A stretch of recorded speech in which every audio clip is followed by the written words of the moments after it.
It's your final breath of courage, and your ghost wife with a head full of pain. But if this goes right, then you'll never hurt again. Then you'll never hurt again. Then you'll never hurt again. Then you'll never hurt again.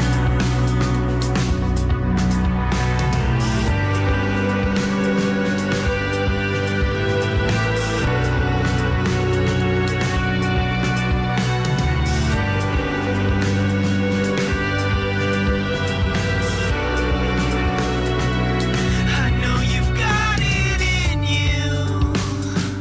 You've gotta face it all. This life will continue, even if you fall. And your ghost wife with a head full of pain. But if this goes right, then you'll never hurt again. And your ghost wife with a head full of pain. But if this goes right, then you'll never hurt again. Then you'll never hurt again. Then you'll never hurt again. Then you'll never hurt again.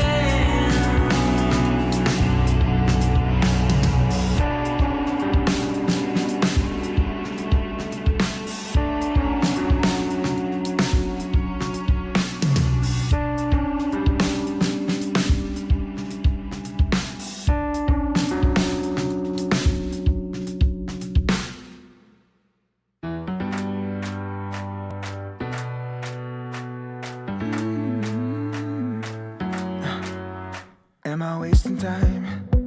'Cause I'm already gone. So long, can you stay the night? 'Cause you're the thing I want. I know you're feeling different when you're stressed out, but even with no makeup you still stand out. 'Cause no one makes me feel the way you do now, like you do now. The way that you move your body, you make it look like a hobby.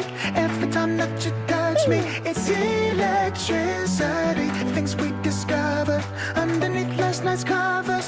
Everything came so easy. It's electricity. Electricity. Whoa. It's electricity. Electricity. It's electricity. When it's late at night, I feel you on my skin. My skin. You're all that's on my mind. It's finally sinking in. You're it. I know you're feeling different when you're stressed out, but even with no makeup you still stand out. 'Cause no one makes me feel the way you do now, like you do now. The way that you move your body, you make it look like a hobby.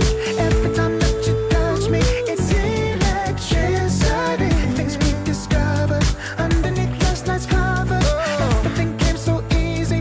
It's electricity. Electricity. It's electricity.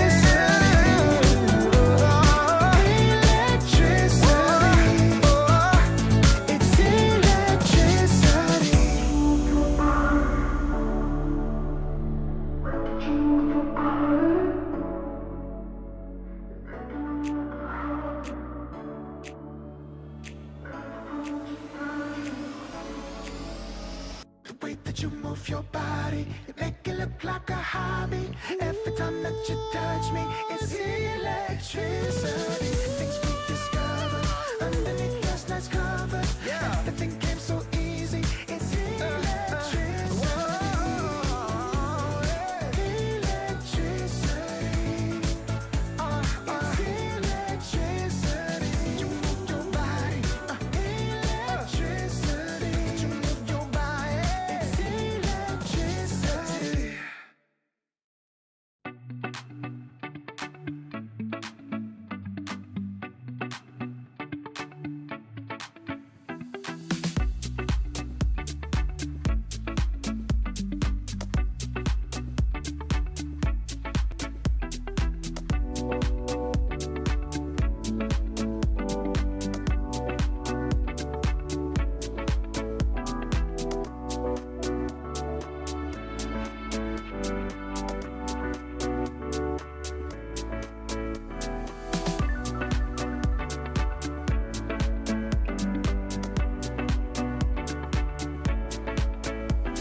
The soil and the dust are trailing behind my boots. Blown by the wind, showed me a piece of my past. The soil and the dust is where we go. 6 feet under, whatever your uniform says. The smell of the dust is sticking onto my clothes. Burns my throat, sends shivers down my spine. The smell of the dust makes us just the same. What makes us different is just a bullet away. No pride,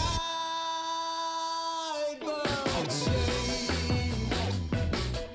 No pride can bring the corpse from the graveyard. May the souls rest in peace up above.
not wasting time, 'cause I'm already gone.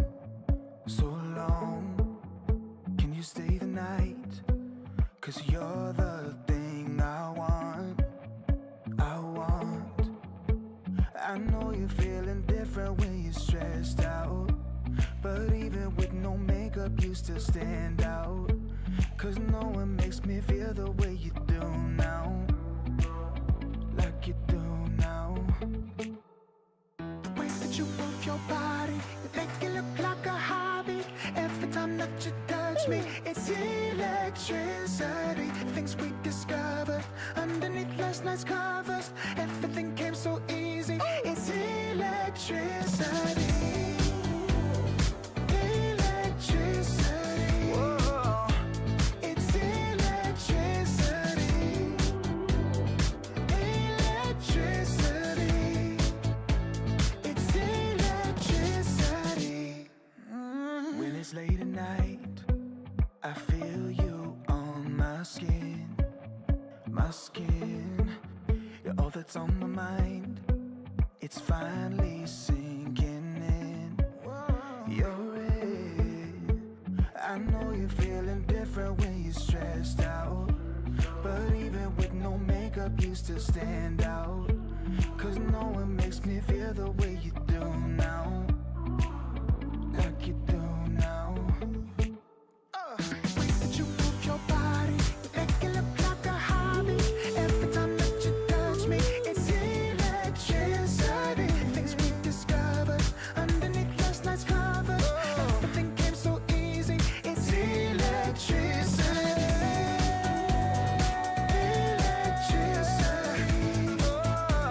It's electricity. Electricity. It's electricity.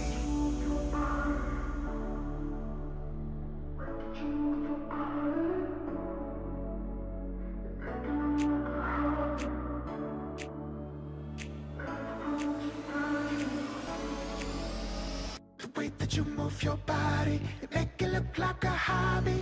Every time that you touch me, it's electricity. Things we discovered underneath last night's covers. Everything came so easy. It's electricity. Electricity. It's electricity. You move your body. Electricity. You move your body. It's electricity.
Hello, everyone, and welcome back to the Riyadh Masters 2024 at the Esports World Cup SCA Closed Qualifiers Day number 2 here, Winter, as we are about to get underway with our second round in the upper bracket. How you doing today, Winter? Are you ready for some more C Dota? Ready to watch our Filipino teams battle? Yeah, I'm ready. Whenever there are games, I'm ready to enjoy the roller coaster ride. The 10K leads at 20 minutes, and the team that has the 10K lead loses. Well, you know, sometimes it do be like that a little bit, right? It's you never really know what to expect in the qualifiers, but now as we do get into the second round already, especially here in the upper bracket, you can expect the level of competition to start to tighten up a little bit, as we'll go ahead and take a look at the bracket now, see where we ended up yesterday and how we are set up for today. As you can see, you're over on, well, we'll let you know what stream you're on. You're on the, I guess, the 4th stream for us here today. We'll be kicking off with Bleed versus Talon, but of course, Bleed getting here. In fact, all the upper bracket teams cruising through round 1 Winter with a 2-0 victory. TNC into the lower bracket, winning yesterday. They await the loser of the Bleed versus Talon match. And Blacklist Rivalry eliminating IHC. They're in the lower bracket. They're waiting for the loser of the Aurora versus Neon Esports match. Now, we do have 2 teams qualifying through C. Is that right? So these grand finals, you can think of that more as a qualified instead of a grand finals. That is right. Yeah, Winter, I'm not going crazy here. 2 teams? I thought we had 1. Is it really only 1? Let me see. Yeah, 2 teams. Okay, because that would be the only reason why we don't have 3 matches today, as we can go ahead and take a look at our match schedule. We only have 2 games today for us, folks, so you'll only get to hear Winter and myself for only 2 series. Of course, we'll be back for Mina, so don't you worry. But that top line there, that's going to be over on the 3rd stream. So if you want to catch those games, you can go to EWC _ Dota 2 _ EN3. We're on EN4, where we'll be kicking off with Bleed versus Talon, and then we will take the loser of Aurora versus Neon and throw them into the gauntlet versus Blacklist Rivalry, which very well may end up being, Winter, the battle of the Filipino teams again, as we had one of the Filipino teams already knocked out yesterday, didn't we? Yeah. Sad, for excretion, but they just didn't string enough good games together, so they can't really blame anyone else but themselves. But hopefully they'll be able to bounce back the next qualifiers and figure out what's wrong. But today there are still a lot of Filipino teams. Today we have Neon, we have kind of TNC, Blacklist. So there's still a lot for the fans to cheer for. Exactly. Today, at least for us, we are going to jump into, well, one of the few teams that doesn't have a Filipino player, which is Bleed. The only team, Winter, with the only team with a Singaporean, the only team here in the SCA qualifiers with a Chinese player, the only team in the SCA qualifiers with a player from Laos. I mean, it's quite the international squad, isn't it? The true definition of a SCA team. I mean, sometimes you need different parts from different places, to make a good soup. A soup. You have to source your ingredients in different areas. Of course. And Bleed making a dramatic roster announcement, right before the start of these qualifiers, right, bringing in a couple different offlaners. Zeal, an offlaner, we had him panel last year at the SCA DPC. He was after his stint on, he was on LGD, right, before, and then he kind of shuffled around, played in a couple of C teams. Am I thinking of this timeline correct here? Yep, sounds about right. He was indeed in LGD back then. Right now he is in a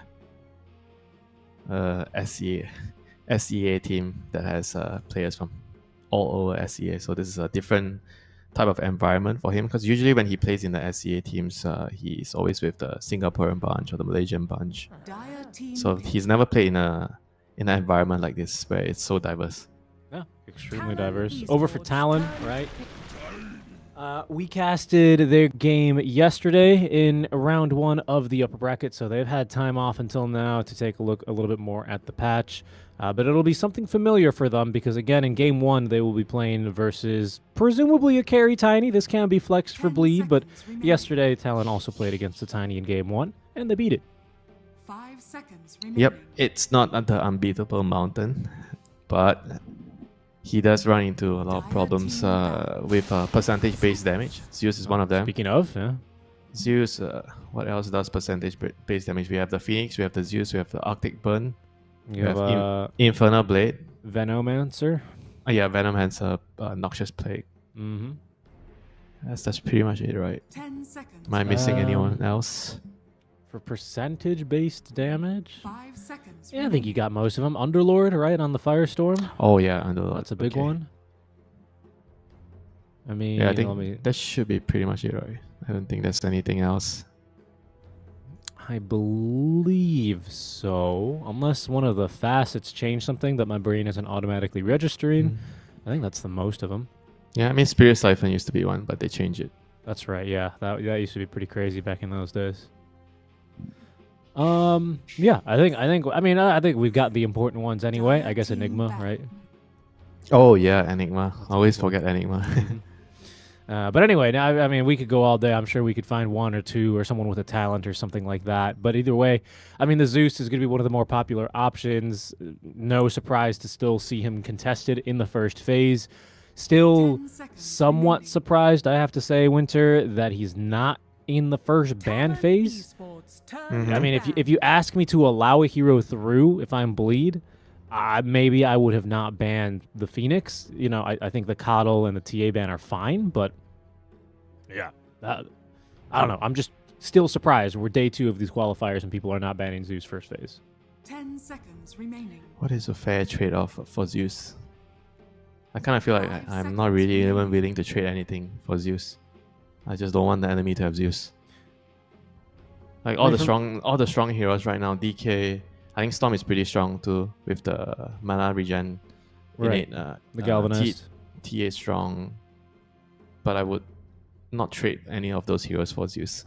For me, it feels like such a double-edged sword to ban TA when you have first pick, because then if you do that, you can't threaten to counterpick the Zeus Yeah, with TA, right? you're actually right about that.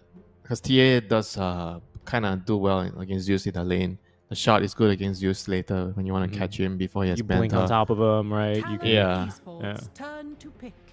I mean, so that's something that I'm a little bit surprised by. I don't know if other teams are doing this as well, Mhm. but yeah, it's just I don't know. I'm just Okay. surprised. But presumably, Bleed have a solution to the Zeus. I'm eager to see it here as we have the Marcy, the Razor. I mean, and then Tiny can be Lelesh. kind of a solution. Whenever you have all this backliner sniper-ish 10 hero that seconds it does a lot of remaining. damage from far range, you need to be able to reposition that hero. 5 So Tiny can seconds kind of be remaining. a reasonable way of dealing with the Zeus.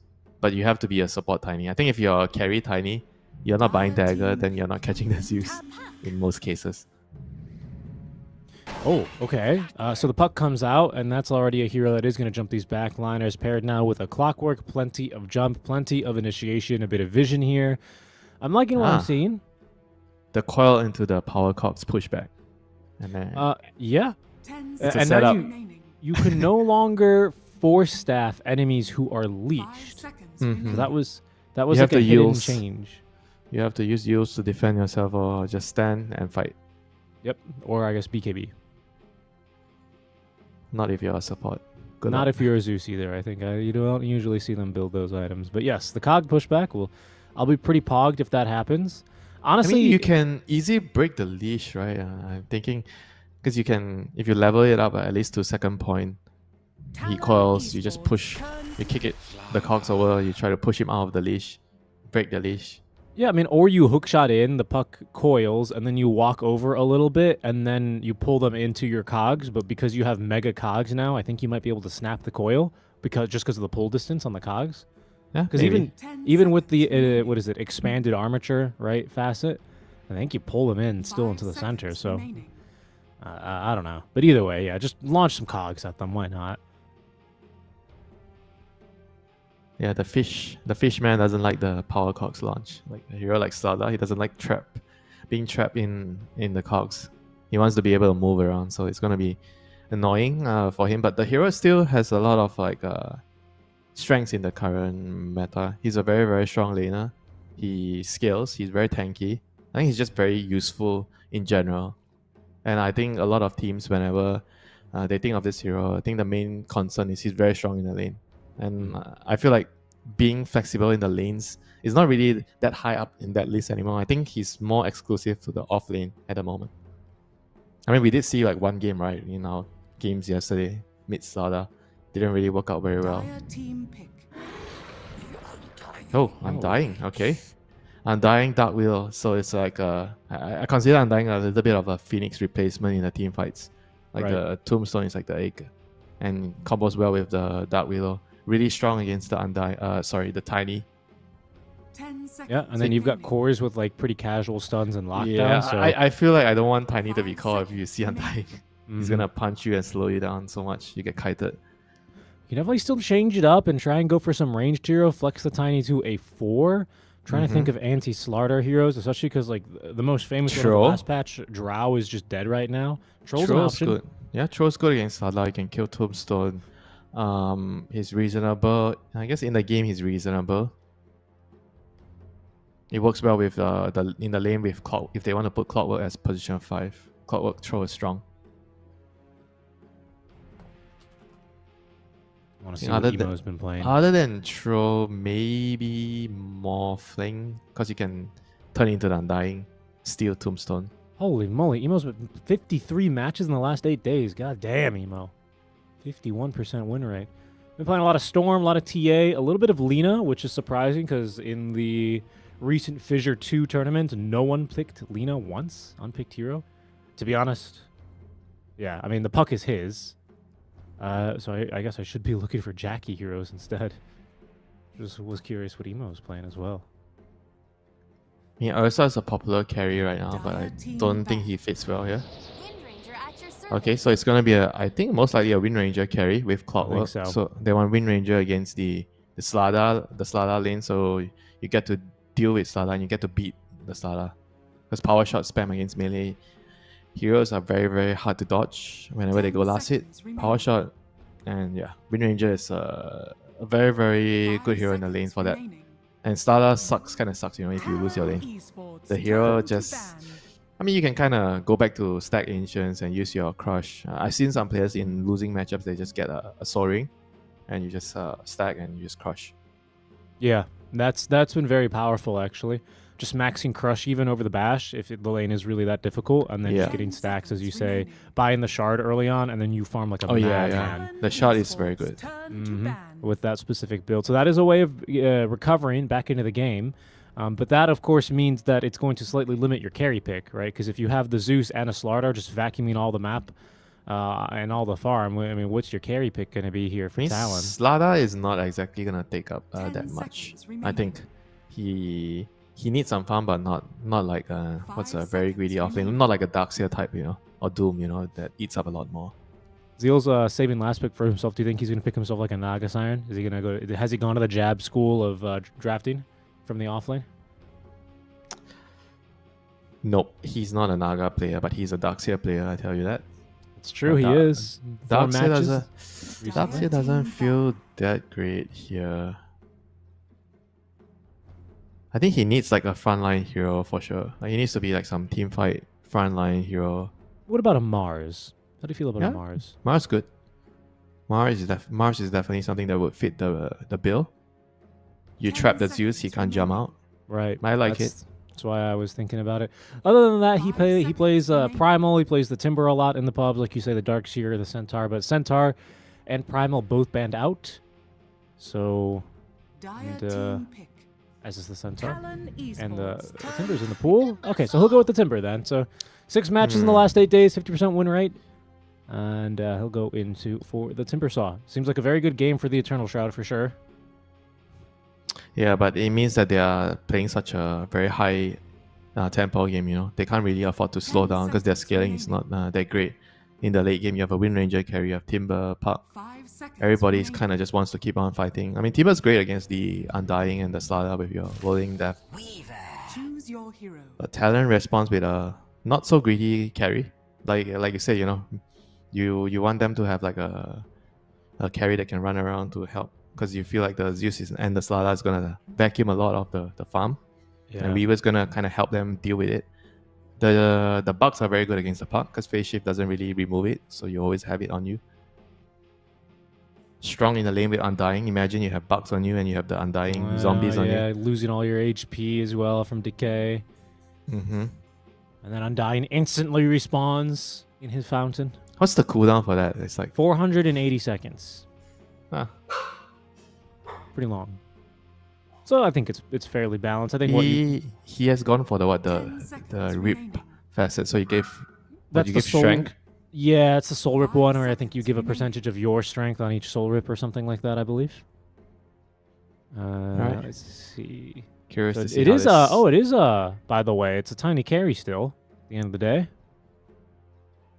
Jackie with the insurmountable okay. tiny. This is a lot more balanced in terms of like the draft, like the roles on the hero. So you have more scaling with a tiny carry, but tiny carry against Undying and Weaver. I mean, against Undying, I think it can be quite annoying because you get punched by the Flash Golem. But against Slada and Weaver, maybe because they're thinking you get armor on this hero, so he can kind of shrug off all the physical damage from Slada and Weaver. Yeah, double melee lane into a Slardar or Willow lane also seems Yeah, a little that tricky. That sounds hard. The lane. Mm-hmm. The That's Clover, why the Clover has to do some amazing football with the power cocks, you know, some free kicks. that's definitely true, but it's also Burn kind of his difficult because mana. he can't be too out of position, otherwise he's just dead, right? One bramble and he is die. You kind of need to be very careful. I think as long as he plays defensive, you don't try to go for a kill. You just make sure that the tiny is farming, you get the wave back, you get your pull, you block the cam. I think he is probably not going to die in this lane. Because the cogs can always be used to defend himself whenever they are going on him. And he has chosen to go for the expanded armature, so he has the bigger power Prepare cogs. for battle. They all do these days. I'm telling you, we'll see how many points he wants to put into the power cogs. That's kind of our I think little hot second topic. point, second point is enough for me. Because the second point is a lot of value. 50 damage to 125, that's a lot. Even on the position 5, you still think only 2 points. He needs to farm.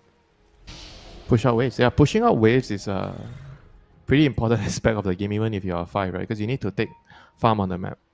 The farm Yeah. that nobody wants. That's how you get ahead in the game. I think. Everybody. I mean, Yeah. here's how I'm thinking. I see my team, right? I have a Puck, I have a Tiny, and then I have a 4 Windrunner. I'd rather have my Windrunner take the lanes.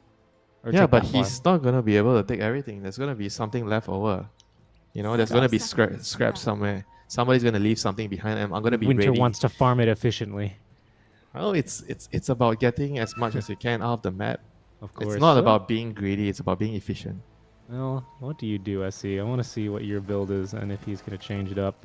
The only Mongolian player left in the SCA qualifiers now, as Bleed head into game 1 of their upper bracket match, round 2 versus Talon. 2 games away from potentially 2 series away, I should say, including this one, from potentially qualifying, as runes will be 2 apiece. Mm-hmm. Just what we want to see. No rune shenanigans. No Yeah, first SC blood. he likes 2 points in cogs. Sample size 2, but he likes 2 points in cogs. He likes his Ag Scepter. So are you telling me he likes to farm? He likes Is that to how farm. you're hinting to me? Oh, He this likes guy. to he likes to farm. He got a 20-minute Ags in one of his games. He likes to farm. Yeah. Do you regret finding out that stat? No, not at all. I think maybe there's a point to it. I'm not afraid of being wrong, Winter. I think it's I only want to a be true wrong. fool I want to is be a- wrong together with you. There it is. Nice job there. What do we look at mid? Yeah, main Zeus Puck, you know. They nuke wave other way. Wow, mid laners. You're forgetting the part collecting runes. Nuke wave, refill bottle, Yeah, support that's true. TPs in. Mm-hmm. Important rotation part, at you know? 6. I mean, this lane will get fun at 6, but until then, I'm not so sure it's too noteworthy. Down bottom is where Ponyo is not going to be loving life into this Windrunner. Windrunner, that kind of hero that is much like a Mirana, super annoying for an Undying, just pokes you from range, has a little nuke, can always just outrun you. Outrun you, yeah. You can, you just can't. Sometimes in these sort of lanes, you can kind of have to be a little bit more conservative with how you play. You know, just try to focus on denying, farming and denying the creeps. If you can't really pressure by right-clicking on harassing. Because Undying does have a lot of like base damage when you get the decay. It's true. Yeah, when you get more points into it. Polosen, TPing out. No chance there. He dies with not even any decay on him, just kind of out of position, honestly. Yeah, the level 2 spike, you know. Once they got the tombstone, and obviously we were having 3 abilities at level 2. Yeah, that certainly helped. Sakuchi Geminate attack and the swarm put him down real quick. And, well, Zeal's not getting a whole lot out of this lane. 23rd pick Timber, countered by this Weaver, of course. Right, this was 24. So you wouldn't expect him to have too great of a time. I think Talon, I don't know, just off of the way that Bleed have come out so far, I mean, I think they've definitely given themselves the lanes that they can be comfortable with. I agree. I think overall Talon is set up for success from the lanes right now here. I mean, Slada is also doing fairly well. Coach And if Pilot happy. If Slada is doing well, he's going to be able to dictate a lot of the pace of the game, right? Because he needs to be playing around the Weaver a lot. And the Zeus is going to be mopping up all the remaining creeps on the map with the lightning hands, with your Manta illusions. So it's very, very important that the Slada gets a game. Double Bracer, level 2. Looking good right now. CS wise, pretty good. 14-4. Jokum able to get off the creep wave pull as well because they just can establish that kind of control. That's why I was afraid for this double melee lane because, I mean, look, we're seeing a little bit of harass now, which is pretty effective. But for the most part, very effective. Actually caught him on a second cog. Yeah. But that is going to be what is difficult about this lane is now that they have reblocked this camp, but you can see like the ramification that has, how far this wave is pushed up. It's going to push even further under the tower here. Yeah, and Jokem also opted to go for a Blightstone for the lane, you know, against the double melee. Got him 3 times. Yeah, whatever. What can you do? Yeah, but you have double bracer, right? I think the level 1 is whatever. But the level 2 power cox is gonna hurt. That's true. Radiant structures are It was on the first day, 7:36. Who was I watching? I was watching Lelis play off-lane pubs in Western Europe, and I noticed something about the way he played into Yotoro, and I noticed something about the way that Yotoro laned into him. He was playing a Lycan, and he would just howl every time Lelis was about to go for an auto attack, which reduces your damage, and it was just like the most casually annoying thing. Lelis was missing CS by like 10 HP. Those kinds of small plays. Maybe we ought to start seeing Clockwork set up cogs to try and mess around like that. As you can see, WS very confident with the double bracers. And he now the dodged. boots. He dodged both. Boots make it a little easier. That's for sure. Yeah. I mean, if the duration is longer, then maybe you can use it to set up to annoy people when they're last hitting. Like, because the duration is not long enough, and That's why you max it 8 seconds. dude, every point you get 1 extra second. It's not like a lot, you know. It's a difference. You can launch 4 cogs with max. Sure. Just go into your game and do it. Level 7 max cogs and just pushing people in the team fight. Not even trying to hook. My team fight contribution is I hook shot onto my team and then I trap them inside my cogs. So you get the reduced cooldown? Well, you no, of get course other, not. You get the other facet. You gotta get the expanded armature here. Okay, double stacked camp, but I think WS is gonna be able to fairly interrupt this pretty meanly. Jackie's gonna skip the camp. This is the wagon as well, so it's gonna get a couple auto attacks onto the tower, but nothing too major. WS, yes, cogs, burn mana. WS, you can't just run into them. Yeah, those are level 2 cogs, 160 mana gone just like that. Down bottom, they commit a tombstone. Zeal does manage to sneak away with the timber chain, though, safely underneath his tower. Blood grenade committed there, so a small loss for Talon, not finding the kill. Yeah, but Mostly on cooldowns. they're doing really, really well in this lane so far. The Timber is like struggling so much in this lane. Can't really last hit. Ashi, is he gonna chase here? He is. He's gonna commit. Doesn't have a swarm beetles. I guess it allows Ponyo to continue the dive as well now, as a nice shackle shot does connect. Slowing Akashi on this chase. It's like a shark outside of the tier 2 towers. The Zeus ulti, that's what they were playing for. Zeal, he's going to end up going down. Didn't matter if that hook shot connected or not. Sorry, that Timber Chain is what I meant, as Emo will rotate over from the mid lane. Already down to half HP. Blood Grenade thrown towards Akashi, who's got another Sakuchi in just a second. Power shot will claim the life of Ponyo as Emo, like you said, Winter, the Swarm Beetles are not going to be removed. Good dodge there on the phase shift, along with this puckish passive. Allows Emo to get away with his life. But look how aggressive they are playing down here. My goodness. Yeah, just perfectly abusing the Thunder God's Wrath here. And 7-minute Wisdom Runes. SE is trying to steal. Oh, the that's a one little... at top. That's a bit much. Akashi, He's gonna get it. Caught and die. SE, he will claim his as well. Chuan will kill him. But it's Bleed who get both Wisdom Runes. Oh, that is such an excellent placement on the Power Cogs. He used the Power Cogs to... Another, yeah! He had the Cogs placed perfectly on top of the Wisdom, so the Willow couldn't pick it up. I think the Willow actually probably had to deny it. She was there, like she was in range, but she tried to pick it up. I mean the got Willow, pushed right? back. Because the Weaver Yeah. was top. Weaver died top, or bot. Yeah, Willow. Yeah. Dark Willow, sir. It gets confusing because, did you know, I mean, I know you know this because I've told you this before, but in Spanish and Portuguese, and it sounds like, I mean, I don't know, it sounds like the Dota 1 boomers, Winter, they call Weaver a she, even though in the lore, it's a male ant. But in Spanish, it's the same thing. Like, when I used to cast with Alvaro, he would also call Weaver she. I called Willow she. I didn't call... Weaver. No, I swear I didn't call her. You do sometimes. We'll see if it comes up.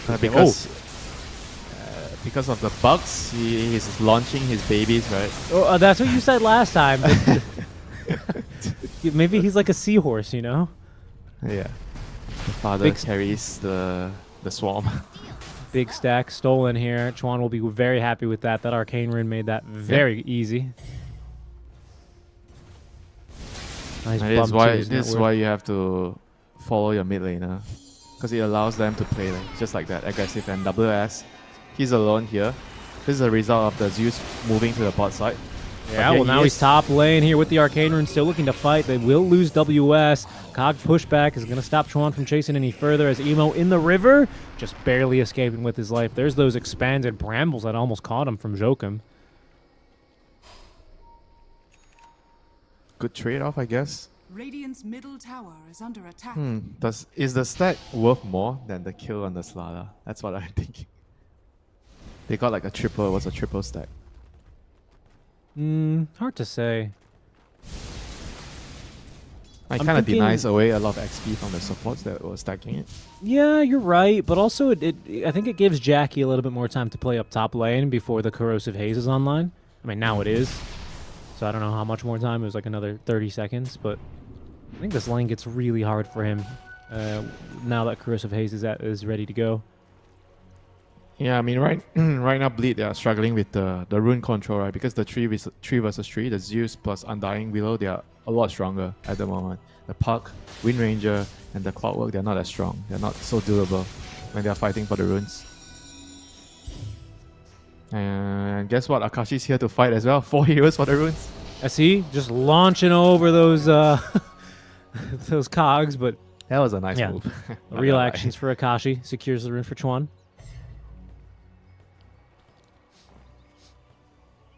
Haste rune for him, so he's gonna be... Actually, never mind. He's using it to farm. Yeah, of course. Another big stack for him. There's another triple stack made by his own supports, I presume. And now giving the lane to Joachim to get his level 6. Very, very important, because Joachim was busy stacking. So they didn't get a lot of XP. And he also didn't really share a lot of XP with the Slada. So Slada is very high level, almost 7 now. Soaring, double bracer, so ready to clear some stacks of his own. Crushing the stacks. Yeah, that's Soul Ring number 2. Zeal has his ready to go. And he's got his crazy Chakram ready as well, Winter. Is that how we're gonna call it from now on? I mean, is it not a crazy chakram? Boomerang chakram. Nah, that's crazy chakram. Crazy chakram. I refuse to learn its pathing, so therefore it's a crazy chakram. It's a twisted pathing. That's why it's called a twisted chakram. Look at that. See that? Little figure eight. Yeah, I Radiant's saw it. top tower is under attack. I saw it. WS farming these big stacks is going to have to stop and eventually clear this wave underneath his tower. But he's going to be very happy with the way that his farm is progressing now, as he will pull just ahead of Zeal. Taking a look at net worth, Jackie, you know, surprisingly well for having this double melee lane. I have to say they ended up getting away with it rather easily. Maybe I'm misunderstanding the strength of a Core Tiny, but to be fair, Winter, every time we've seen Core Tiny, it's lost. So I haven't seen it like be amazing. Maybe this is the game. Maybe this is the game. But I feel like the heroes on Radiant side are pretty good at dealing with Core Tiny. The Weaver running around with the Swarm. I guess you have very low attack speed on Tiny, so you don't kill stuff like the Bugs and the Undying Tombstone very well. I guess that's not his job though, right? Yeah, that's true. Then whose job is it? The Pug? Well, you know, Puck, Windrunner, I guess. I don't know, man. Radiant's bottom tower is Well, under Hey, attack. if you need the Puck to do so much in a team fight, cast the call, silence the right heroes, and then kill off the Tombstone, he's gonna be demanding for overtime pay. Well, Chuan is going to be demanding some overtime HP from these bleed heroes because he has his phylactery ready. Emo, he's going to be a little bit surprised by this now as he dives to tower for the kill onto Jokum. The orb on out, chased by the Tombstone, the Zeus, and WS. WS in the river, doesn't have the Guardian Sprint. Emo up to the high ground. Chuan with not enough mana for the ultimate. So they, oh, just kidding. Mana boots. See you later, Emo. Drops the tip on to Jokum. How about the tip on the Undying? The Undying was the one that gave him mana. What the hell? Well, you know. I sense some biasness, towards his support. The mid players, they only like their position 4 players. They don't like the 5 players. Even though he was the one that gave him the mana boots. I mean, sure, Jokem, he was the one baiting, The Puck tried to go for a soul. I mean, he killed him. Dire's Yeah, middle successful tower bait, is right? under attack. I think that rewards the tip. SE, by the way, has 4-2-0 build on the Clockwork. And so he is going to not be maxing cogs, much to my sadness, heading into the Pavis. Don't worry. I'll make sure I cheer you up Radiant after are the game. scanning. This is a very well-timed smoke play, though. Talon sweeping across the map now as they're putting some pressure onto the tier 1 bottom. Scan, You have TP. Ponyo looking to try and steal the rune, but Zeal's going to return in time. He's got Crazy Chakram in hand as well, so there's going to be plenty of damage as Ponyo gets himself the rune, might get himself the kill onto Zeal. Indeed, goes to Chuan, as there are 3 heroes here from Talon. Bleed poking from underneath their tier 2 tower, but won't be able to really do anything about it that now. was very, very costly. The supports didn't have TP, right? So they were like taking levels in the lane. They were far away. I mean, I guess that evens things out. Because in the 7-minute Wisdom Rune, Bleed kind of got both. And now Talon is going to get both. Indeed. Emo is Dire's bottom willing to eat half of his HP here just to attack the tower a couple of extra times, as he does force Chuan back at least. But yeah, a bit of a small loss there. Tier 1 tower down bottom falls as well. So now invading the triangle. Well, you still ideally want to get this mid-tier 1 tower if you're Talon, but it is a little bit easier to sweep into the triangle now of Bleed. I think Bleed just has to chill. They have to dodge right now. The Talon heroes, they are way, way stronger with the Undying plus the Slada that has Dagger. The Undying, who, by the way, went for the Flesh Golem on attack during the Flesh Golem talent. Or sorry, facets. This used to be the old shard, and then they Yeah, the old shot. This is the shot. they put Bunker in. So it's pretty good, this one. It's very good against the Tiny. I think it's if you have a lot of melee cores on the enemy team, I think this facet is a lot better. Mid lane. Shackle shot Sean. mid, yeah. Emo from behind. They didn't expect the smoke play, but Bleed, they were in the triangle going hunting instead. They'll have to settle for the Zeus underneath the tower, who's tanky enough to get up the ultimate before he dies. That'll allow for an exchange kill onto SC as WS now with the fresh Blink Dagger on top of Zeal. It's Ponyo who lands the killing blow, but a 1-for-2 trade as Talon, they may even look to get the tower here. They have a full Gleipnir on Akashi and a Blink on WS. This is a strong team.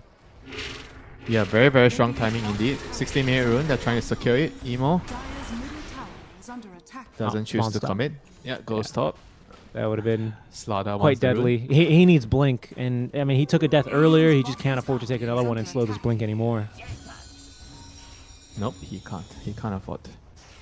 Dire's His team is gonna be structures relying are on him to initiate. Radiant's Because your bottom Tiny tower is not under going to attack. buy blink, unfortunately. Radiant Nope. structures are Yeah, falling. Go but Shadow what? Blade, you could be Dire's middle as tower is okay. under attack. Ponyo just murdering a hero Dire's middle casually. tower has fallen. Nice job Yep. there. Wind Ranger just trying to delay, and I don't think they knew Dire's of the middle Invis tower is rune under at top, attack. so he just paid the price for that. And right now, Bleed is gonna struggle to defend their Ancients area. They will very much want to defend the Ancients area so that the Tiny can farm there. But Talon doing the right thing.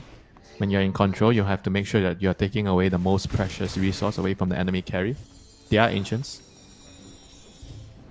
Oh, to their friendships, but yeah, that makes more sense. They are honestly. friendships. Okay. It's the most precious resource. I see he needs the power of friendship now. He's already used the hookshot to try and escape here, and easy pickings for Akashi, especially with the Bedlam on top of him.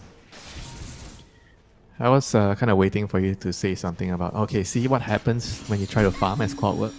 You see? He was pushing pretty far, honestly. But, you know, I guess like you say, someone has to take the dangerous farm, even if it's going to be at their own peril. Space created allows Emo easy access into their triangle, which means he finishes the Blink Dagger, which means he is a lot stronger of a hero now. I mean, just look at how spread out they are across the map, right? If nobody's pushing out the side lanes so far, then it's very difficult for your team to have a lot of easy access to all those jungle camps. It's not just about the warding, it's also about wave clearing. And mid lane, we see Ponyo, Akashi, and Chuan here, but they don't really have a decent way of initiating outside of the Glaive, so they have to wait for the Weaver to start. Yeah, Zeus ulti for vision, Glapier to follow up, throw down the tombstone. A lot of control in the team fights already. As SC is right back to business up top lane, ready to continue farming. But there's the jump mid instead from Emo, Zeal, Amplified and damage. Paulison. They will be able to blow up Ponyo. Schwann's going to be a bit more of a tough target now with the Amplified damage rune active, and a Yasha. Yeah, Really- for a moment I thought they were gonna fight with the Amplified damage room, but they're moving bot. They're trying to invade the Ancients again with the Slada in the smoke. I think this is also a really, really good play here. The Zeus If can they look catch- to connect. As Ponyo is going to get jumped and just pretty much instantly killed here. He's got mech.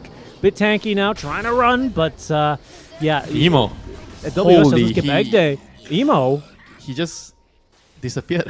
One Glaive and he's gone. Holy crap. Zeus That'll just does so happen. much damage. Bot lane, Jackie. The mountain! They found the mountain, Richie! Uh-oh. He's got TP, Shadow Blade active now, but of course this is a Zeus you're trying to run from. This is very fast. See him with the Corrosive Haze. No way out of this one for Jackie, so he's going to try and maybe fight his way out. Avalanche ready in another second with a toss and a further sec. But they've got the Terrorize. That's Ponyo here to close the doors. No way out now for Jackie. He will go down. That's his first death of the game. Costly one though. Now it gives them Roshan, I guess. 20 minutes. Are they gonna wait for the daytime Rosh or they're just gonna go top? I guess they probably should wait for the daytime Rosh. Flash Golem plus Corrosive Haze. Easy pickings for Rosh. And the Swarm Bucks. And they have to find a way to be able to get to the next couple of items. I think without, especially without the AC on Tiny against all this minus armor, they're not going to be able to fight very well in the team fights. They're going to need so many items. I think their timings for Bleed is going to be coming in another 5-10 minutes. They have to just try to be passive right now. I guess push the lanes. They're going to smoke. But if enemy is ready, I'm not sure if they can win the fight. Maybe if it's a pick Tombstone's off. not committed, but I think this rush is going to be just too fast.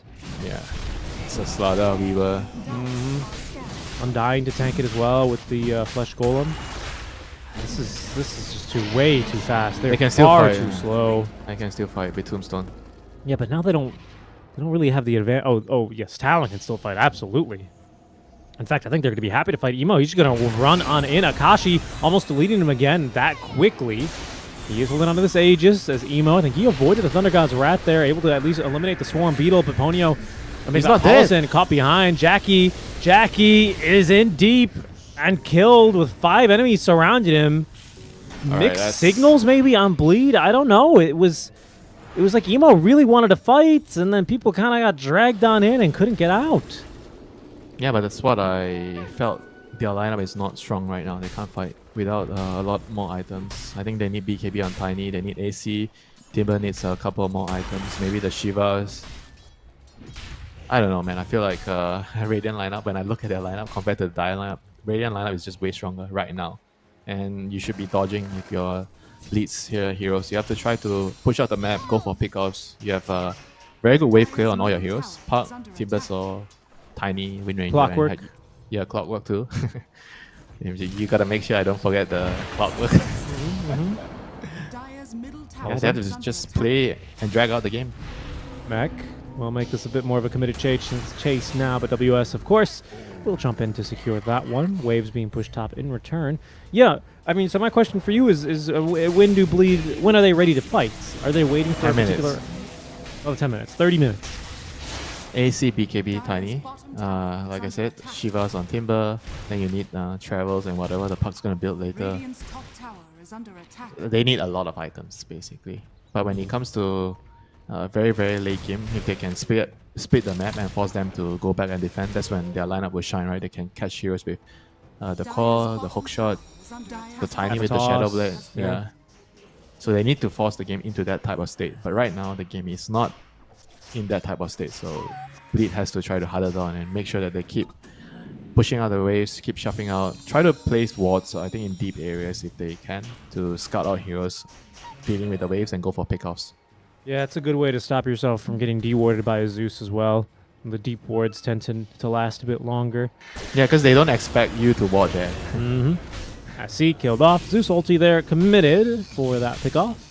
Yeah, right now the supports on Bleed are just tanking all these moves. You know, they are trying to get vision done, get information, Gashi. allow the cores to push out the Okay. waves. Did they not see him go through the gate? I think they did. WS They- is in a position to intercept Emo here and catches a glimpse of him. Emo reacted a bit faster though. Oh, he's got curved. Just noticed he got the curved illusory orb. Huh. Which is can be trickier to use because I mean, it's it not lasts- as instant cast. Yeah, but it lasts longer than It's the true. normal one. But you know, it's a break to the classic puck combo, right? Because now it becomes vector targeted. Before it was just quick and point, you know, point and click. That's Oh. more difficult. Hook SE, shot. yeah, okay. He traps WS inside a prison of his cogs, but SE's got basically no armor and will die. Dies armorless. Dire's Oh top my goodness, tower look at how is deep under it is. He's attack. just so Holy crap, he's aggressive. just killing him. He doesn't care, honestly. Leipnir will commit for this kill as the hook shots and make that the shackle shot isn't shackled to anything. Akashi fails to get that kill, but only just barely. And of course the sustain's so good it doesn't really even matter that he took all that damage. Is under attack. Radiant's bottom tower is under attack. Yeah, Bleed they're pushing- definitely doing a very good job at getting the maximum out of the situation right now. The advantage they have on talent. True. I think you They should will- always be pressing the issue we were at this type of junction where you're so strong. Got the specialist array too, which is so good. Yeah.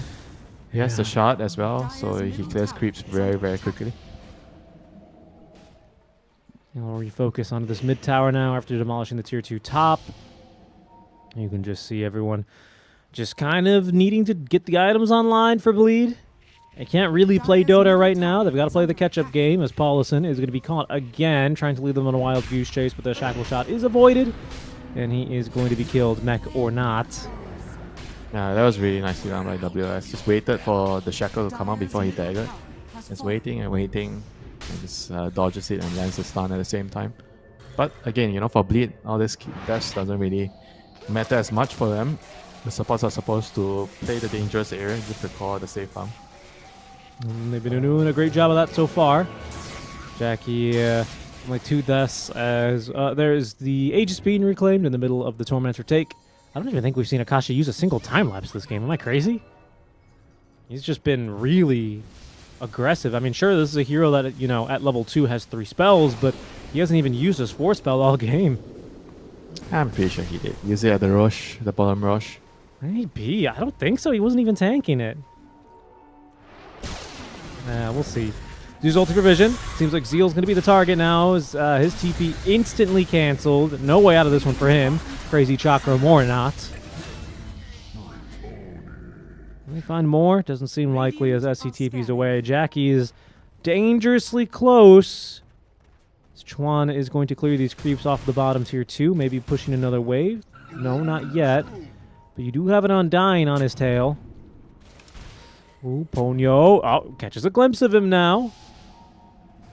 And see if they can find him. Yeah, they know where he's at. WS gets another kill onto Polison. That's over in the mid lane, but right now for Jackie, he's in trouble. Emo's nearby, but the TPs are coming back to the outpost. That's Akashi as well joining the fray as, well, Emo can only offer a Dream Coil in this trying time. TP's away, and we'll just have to push the other side of the map, honestly. That's all he can do. This is tough right now. They're gonna eventually have to defend the high ground. I guess they have good wave clear with power shot plus the illusionary op. Yeah, they need second Roche for Radiant side, and then they can push. They have to get the Roshan banner. Because who's gonna walk up into this team and destroy a banner? No one. You can't. I don't think, especially with the tombstone down and brambles. Cheese isn't gonna help you here. I mean, they don't even need the banner. Talon say screw it. We don't read the patch notes. We're not waiting for banner. We're not waiting a minute. And then some more because, of course, Roche needs to be day.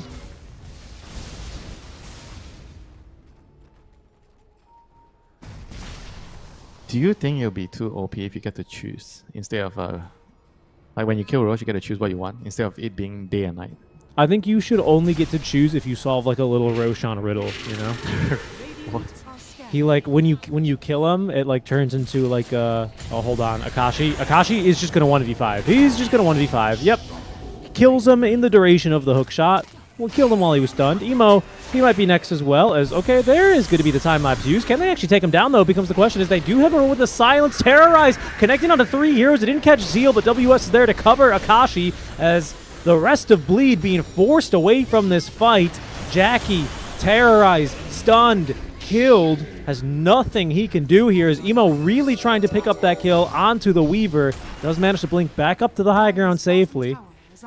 But another painful loss here for Bleed. It's 23-6. Talon will look to push the advantage here. It might mean a high ground push. Yeah, this is just really difficult for them to stop right now. Tiny has no buyback. Oh, Paulison. Paulison is so much damage. WS predicting the puck. Blink in as Akashi is a little bit worse for wear here. Will be forced off of the high ground as the fortification is used. So scary. Chuan as well with an amplified damage rune. I mean, this guy is... It feels like he's been under no pressure all game, honestly. 5-1-10. He did take that one death, but since then, has just been an absolute machine. I mean, even that one death was not like a free kill, you know? They lost 2 heroes to kill him. He was farming mid. They dove him in the tower. True.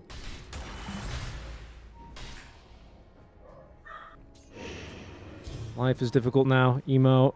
Oh, just one more wave. Just one more wave. Copium. No, he's okay. WS. Unless he just blinks onto him here. WS. Oh, catches a glimpse of him. Emo, though, reacted in time. Very good job there on the phase shift. That was close.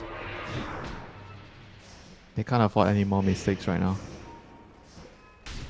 I mean, there's still hope for Bleed's heroes. They are getting BKB on Tiny fairly soon. Yeah. Yeah, just needs a couple more camps and I'll have it. You can see the supports acting as his bodyguard up there for Jackie. It's Talon. They're just going to wait for Roche. I'm thinking they have to fight. They might have to fight the Roche with the BKB on Tiny. Because if they give up the Roche banner and another Aegis, I think it's going to be too difficult to defend the high ground. I think you're right, but it sounds like an impossible task against this team. Against Brambles, Tombstone. Yeah, it's just... I don't want to run into this team. I don't want to fight them with an Aegis either on my high ground, especially with a banner, honestly. It's kind of a big deal now. Against this specific lineup, right? If they had like an Underlord or some other hero that could actually frontline, maybe I'd feel different. But there's just no way you can walk up and destroy the banner. Yeah, I mean, if you're not fighting here, it means you're never gonna fight anymore outside of the base. You're just gonna be playing the high ground and waiting for them to come. Yeah, maybe you can like try and make a cheeky smoke play in your triangle and backstab, but Radiant's middle tower I just is think under like the attack. Roshan pit being in the corner means they can only really come from a couple different directions. And Tombstone covers you very well in this scenario. Radiant's top tower is under attack. So we'll see, but Bleed, they don't really look like they're going to react to that roar of retribution as Palison's going to push the wave in the mid. The wave pushed under the tier 2 top, Radiant's which will top focus tower some is under TPs. attack. But other than that, Roche is going to go down without as much as a whimper out from Bleed. That is Aegis number 2 on the Weaver and the banner as well. Remember, it Don't makes your forget- creeps invulnerable, so it's a big deal. Don't forget his Skadi that's coming on the Weaver, which is gonna mean that the Tiny, if you don't have BKB, GG, you're gonna be not moving. Well, he's got some slow resist, right? What slow resist does he have? How does it work? So if you don't get slow at all, or it reduces the duration. It reduces how slowed you get, I believe. So the Skadi doesn't slow you? Well, it slows you. Let's see, what's his slow resist at now? His slow resist is at 32%. So if you normally slow him if you slow him by 100, now you slow him by 66. 70. Oh yeah, okay. So yes, it's still a big deal for sure. You know, I don't want to undermine that, but he's got some at least moves to make. Do you Paulson? know if Okay, if he's it's okay. just for the move speed slow, right? Not for the attack speed slow, right? Slow Yeah, resist. it's just move. It's just slow resist. Yeah, not technically. Unless I what was that 734? Oh, here's the banner. Dire's middle Yeah, tower and is I mean, under good attack. luck. Yeah, a good fortify, guys. That's not gonna do anything. Guess it buys them a little bit of time.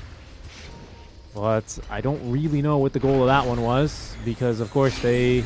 Oh, okay, nice. They're gonna Gale Force the creeps away from the tower, and look how much damage they've done. They've killed the Undying. Does drop that Tombstone.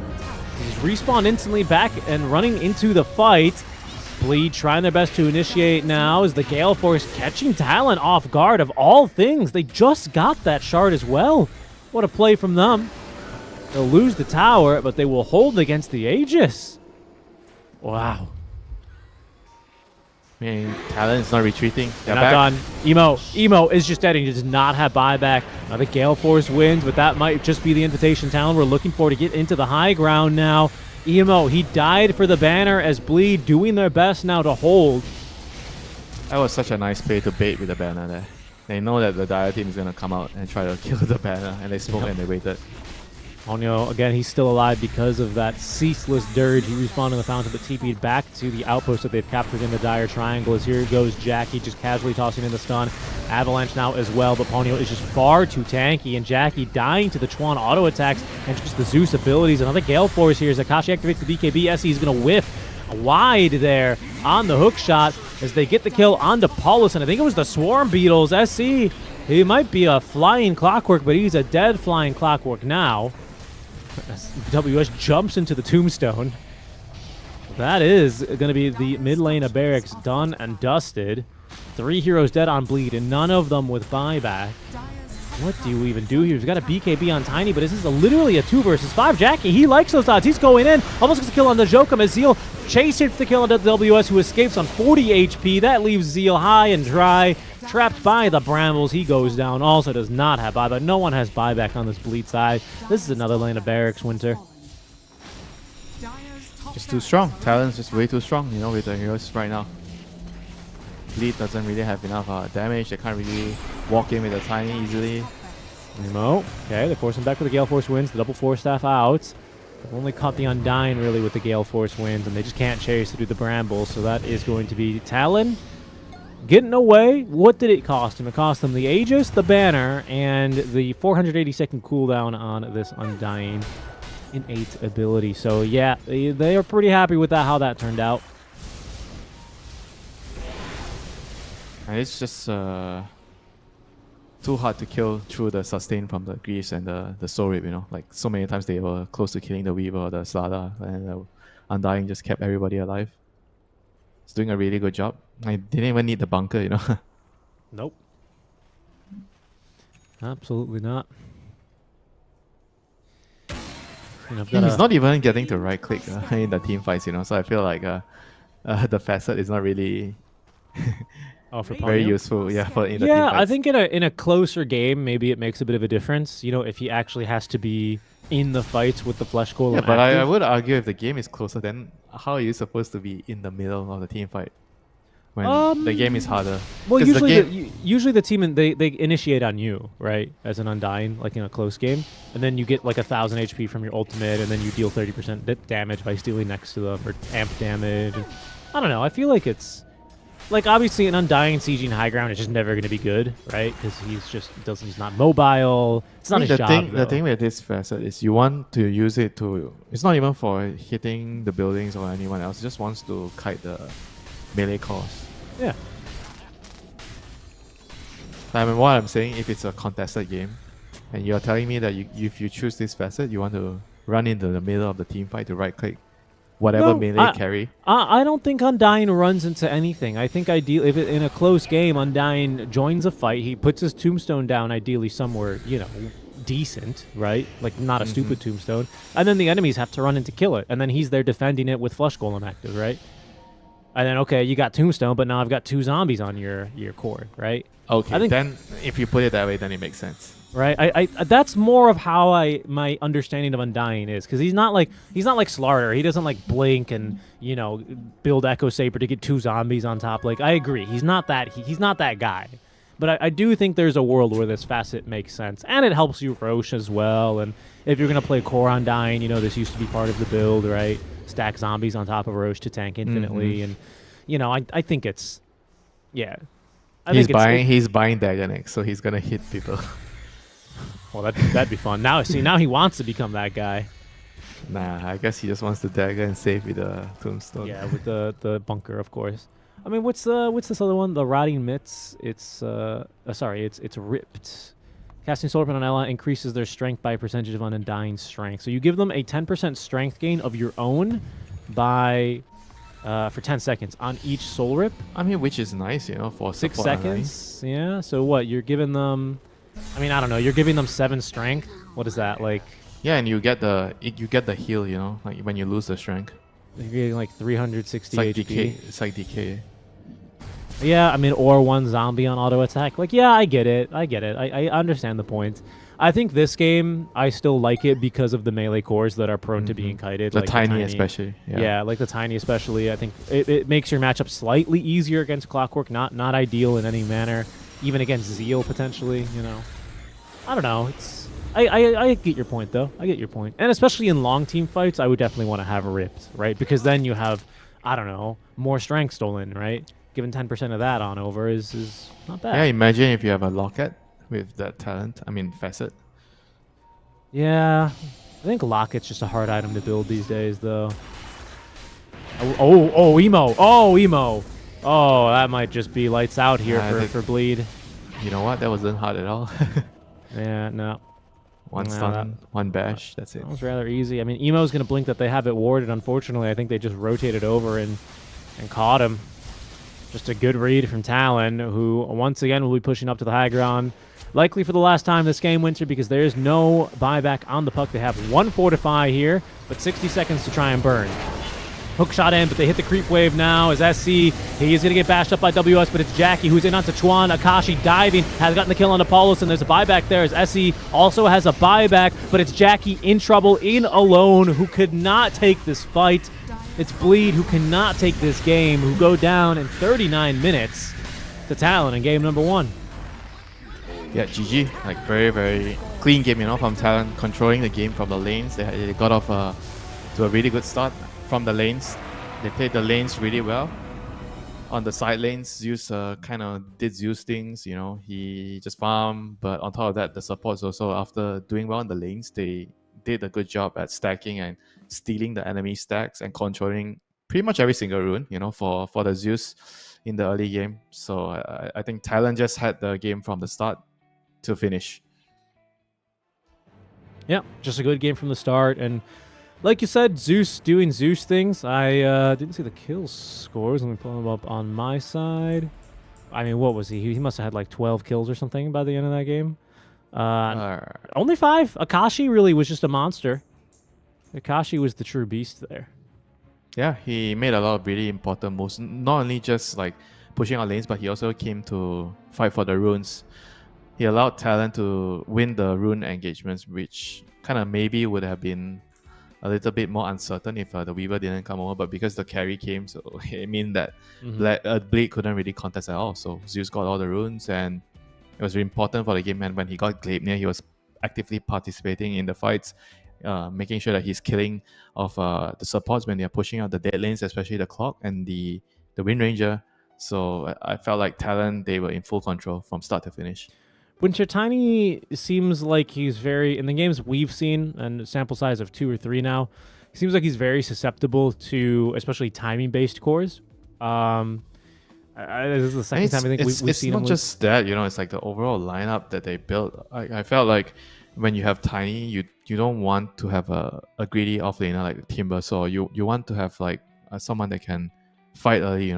There was no Centaur or Slada, but there was Mars available, and I think they just needed that type of hero to come and fight and play around with the supports, because the supports, they had nothing to play with. There was a Puck, but Puck wasn't strong enough because your secondary core, the Timber, is kind of farming all the time because he had a tough lane, so he wasn't able to contribute.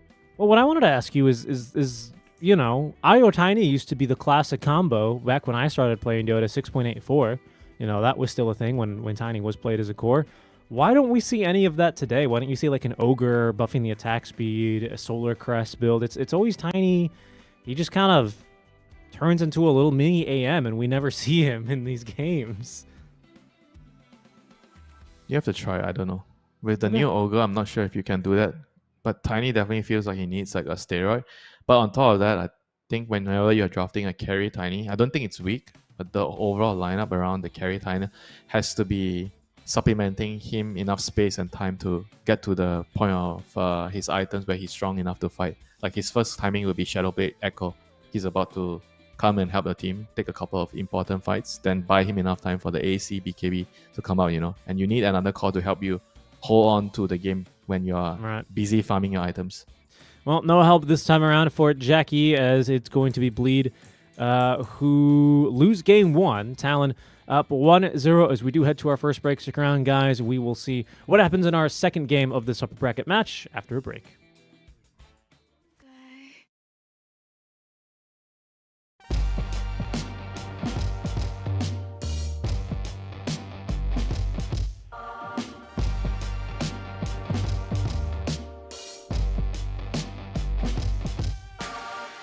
Throw your uppercut, try to hit me in the gut, thinking that I won't react. You whisper in my name, thinking I won't be the same. Turn fiction into fact. See what you didn't know, bruises that I'll never show, slipping on your every jab. So tighten up your fist, step into the ring with this. I hope your mama's got your back.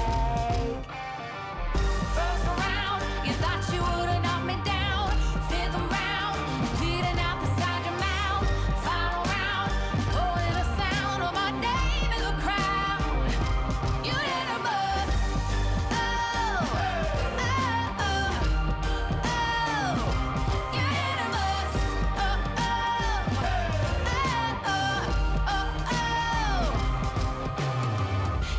I took a break, you're making a huge mistake, thinking you can take the throne. Look at you trembling, step into the lion's den, bet you wish you stayed at home. Begging for mercy underneath your breath when I ain't even sweating yet, my legend's written in the stone, yeah.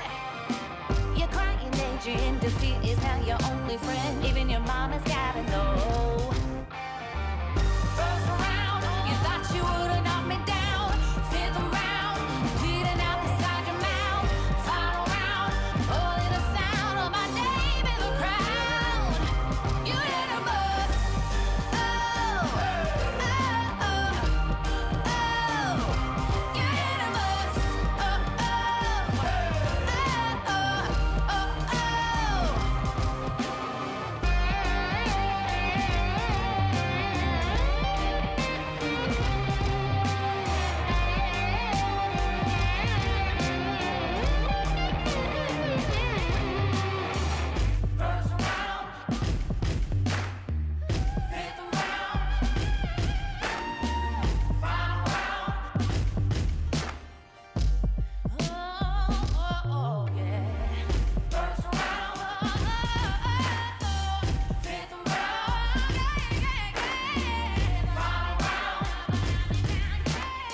You're so cool, cool. So stick around. You're so cool, cool.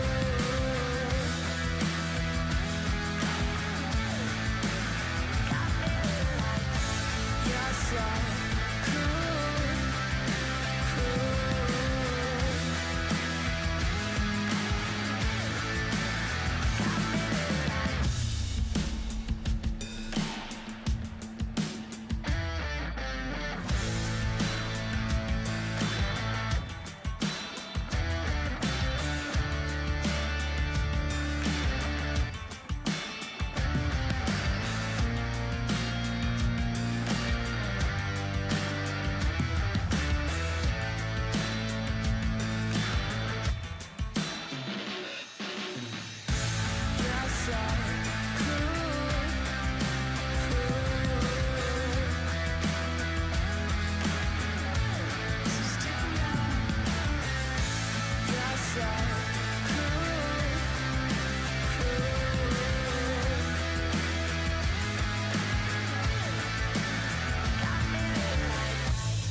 cool. So stick around. You're so cool, cool.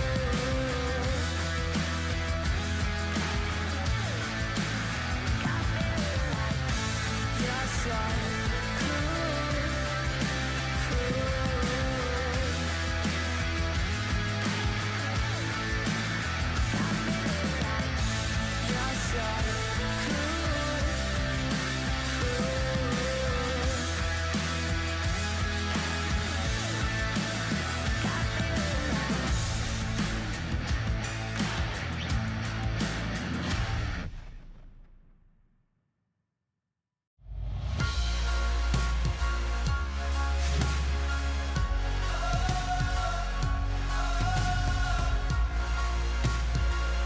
You're so Neues Kapitel, weißes Papier. Hello, everyone, and welcome back to the Esports World Cup qualifiers for the SCA region. We are in day 2, match number 1, game 2 of our series between Talon Esports versus Bleed as Winter. He's so parched after that game, Winter. I mean, tell me about it. Me too, man. I also need a big old swig of water to get relaxed after what was another beatdown of a Tiny, man. I just don't see the point of the hero. I don't see it. Everyone seems so prepared to deal with this guy. They just need to have a better draft around it. I think the hero is not that.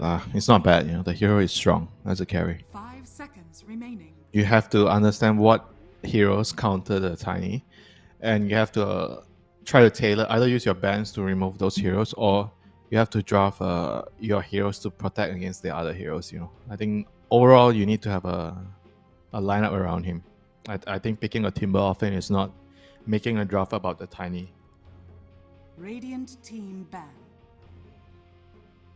There is no room for other heroes to shine when you have a tiny carry, in my opinion. The tiny carry has to be 10 the seconds gem. remaining. Okay, so this time Bleed have last pick. They 5 have once seconds again moved to ban remaining. the TA. Very similar bans as to game 1.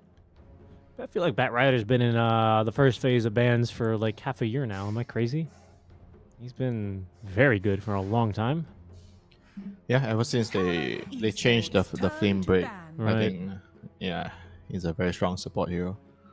And he remains strong, especially with Stoked. Stoked seems very 10 good, and his new seconds innate remaining. ability, which I forgot what it's called, but the one that adds a little bit of DPS for 2 5 seconds. seconds remaining. Yeah, he's a good hero again, or still. I kind of Talon a little bit surprised that the hero is still being contested so much. I thought the last straw is the vision from Napalm being removed.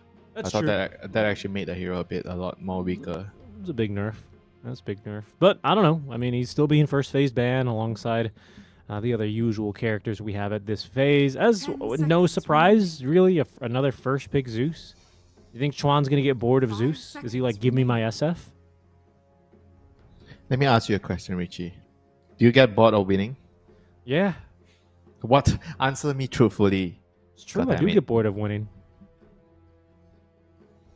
Just trying to troll me. Nobody gets bored of winning, I mean, especially at maybe this if it, level.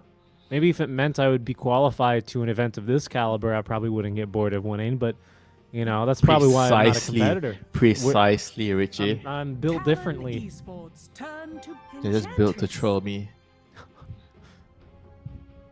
Oh, Enchantress. Richie, what is your favorite food? My favorite food is Mexican food from America. No, it's Mexican food from Mexico, actually. Okay, fine. But you can't 10 get that seconds here, right? remaining. So you have to deal with the Mexican food here. You cannot. 5 seconds But you remaining. can cast a game that has an Enchantress in it pretty often enough. First game I've casted of the Ench on the new patch. I know the innate doesn't seem that good, but the Oh, hero still yeah. brings a lot of other attributes to the game. Did you ask me about what is the worst in it, right? And I said Enchantress. I think you said Ench, and I found it pretty hard to disagree with you at this point. Although I don't think the ABBA one is very meaningful either. Can't be worse than the Ench. Talon Esports It's not that turn great. to 10% respawn time. Cooldown, you mean your spells? Yeah, but you get up what 0.02 or you get 0.2 Yeah, cooldown. compare that to the Undying one. Tell me more. The Undying one is an instant respawn every 8 10 minutes or seconds. whatever. 8 remaining. minutes, yeah. Yeah. It's not bad. 5 That's what it seconds says on the you- box. You kind of win some team fights because of that. Like the way he was baiting in the middle ground, the mid lane and high ground push, where I don't know if he intentionally stood in front Yeah. and then he respawned and he TP back, or Plus, you can refresh it for late game. Radiant team You're like a really bad Wraith King at that point. really, what? Really bad Wraith King. Except that when you die, instead of slowing, you just drop a tombstone. And that is bad. An extra tombstone in a team fight. Well, bad in the sense that you don't 10 respawn seconds immediately 5 seconds later. With a much better cooldown. Yeah, if I respawn instantly as an innate, then something is wrong, right? Yeah, I would say so. Yeah, I mean, I think it's hard. I think she did kind of get the short end of the stick as far as the best innates in the game go for. I mean, it's hard to compare when you have, ET and Weaver that literally get a free skill point in some of their abilities. Are you saying she should Radiant get a free team skill point? pick. Maybe so at level she 1, should. she has slow and impetus. Well, maybe they should give her damage enchant back. Talon That they Esports removed turn that. to Okay. You remember enchant doing damage? We're like, what did she die to? Oh, she died to enchant. All right. Damage per second. Yep. I mean, I don't know. I don't think Io's is that good either. He's got 10 Watcher seconds remaining. AoE increased, right? Like, It's okay. definitely more useful than the 5 Ench one. seconds remaining. You see enemy heroes coming. Pretty sure that's more useful. I don't know, because I think people kind of clown on this Ench one. I think it's strong. Like, it's strong when you need to get your neutrals. You know? Especially because enchants now... Eventually, you're going to get it. Like, how is that going to help you? Well, okay. I think it's strong, especially for like tier 3s, 4s, and 5s. Not so much for like tier 1s and 2s. But I think there are moments in the game where, you know, a neutral item can certainly help you out, especially for tier 5s. Which, yeah, I know you don't want to plan for, but like, I don't know. I think it's not that crazy that innates shouldn't be that big of a deal. Like, I think, for example, I think it's a little bit crazy that Weaver is so strong as he is right now. That he just has as strong as an innate as he has. Because you have to remember, if you enchant a creep, you get a token from it. And now you would get 2, which is kind of big for your team. Soon as like 37 minutes hit, you get 2 tier 4s. It's not bad. Instantly, guaranteed. Okay. You've won me over. 10 seconds remaining. So Either way, Abaddon is worse. Yeah, I think Abaddon's is just not good. The cooldown is like a cool idea, honestly, but I just don't see it being that impactful ever in fights. Because it's just not that much. And then like whatever the death cooldown is, I don't know, it's just kind of whatever. Yep, so Talon is going for, again, their carry Weaver. The Trian is probably the best partner with the Weaver. I think the last game they had Undying because of it's a reaction towards the enemy tiny carry. Right. But Trian with Weaver, just as amazing. I mean, the main thing that you're solving for the Weaver is the HP regen, because Weaver doesn't build any early game items that allow him to sustain, get HP regen. And Trian Protector has Leech Seed and the Living Armor. Not that you're going to skill Living Armor early. Yeah, no one but really Leech likes Seed that one. is usually just good enough to keep your Weaver at full health. Strong lane as well. Nature's Grass, Leech Seed, and the Weaver just runs in, kills the hero. With the Zeus ulti as well eventually. Yeah, Bleed has this, Dark Willow Axe lane, which is a pretty good lane. But I think Weaver Trian is going to trump it. Then you have the Void Spirit to kind of catch the Zeus in the middle of the team fights. I feel like looking at the first 4 opening picks from Bleed, they are going to again, have to play very, very split up on the map. They're going to have to play for pickoffs, be very aggressive in the early game. I think especially for the Void Spirit in particular, the supports have to make sure he gets the runes, because the Void Spirit is going to be the one moving around, killing stuff, and setting up X to have time to farm his dagger. Yeah. Meanwhile, Talon, they're not going to be able to completely run back their previous draft because they've banned the Slaughter, and like you said, the Undying was a response to, you kind of called it the Phoenix, but also to the melee cores that they had. I like the LC pick a lot, actually. I think this is another really strong hero. You have 2 very kind of full tilt aggressive heroes right now on Talon that can kind of go back and farm if they need to, if the game starts going rough, and they scale pretty well. It's a good draft again from Talon, honestly. Now they just need another support to round it out. They can flex the Weaver to support, so, we'll see. But it's Bleed that ultimately have last pick, so I think that's going to be a bit hard to do for Talon. Yeah, the LC kind of also enables the Weaver carry. I'll be surprised if the Weaver is not a carry here. I mean, the LC just gets you an extra Dispel, so you can remove a lot of stuff from Dark Willow, Terrorize, the Curse Crown, the Bramble. It's a very strong laner. I mean, the only thing that it doesn't protect you against is the Axe, but I guess you have Trian to use Overgrowth for that.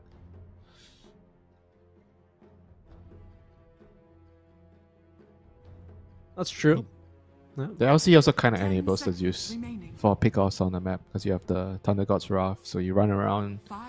You have a global nuke, basically a global Dagon.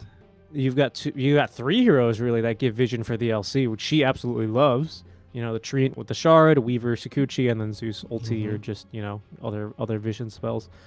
And in that sense, it's a little bit hard for the Void and the Axe to try and get the jump, right? Like, sure, you can send the Ench out front, but I think with the amount of magic damage that Talon is already showing, I don't know, it's going to be tough. It's going to be tough. Yeah, I mean, I think Talon can also run their draft up with even more magic damage. I'm thinking like some support that can pair well with Legion, like Skywrath, or maybe a Thinking also the other one Esports is like turn maybe to something like ban. a wyvern, which is not so conventional. Yeah. It's good against the axe, but because you can use your splinter blast on your teammates around, so it's easy to kind of combo it with LC when there's no hero, no creeps around for you to use it on. So you just use it on the Right. LC when she's going in. Right. Well, 10 yeah. seconds I mean, I think a lion is, Yeah, also Lion's just good fine, too. right? Lion's good Hex too. into the void spirit, hex into the axe. Is a shaman? Oh no, shaman's banned. Okay, well, yeah, that maybe. I think shaman is just better lion right now, to be honest. I mean, yeah, he doesn't have the nuke, but he gives you more push, which Talon don't necessarily need, but it does always help, right? I mean, to it take does. It objectives. does work really good with Trian. Your overgrowth, you place your serpent wards down, so you have a lot of time to dish out damage. Mm-hmm. But we won't see it this time. I kind of What like else? Sky more. I think I like Skyrath here for Talon. It works with LC. The silence is really strong against Void Spirit. And even the Dark Willow, it's very useful. It's a good lane with LC. Radiant team. Oh, they're not going to give us more time. Shadow Demon? Interesting. Yeah, it's very strong into the axe. Very strong. So that makes sense. Can steal Axe Illusion, disrupt him when he gets the Blink Call in to save your cores from killing themselves on him. Of course, his 10 illusions also seconds spin, so you remaining. can steal him and then just kind of cut waves later. Well, not really cut waves, but, 5 be seconds annoying. remaining. Okay. Yeah, and you have the cleanse to kind of also remove the Dark Willow stuff. And the debuff. void spells with Ags eventually, which might be impactful. Ah, You this may is now some select your some heroes. hero that we haven't seen in a while. Luna against LC. So what is the plan? They just want to win their lanes, right? Because their lanes are super strong. Luna, Enchantress, Right. Dark Willow, X, they are both very strong side lanes. And you have a Void Spirit against you, which is, I farm, you farm lane. And hopefully my supports can actually come and take the rune. And the important thing about your supports getting to have time to take the rune is if they are placed in a scenario where they can win their side lanes, and which is what I see Bleed doing here right now. They have two very strong side lanes, so that's probably gonna mean that they're gonna really want to prioritize winning the lanes, or at least stabilizing the side lanes and help the mid lane secure runes a lot better than the previous game. 10 seconds remaining. I think the Weaver Trian should be able 5 to seconds stand their remaining. ground against this Willow Axe. I think it's not very certain who has the upper hand in the lane, but I feel like it's going to be a very contested lane. And the LC Shadow Demon against the Ench Luna, I might favor the Ench Luna a little bit more, because as the early game, you kind of get bullied by the Ench. And Luna just does Luna things, last hit, deny, and then you harass a little bit with your Lucent Beam. Yeah, I'm looking here at this Luna facet, right? They kind of reworked. You can now what do they call this? You have the shard early on. Yeah, you have the shard free now. They call it rotation glaives, glaive rotations, rotating glaives. And with the facet, it gives you 10, 15, 20, 25% damage reduction. So levels with the glaives. My question is that a debuff that is applied to enemies hit by the glaives, or is that just an incoming damage reduction to Luna? Good question that we will find out in the game. I think so. I think we will. So are you asking me that because of the Shadow Demon? What do you mean because of the Shadow Demon? Because if it places a debuff to your teammate, then the SD can cleanse it with... Oh, I see what you mean. Yeah. Yeah, I see what you I mean. thought that's why you were asking me. Well, I'm just not sure how it works in general, but yeah, the implications actually do kind of matter a little bit, because then it's like, obviously she has the axe on her team, but like, does the axe then deal reduced damage? Because that's how axe shard works, right? Is his shard, no, sorry, it's his axe now. I forgot they swapped it, where they deal less damage to axe. So they still deal full damage to everyone else. They just don't deal as much damage to axe. So I don't know, like, how does this Luna one work? Because these damage reduction ones sometimes are a little bit... You know what, Richie? From the many years of playing Dota, I've learned that do not expect things to be the same. The rules do not apply the same. Well, like I said, Dota's I like to say this. Dota is a game of rules, but it's mostly a game of exceptions. There's always you always have your rules, right? But then there's always a couple of heroes that just kind of break those rules wide open.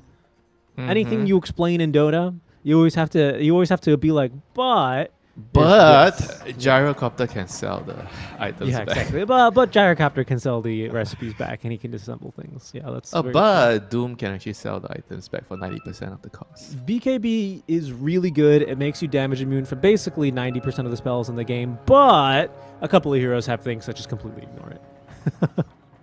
The battle begins. The battle begins, Richie.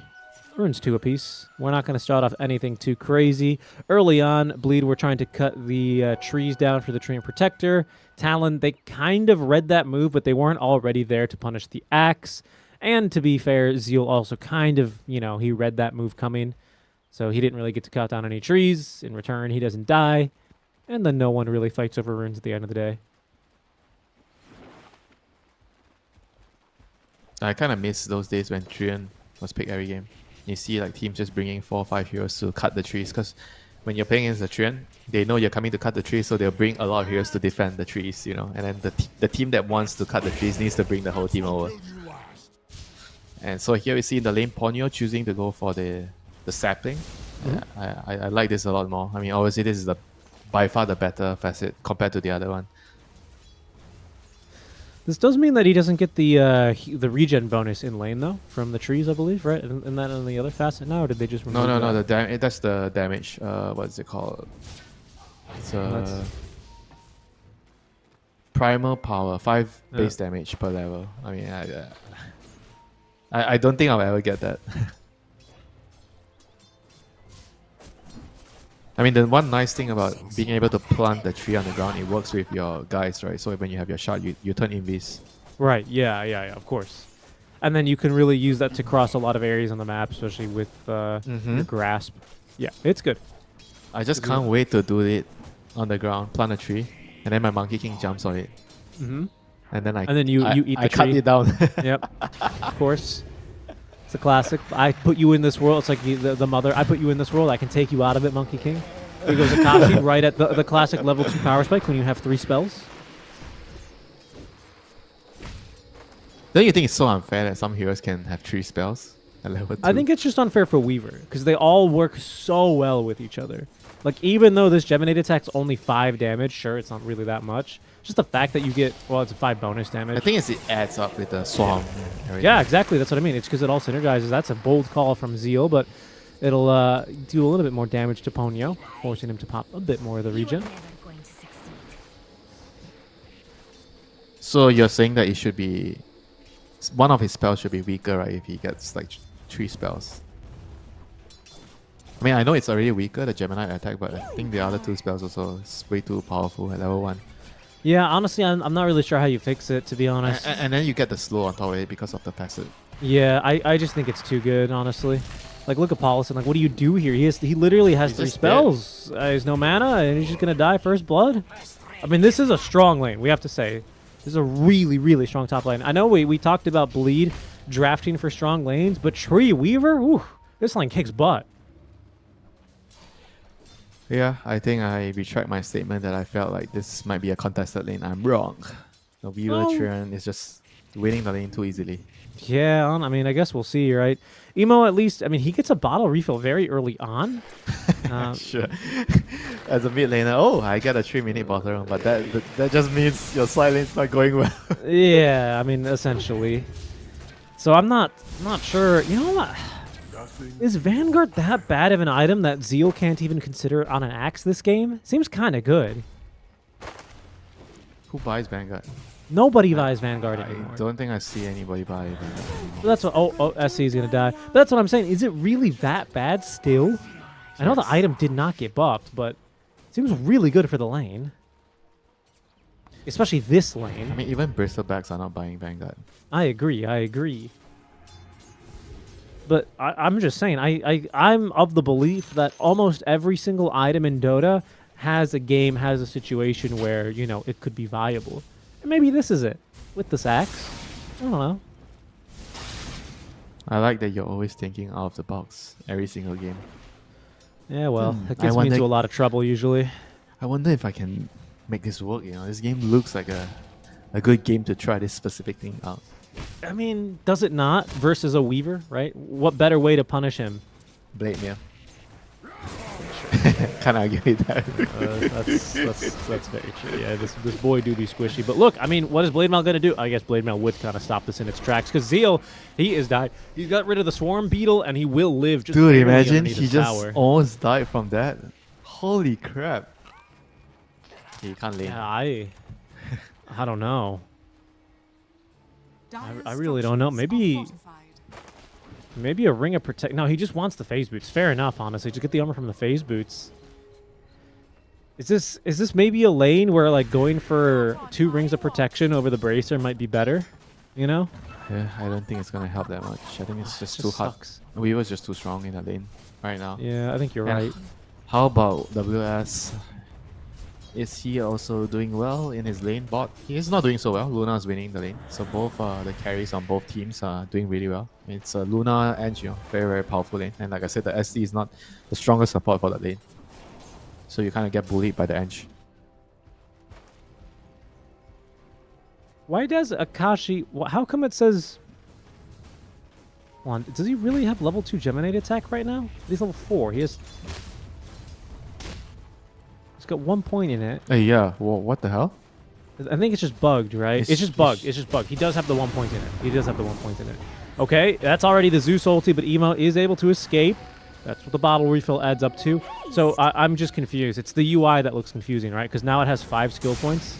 So he has 1 skill point in it. He's level 4. He has 1, 2, 1, right? Which is correct. I got confused for a second there. Okay, so Ponyo didn't get confused. He TP's over to save his Zeus getting run down by some hasted Enchantress. Very good. Yeah, we haven't really talked about the Ench lane at all. I mean, the lane kind of already ended, you know, Richie Emo is down here. Yeah, and WS running. Everyone out of spells as Jackie giving chase, but will be forced back by that little blood grenade thrown from Jokum. Mid lane, Paulson. Yeah, in trouble. Ponyo reaching after him there as the Brambles do connect onto Chuan. A second one now as well. Paulson underneath the tier 2 tower, but still dead. Chuan does jump into another Bramble, though. Has him very low because he did not toggle the creep aggro over, so Emo's going to make the jump on over to him and kills him with the Aether Remnant. Yeah, that was not worth it. I think he was really hesitating whether to commit. And he decided a little bit too late to do it. And yeah, just pays a huge price for going for that kill on Paulson. And now Paulson is back refilling bottles, so the death is like kind of convenient.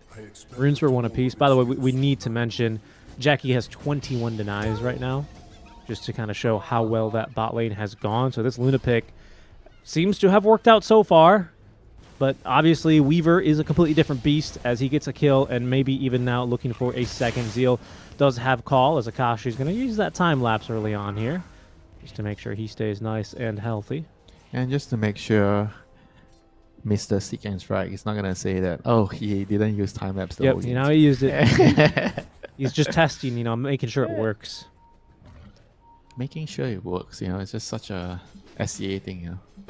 Just checking the BKB if it works. Fighting in the river now. Paulson got a lot of Brambles down. Will make it difficult to contest as Emo just jumps right in the middle of 3 heroes. Got a huge damage barrier. That means he's still alive. Gets that 7th skill point into the Dissemblate. Allows him to jump away from this fight. Now looking to re-engage as the rune ended up spawning top. Aether Remnant thrown towards Emo. Will catch him. Mr. Stompy is going to be able to assist with the kill. Didn't actually end up needing him there as Paulson had him with the Dark Realm projectile. Nice job. Shadow Realm, sorry. Good You're kill. not wrong. Dark Realm and Shadow Realm. Yeah, Kinda but they're similar. different places in the Dota lore. Shadow Realm was where the Shadow Demon is from. Under attack. And the Dark Realm is where the Dark Seer is. Uh-huh. You know, it's very important for the people that know the lore. Oh, you should have said Dark Lord. That's where the Dark Lord is from. The Dark Lord? Who's Dark Lord? Voldemort. That's the thing, guys. I don't know Harry Potter. I've never read the books. Emo. Okay, he's going to get away. Chuan does not have the ulti for 60 seconds, but with that amplified damage run, he was very scary.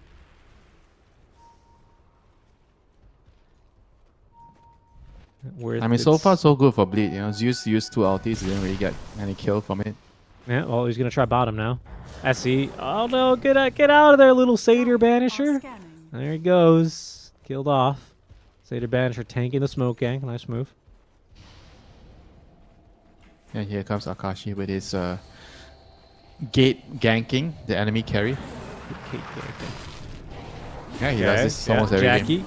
Jackie getting owned here by the gate gank as this Warpine Raider doing what he can, but against 4, it seems like even SE is going to end up dropping. Emo is also in pretty deep here. And Akashi diving a tier 2 tower, or near abouts, for the kill onto SC. Ultimately, the attendance will last long enough. I mean, this always happens to Jackie. He always stays in the lane. And farms the jungle is greedy. I think they just need to plant a gate observer ward and sentry for him. If your carry likes to play like this, you have to put a ward there, I think. Yeah, you gotta. If he's susceptible to the gate gank, you gotta give him the gate ward. Did I tell you about when to place the ward? Did I have this discussion with you? When you I've have never seen you place a ward in my life. When you have Luna and Drow on your team, like heroes that are very susceptible to ganks, it's always nice to place the gate ward because they like to jungle on the lane, right? So those wards are going to be very useful for Luna and Drow type of heroes. Especially against Monkey King Weaver types of heroes, right? You want them to rotate and can rotate very early. Seems to make a good amount of sense to me. Jokum, ooh, tried to reach him there with the disruption, but Bleed had both their supports there, so I think it would have been a bit of a hard catch. Zeal, in the meantime, has managed to kind of get all the Weaver boots off of his neck. A very difficult position to be in, because Weaver, of course, has 8 legs. So that was a lot of boots on his neck, but he almost has the Blade Mail now, just needs the recipe. So a decent recovery. You sure he has 8? I thought it was so. 6. Don't you count the antenna as legs? No. Oh, really? The antenna is it's the mandible, right? It's not a leg. Well, the mandible's the jaw. I think it's not on the mandible. Anyway, another gate gank is incoming. Jackie, he's gonna probably just abandon his team here. Yeah, first duel comes out. No point in enchant yet at level 5 for SC, and not a chance there either. With Chuan also joining 5 heroes, make it 4 down bottom. And Jokum is just kind of pushing mid wave in as best he can. Tower will go down. His Talon look to exercise a bit of map control and map pressure. Bleed in response, looking for the tower up top is Polosin, looking to set up a kill now onto the Dream Protector. Long TP cancelled, baited, fools. Stay down bottom for now. I love that ward spot that Ponyo just put down now underneath the tier 2 tower. Such a sneaky little ward. Might see Jackie on that one here in just a bit. His Talon though, move over to the mid lane. Bleed, gotta get the tower top. Emo, long TP on over, but Zeal with Blade Mail, he's going to stay top and on his way towards that Blink Dagger. As Akashi now throwing the Swarm Beetles onto Emo. Got all of his spells here, so he's a bit of a difficult catch. Ponyo's on the high ground alongside WS with duel ready. If they drop the Overgrowth, they might be able to just catch him now, but instead he's going to get the Astral Step away. WS chasing, wants the duel damage. Won't be able to get it so easily thanks to the Terrorize as Akashi steals the kill onto Polson. Didn't really steal it, I guess. He secured it. Yeah, in the end, it ended up with a tower, getting a tower and a +1 kill. Really good for talent. I mean, that overgrowth is whatever, you know. You're having to use it for that kill. Akashi onto Zeal. Zeal missed the call. Got a Blade Mail, TP. though. Oh, he has no TP. No, he doesn't have Blade Mail active. Gives him a little bit more time where Akashi can't touch him. That time is now run out. Has SC nearby. And Akashi's not going to play too crazy. Okay. Ooh, this is a sneaky little ward. I like that one a lot. Up top lane, Bleed have a ward to the right of the medium camp underneath the tier 2. It's a nice one.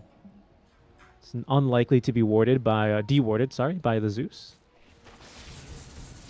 And you have to play a little bit clever whenever you're playing into the Zeus. And speaking of which, has activated the Invis rune. I think he's just going to use this for the bottle refills, honestly. I don't really know if he'll find a kill. But, he wants to find the 40-minute rune. That's true, but Zeal's ready, and on top of his, Chuan, 14-minute power rune spawns down bottom, I believe. That's an arcane. That'll be really nice for the Zeus. Yeah, but again, you know, Akashi is coming to the runes, you know. True. And just make sure if his team needs him, so he's always there. I think it's a very, very nice habit to have as a carry. Because the runes actually break the game, you know. Like if you give the right rune to the right hero. Well, I think for a Zeus, there's almost no better rune than the Arcane. Hopefully, he doesn't just farm with it. Wait, But Winter, is the Arcane actually better than the Amplify damage? for a Zeus, I'd have to assume so. But Oh, again, that's just regen. Even regen is pretty good, you know. Yeah, that's true. That's true. But I think early on, maybe Amplify damage is better, because early on, when heroes are just not that tanky, having shorter cooldowns to just spam your high damage output abilities, especially with Phylactery, it just seems better. More casts of Phylactery, you know?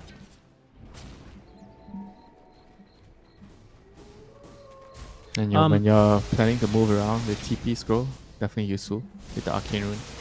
True. Actually, good point. Yeah.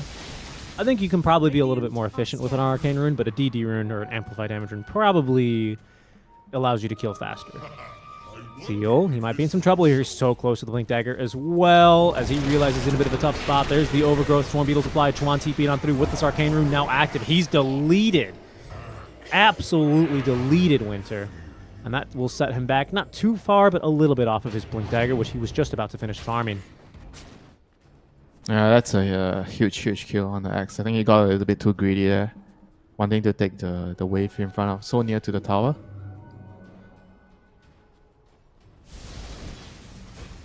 And these are all habits that I feel like it's not good to have. Maybe out of 10 times you get away with it 5 times, but I still think it's not a good habit to have. You just have to be disciplined, go back to the safe spot, wait for the neutrals to spawn, 16 minutes, and farm. Because he only needed 100 gold. And now he's going to need a little bit more time. We'll get that very quickly here after the stack. Blink completed. Should expect to now see Bleed look to get their first stack of this blood armor, right? This coat of blood that we have not yet achieved for Zeal. The Axeless Axe looking for his first stack, his first dunk. Yeah, time to rock the game, you know, with his dagger. They are going to need to ideally get a kill on the Weaver or the Zeus. Or the Zeus, yeah. That was what I was about to say. I think Zeus is probably just a bit easier just in case of time lapse, but I think Zeus is also tankier than this Weaver, isn't he? Just barely. I mean, if you factor in the armor, the Weaver should be more tanky. That's true. And that's what buying Gleipnir does for you, right? On Weaver. Yeah, I You guess. get, You get have a point. HP, 350 HP. Yeah, I guess you have a point. Dire's bottom tower is under attack. I mean, all the meta heroes just buy really good items, you know. Either you get Phylactery, Gleipnir, all these items give you a lot of HP in the early game. Like would back like in the to day, back in Go the ahead. day, Weaver, Zeus, they are not that tanky at 17 minutes into the game. They don't have items that give you HP. That's true. The first like HP item was like Eye of Skadi and SNY back before Yasha existed, or Kaya existed. Hold on, we might fight here because Emo's just used both of his Astral Steps casually. Can they catch him with a stun? They've got the vision thanks to the ultimate. Oh, but AWS, he'll cliff himself. Throws himself up there. SC. Not ideal from Ponyo. Yeah, he forgot. And is untouchable. Right clicks. He wanted to right click with a shot. He did. He wanted to be efficient, but ended up with empty hands. I'd like to see SC enchant a creep so he can get 2 more tier 2 neutral tokens for his team. That'd be very nice. Here it comes. Look at this. Look at it. Ah! Easy. Look at that. Just double. He got all the tokens for his team just now. They had 2, now they have 5. Look, that's worth something, okay? Mm-hmm. It's not like amazing, but it's worth something. Mm-hmm. He did wait too long to do it, though. But just you wait, Winter. It might have an impact a little bit later on in the game. I mean, so I'm just seeing the way they're gonna balance heroes. Are gonna turn into you have really good basic skills. Your innate is gonna be shit. Maybe, I guess. Polisent trying to TP out. Chuan, lightning bolt in 3 seconds and is untargetable. So the disruption can't cancel that TP, but it does mean Bleed have to fully retreat as WS flinks onto the middle of 3 heroes, but doesn't get the duel off because of the call out of Zeal. Jackie blows him up as he has the point in Eclipse with level 4 Lucent Beams. What can he do now is, well, not much, unfortunately. Surrounded by 4, he dies. I was checking to see, the buff was on Luna with the rotating glaives. I don't know if that buff is dispellable. Is under attack. That's my next question. I assume it's not, because I assume it's reapplied every single whatever tick that the glaive spin around the Luna, but the buff's on Luna. Radiant's top tower has fallen. I'll let you know later after the game ends. Yeah, or maybe this game if Joachim builds an acceptor, right?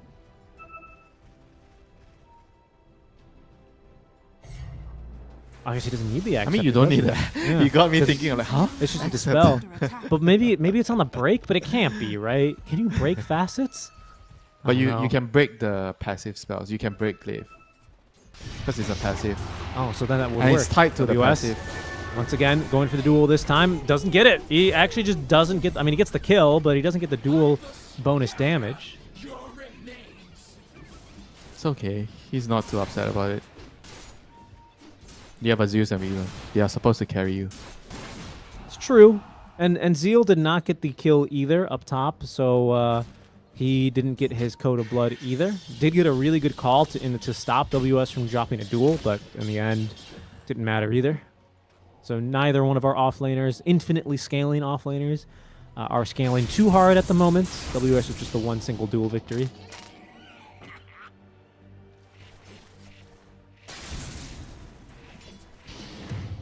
In SE, trying to send his creep to deny the 21-minute Wisdom Rune. Yeah, Dire's almost. top tower is under attack. It got pretty close, honestly. Dude, I say I thought the Zeus wasn't paying attention. What's this Hellbear Smasher doing here? I got it Dire's eventually. middle tower I guess the has Shadow fallen. Demon was kind of panicking. Bro. It's not a Structures are neutral. fortified. Wait, did they Radiant's move bottom tower is under Little attack. Friends to the Ags? Oh, it's been on the Ags for a long time. Right, so the shard is Sproink. I got so confused for a second there.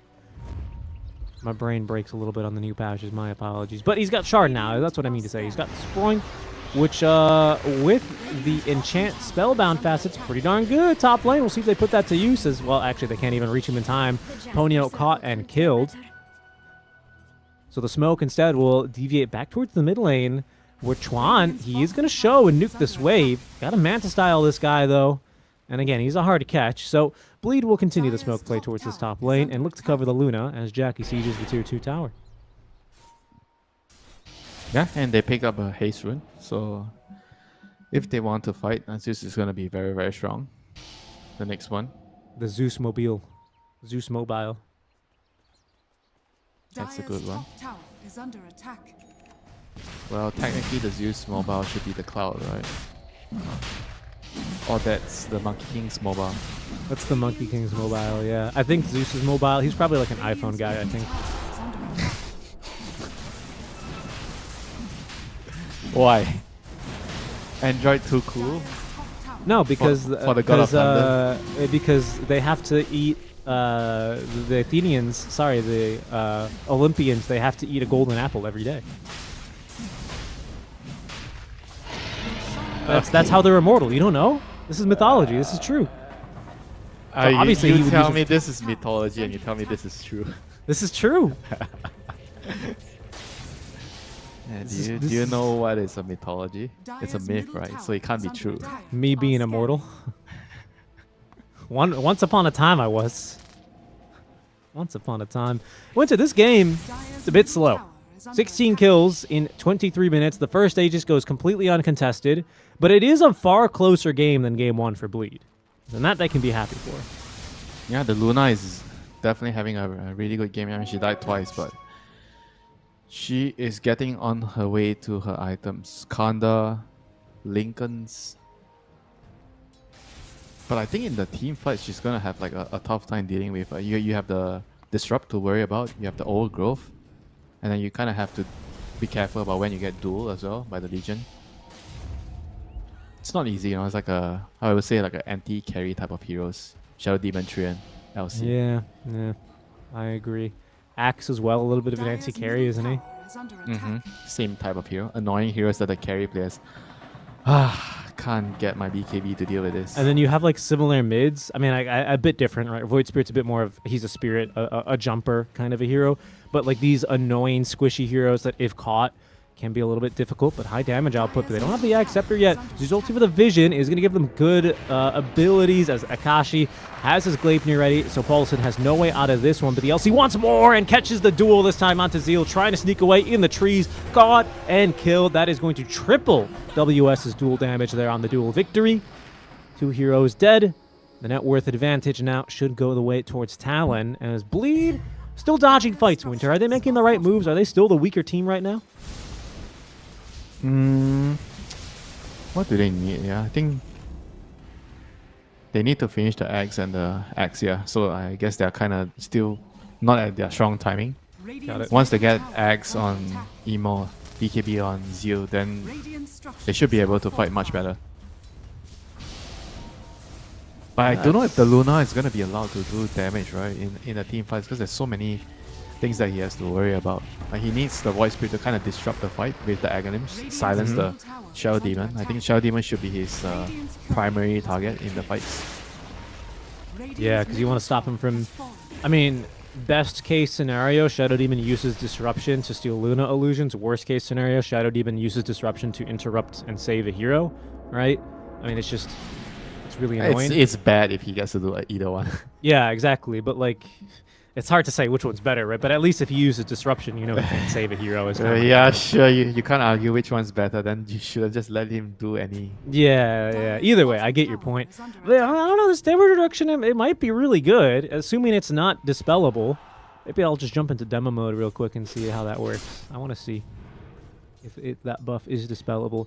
Still watching the game, of course, with our lovely observer. We'll see how things get going here. Is that... Wait, is WS building an axe as well? What is that? Ogre axe and point booster? What's that Aghanims. You get Aghanims now because you have BKB on your duel. Is Courier? It reduces cooldown. Oh, there's his Courier. Yeah, it is going to be the Axe Scepter, and this Courier is not going to see the smoke gank going his way. I don't know if Bleed will really catch anything here, but I do like this move from them smoking on the Void Spirit's Axe Scepter. Oh, they missed. There's the axe jump, but they missed. You got the leap away. Shouldn't matter much because Jackie in there. But Jokum with the save as Jackie now in a little bit of trouble here. The LC duel connects. That is not going to be with the Axe Scepter, I believe.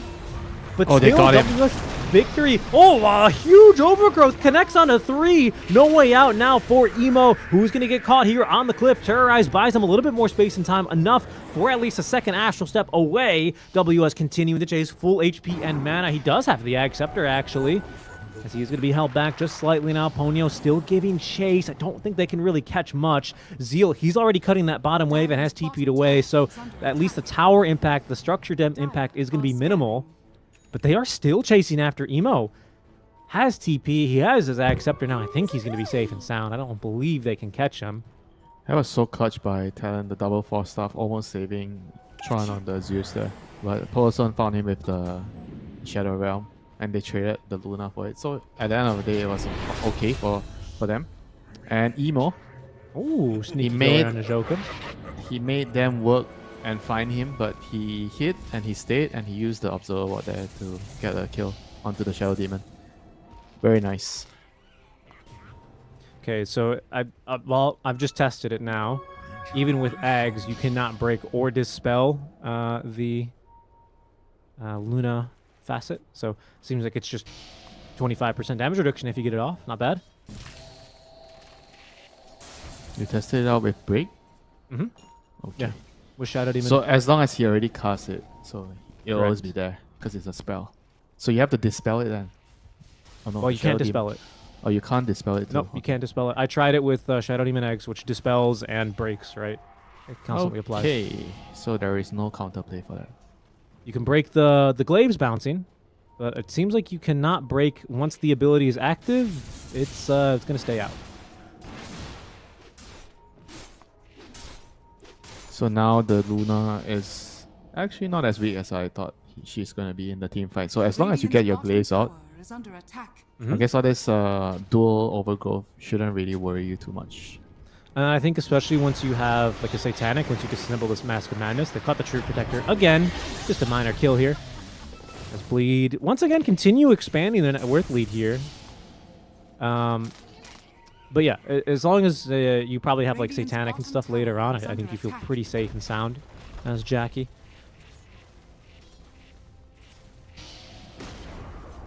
I'm so curious about that. I love these little spell interactions. I don't know if that's right though, because you can break talents, like the Void Backtrack talent. You can break. Does that mean you can't break the facets? I guess so, huh? Radiant's bottom tower is under attack. Yeah, Maybe now I if it's tied innately to the hero, Dire's then maybe middle you tower can't break is it. under attack. I I don't know. guess. Radiant's middle tower is under attack. Yeah, I need to test it more. You already said it. It's about rules and exceptions. That's true. And now they've added a lot more rules and a lot more exceptions.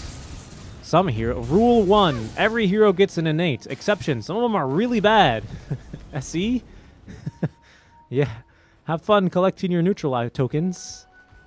We'll see if it makes a big difference. The next time it'll make a difference is 7 minutes from now. But seems like we'll be having some impactful fights between now and then Winter because there's a smoke play. They see the Weaver in the mid lane. Akashi, they're going to make the jump with the Blade Mal active. Zeal's caught him, but the disruption in the mid of time. And look at the jump from WS. He's on to Paulus, a dual victory for him now. But Ponyo is going to be killed in return. And they finally get this kill onto Akashi. Emo jumping on in. Make sure that they put down the carry Weaver. Bleed, for the first time this series, really make an impact move.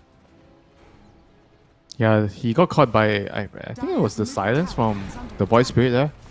So he didn't have any way of dispelling it, and he doesn't have a BKB, and he's queuing BKB right now. And he can't play against these Aghanims on the Void Spirit. Good jump from Bleed. Yeah, the Void Spirit Ags paying off. They have this Gem of True Sight as well to just hunt him down. So really going all in on this timing, and I think it's going to work out for Bleed here. 4K the net worth lead, but Winter, I think they are squarely in control of this game now. If they can get Roche, the next one, yeah, they're going to be in a very good spot in the game. Now Weaver, he's going to have to worry about finishing his last component for the BKB before they can go for a fight again. I mean, Zeus is still pretty strong. Like pushing high ground is going to be an entire different thing against Zeus and Shadow Demon. They'll have time because it's a long rush timer, 145 until he respawns. Should be enough time for another, what, 500 gold is all he needs? No, another 1,500. I don't know, actually, it's a bit tight. Ooh, especially if you're going to end up losing heroes like this. Zeal catches Akashi again. This would be huge, but they used both Resonant Pulses already for the kill under the Treant Protector. Still the Terrorize connects. Zeal, 3 seconds for another call, but it's the duel, which is going to be able to catch Jackie. Did not get those glaives out. I don't think it would have really mattered, to be honest, with the Acceptor on the LC. Holy crap. That was so clutch, like, by WS, like, deciding to just go in with the duel there. Like, after he saved the Weaver, he removed the Terrorize. And he just decided to, okay, this is time to go in, you know. I was so surprised that he decided to just go in. The Weaver didn't even turn around to help him, you know. He just killed the Luna alone, basically. That was so clutch. I mean, this is why he's touted as one of the best offlaners right now in SCA. Both offlaners this game are really starting to pop off a little bit. You know, again, playing kind of similar heroes, right? The anti-carries. But the LC a bit better with this Dispel currently. You gotta have the killer instinct. You see a chance, you just have to go. If you hesitate, you lose your opportunity. It's very difficult for players that overthink stuff, you know, to play well on this type of heroes. I agree.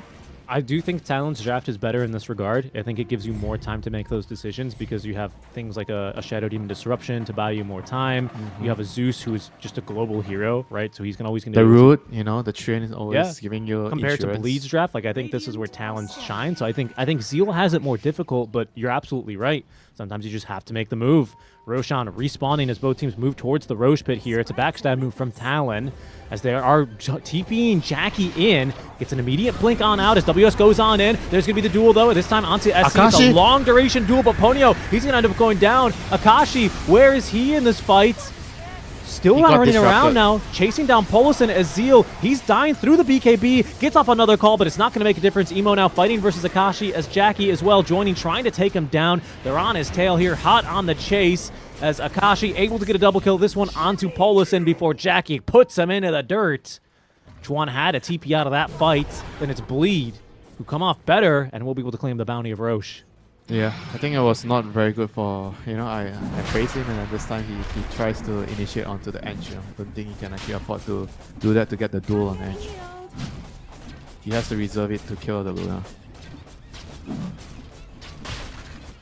Anyways, Bleed, they won the team fight. Now they get Rush, and they're gonna be back to square one, I guess. Initially, when they were in control of the game. Yeah, I see lived, huh? They did not kill him in that fight. He's gonna be able to easily And tank the for man Roche. is untouchable with a pipe, you know. It's gonna take a while to kill him. Yeah, that's true. And he has the heal talent at 15, so it's hard to kill. Doesn't have the what is it? The overprotective wisps. I think that one's really cute. Talent. What? The other facet is whenever Ench takes like more than 250 damage, a okay. wisp comes out and heals her. Dude, I was wisp. talking about talent and you give me something else. I know. I'm sorry. I confuse them. But yeah, you're right. That talent is very good. The facet, I think the enchant attack range one is far better. But a big kill. Akashi ends up dying. Goes in pretty deep. Yeah, he's very vulnerable actually right now in the team fights. Actually surprised they don't have the shot on the SD. I think they have to just use the shot to save him. Yeah, I presume they've gotten Dude, it's unlucky like here. Tormentor's 40 up minutes. again. Yeah, but still he should buy it. He has to go. Yes, so. After this, if he doesn't get it, he has Didn't to buy get it. it. No, didn't he get has it. to. I think he has to buy it. What's it for here this game, Winter? Just the silences, basically, from the Void? I mean, even the below spells are nice. The silence, the that's true, willow extra the spells, brambles. they're all very annoying, right? You don't want to pop BKB. Okay, willow cast Hold crown on. on you, then you have Hold to use on. BKB. Talon, they didn't get their ward dewarded from the high ground, so they know that there's a Void Spirit and a Willow here, but who is hunting who? WS, as the Emo makes the jump first. Disruption buys him a little bit of time, but he's come back taunted. Now with the Terrorize, he is killed off and out of the fight. A 5 versus 4 with 6 now as Jackie joining with the Aegis, kills Ponyo before he can even get off the Overgrowth. Talon bailing out of this fight as the Hunters become the hunted. Bleed will push the advantage now. They might even go up high ground here, Winter. They have the banner. Yeah, that was a absolutely huge move there by Bleed. Dire's bottom tower is under They attack. know that they are strong. They know that they have an Aegis. They want to push their advantage. They made the right play with the ward, and yeah, I mean, just paying off, you know. I mean, you can say that, oh, Talon, they should have dewarded that cliff when they were fighting in the Roche, but sometimes it's just hard to keep track of things, when the game is going so quickly. Yeah. Dire's bottom They were tower confident about has their fallen. own ward that they didn't really consider the possibility of the bleed wards there on the high ground, and that's going to punish them. Still holding on to the banner, I believe, looking for the right opportunity. Did we place it down already? Structures are fortified. Oh, it's literally right there. Okay. On the high ground. Well, Weaver's going to make pretty quick work of that thing. Bleed are unwilling to defend it. Keeping Zeal back in reserve, ready to counter-initiate here if WS makes another crazy play. But a 9k net worth lead here. Still the Aegis on Jackie's Luna for another 2 minutes. See what Bleed chooses to do here. As really, they're in the driver's seat this game right now, Winter. Indeed, they are right now. They have to navigate the road, the hazardous road. They have to make sure Bloodstone Axe. they don't run over bumps too quickly. I love Bloodstone Axe. Huge AoE, which is further going to be buffed by the 25 talent if he eventually Radiant gets are there. scanning. Basically gives you your 25 talent. A little bit, not as strong, but it's pretty good. Mm-hmm. And the lifesteal, pretty nice too. Yeah, that's a good Dire's point. middle tower is under That's a attack. good point. All right, SC, you need to go enchant some creeps for your tier 4 tokens now. I talked you up so much. Please, just enchant a single jungle creep. I beg of you. A skeleton, even. Enchant one of the skeletons. Please. Radiant are scanning. It's too late. They've already basically... Oh, he's going to do it. He's going to do it. No. What? SE. Yeah, you're neutrals. You're innates. The most powerful innate ability in the game. See, they're pinging him. Oh, my heart.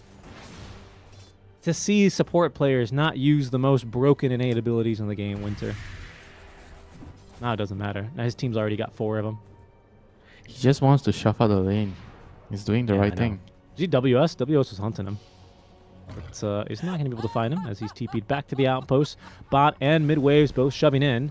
WS is going to have to TP back here pretty soon. But for now, Bleed are not pushing it. 30 seconds on this Aegis, so I don't know, Winter. Has this window closed on them now? Will they have to wait for this next Roche? They definitely should be careful. I think if they get a pick off here, they can actually go high ground. But if they don't get a pick off, it'll be hard, right? Because you have to take into account potential buybacks, right? If you're sieging without the Aegis. It's true. Bleed, as their Aegis expires, will make a smoke move. Right now, heading towards a very fruitful direction as Chuan farming, caught. You activates. Ooh, yeah, Manta style, but still gets caught by the jump of Zeal with the Blade Mail active. The first dunk of the game. And a very sweet couple of coats of blood here for Zeal as he catches the Zeus, thanks in large part to that Bloodstone, that AoE. Very generous there. Without buyback on the Zeus, of course, we don't know this, but they will tentatively poke up to the high ground here. I say tentatively, even though Emo freaking Astral steps up to the high ground. Kashi, bit of damage now being thrown out. It's an Arcane Rune on this Void Spirit, so he is very eager to jump in and out of these fights. As Luna on the high ground is always a bit disastrous. Seal finds as well Akashi. They're going to catch him with the silence, prevent him from getting the BKB off, holding on to that one for now. As WS punished again, jumps in aggressively. Seal with another kill. 4 coats of blood now. And 2 heroes dead on the side of Talon without buyback. They're without a top lane of barracks and Bleed. There's blood in the water, Bleed in the base. As Jackie's destroying these buildings, just tearing them apart. Another jump in. Okay, the disruption to save him. There's a BKB and a time lapse ready. Can he use it though? No! Stunned up and killed again! Zeal and the rest of Bleed opening up this game, pressing their advantage. Absolutely magnificent play so far out from Bleed in this game too, Winter. This is the last straw, you know. They're using all their remaining buybacks to defend their Rex. 2 buybacks. Akashi's had to buy back. Chuan is alive again, but another big taunt onto Zeal. He catches 2 of them. The follow-up's not immediately there as Jackie's focusing on the buildings, but look at Akashi. Akashi gets the BKB off and the time lapse, but only just. Can he now look to punish Emo, who is kind of out of spells here? Astral's up in 2 more seconds. Zeus ulti for the vision. Rooted down now by the Glacier, but Zeal again onto 2 heroes with the Bloodstone active. Dunks Chuan back into the grave with you, he says, as Akashi's still trying to stand his ground and fight. Bleed worse off for wear, but still getting most of the kills as they get the Weaver again. Paulison killed him. The brambles, you know, he ran into the brambles. He got stuck. That should be Unbelievable. That should be it. They're gonna wait for Emo to rejoin the team and just finish the last set of barracks here. I don't see what else Talon can do anymore. Yep, that's a dieback on the Weaver. Chuan dead for another 45. WS is going to need to get quite the duel here to try and turn things around. He is going for a really sneaky backstab. Oh, Emo just jumped up to him. Emo was just here to farm the camp. He can't believe it. He can't believe it. WS silenced again and again and again. Now running for his life, but the rest of Bleed have come to try and put him down. He doesn't have buyback. They're very well aware of this from the previous push up top lane as in goes Jackie, in goes Seal. Dunk doesn't connect in time, but they put him down. Oh, goodness. Emo going for the Ancient Camp ended up finding an Immortal player. What a jump. Dire's middle tower is under attack. I can't believe that. I can't believe that jump. Well, that should be game. I mean, LCS buyback now, but Okay. I don't know how much that's gonna do Yeah, with but you your don't have a Weaver. Weaver, right? 40 seconds. I mean, they're gonna try. They're probably gonna try one more time. You have to. What more can you do? Smoked up inside the base. Blink Dagger on the Tree Protector with the Overgrowth. Zeal again getting a big jump. The disruption is there. Good job here by Ponyo, just interrupting long enough. Chuan at least able to live for now as the duel is going to be onto Jackie. It's a pretty good one, WS. Oh my god! Jackie says, thanks for the damage, sucker. As they will end game number 2 and take us to our first game 3 here of the SEI Close Qualifiers. Well played to Bleed. Yeah, GG. Nice comeback after game 1. They figured out what they needed to do in the second game. Play for the lanes, play for the mid lane. They made sure they control the runes much better this time. But it was close, you know, throughout the early game to the mid game. Felt like it was tough to call who had the advantage. At times it felt the Weaver rotating over, ganking the Luna, you know, with the gate, kind of gave Talon a little bit of the edge. But eventually, I think the BKB not coming at a timely manner kind of cost the Weaver a lot. You know, Akashi in, I think it was the Roche fight, was it? Or one of the fights in the bottom area, he got caught by the Aghanim's from the Void Spirit and he died there. You know? And it was like huge kill streak, and they lost a lot of momentum from there. Yeah, and then Zeal, getting his items online, really becoming an impactful force after a very difficult laning stage, ended up working out massively for them here. Same thing, I want to say as well, right, for our Void Spirits, who was able to get all his items online and then eventually really become kind of the initiating factor, hunting these supports, making life difficult for Chuan and even the Weaver. And all playing, excellently together overall. I was very impressed with the way that Bleed were able to bounce back after that first game. Yeah, definitely not an easy thing to do, after losing the first game in that type of manner, and now giving your opponents the Zeus again, and then winning against it. So it's gonna put talent in a spot where they have to figure out what went wrong, and they have to try and come up with a solution quickly. They don't have time. Nope, and we don't have a lot of time either before we have our third draft ready to go, folks. It's Game 3 in the closed qualifiers for the SCA region. 2 teams going through the SCA closed qualifiers, folks, and, these 2 teams now 1 game away from getting into that qualification match. Stay tuned, as we'll be back with our third game between Bleed and Talon after a short break.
I'ma keep winning, winning. I'ma keep winning, winning. Ooh. I'ma keep winning, winning.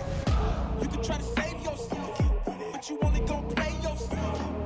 You can try to save yourself, but you only gon' play yourself. You can try to save yourself, but you only gon' play yourself.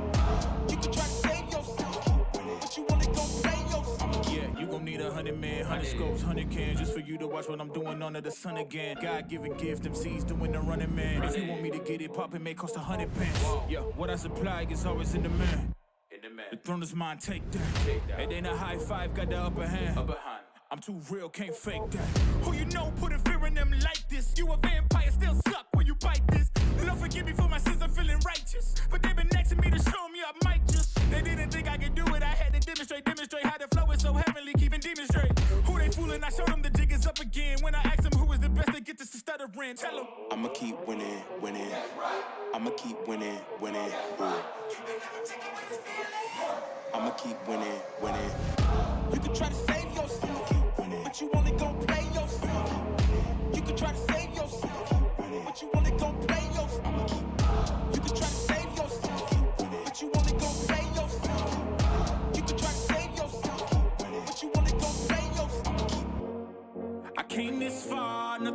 stop me now. They knock me down, but they can't count me out. I can't lose, I won't lose. I can't lose, I won't lose. You may wanna set yourself. I think it's best you run away. I won't let you finish. When you came for me, you played yourself. You scream for help. It's a shame that nobody will hit me. No pain, no gain. Watch who you bang with. Make it to the top with the same ones I came with. I shoot my shot. You better know that I'ma never miss. When they coming for me, yeah, I'm gonna tell them this. I'ma keep winning, winning. I'ma keep winning, winning. Ooh. I'ma keep winning, winning. You can try to save yourself, but you only gon' play yourself. You can try to save yourself, but you only gon' play yourself. You can try to save yourself, but you only gon' play yourself. You can try to save yourself, but you only gon' play yourself.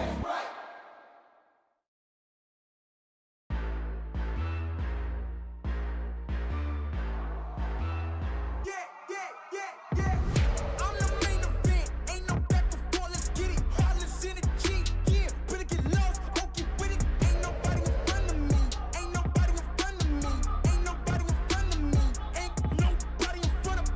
You can try to prove me wrong and try to give respect, but who we looking for if there was no one left? Ain't nobody in front of me, ain't nobody in front of me, ain't nobody in front of me, ain't nobody in front of me. I don't really see y'all as the competition, but if you go against me, you the opposition. But if you wanna test to look like you can close the distance, I'ma give it A forever since you're so persistent.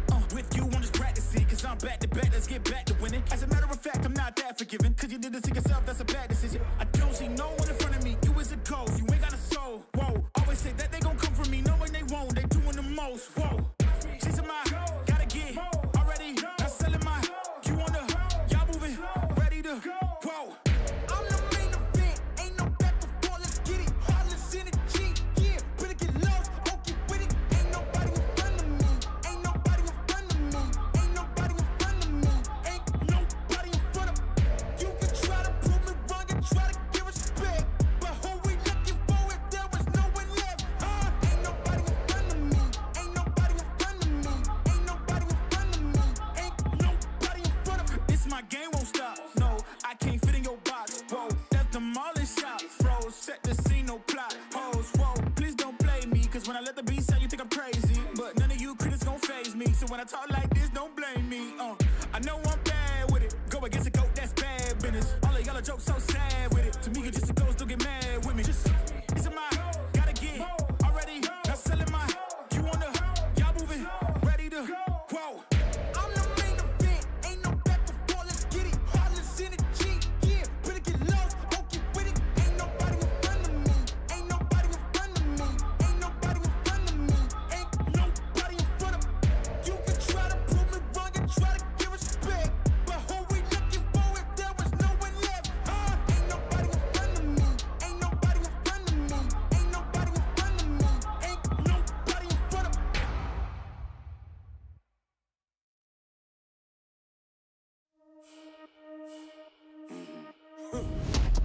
Everybody trippy, yeah, we coming, yes, they're back. Yeah, we walking with a body bag full of cash. Cut from a different brand, we raise it like a flag. Unapologetic. We gon' keep running it back, running it back, running it back. Running it back, running it back. And that's we gon' keep running it back, running it back, running it back. Running it back, running it back, running it back. Hey, 10 toes, I'ma never miss. Boy, I'm locked in, never take a loss in the sport, boy, I'm top 10. Giving work all around the clock, I know they watching.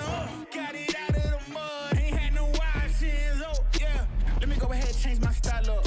Got that touch like Midas. Back then they wouldn't invite us. Switched up, now they wanna be like us. And now they dealing with identity crisis. I know, I ain't sorry, get a pity party. You could probably get it from your mama now.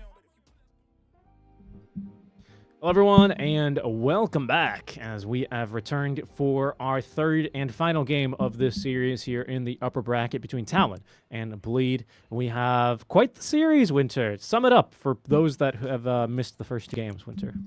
What's happened? Why me? The first game, Talon totally dominated Bleed, and the second game it was kind of like a much tighter affair.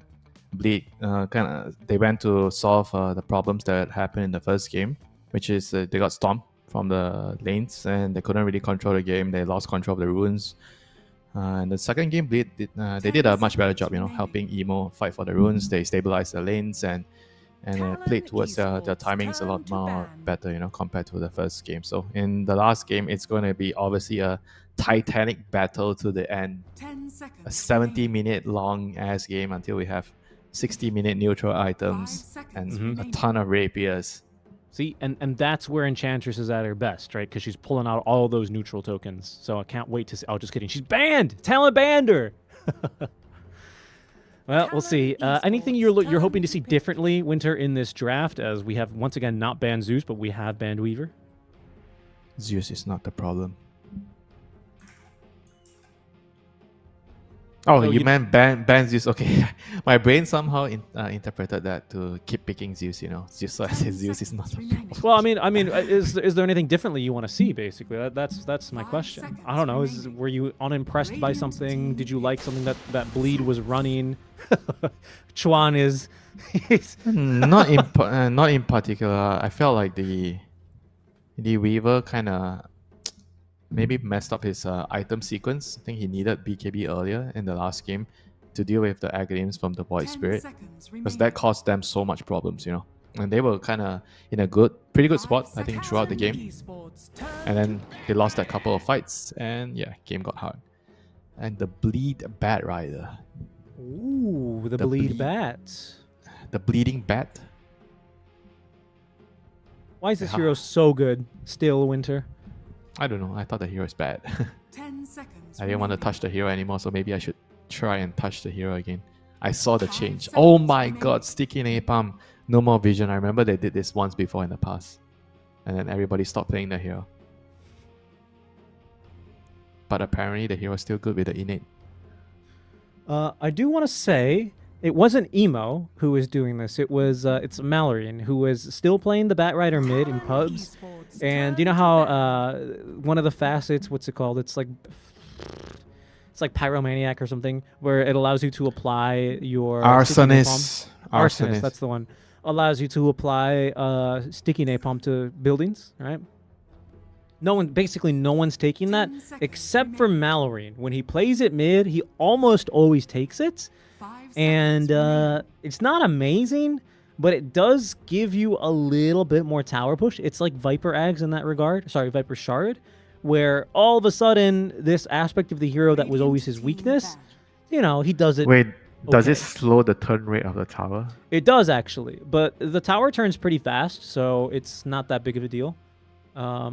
Yeah, but the tower does turn pretty fast, generally speaking. It's got a good turn rate.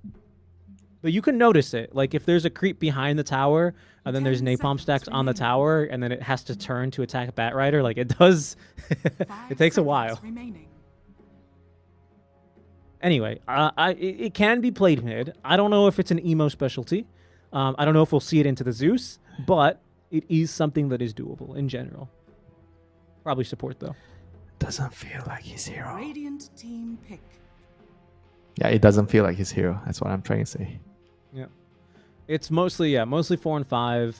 Mostly you take the stoked passive.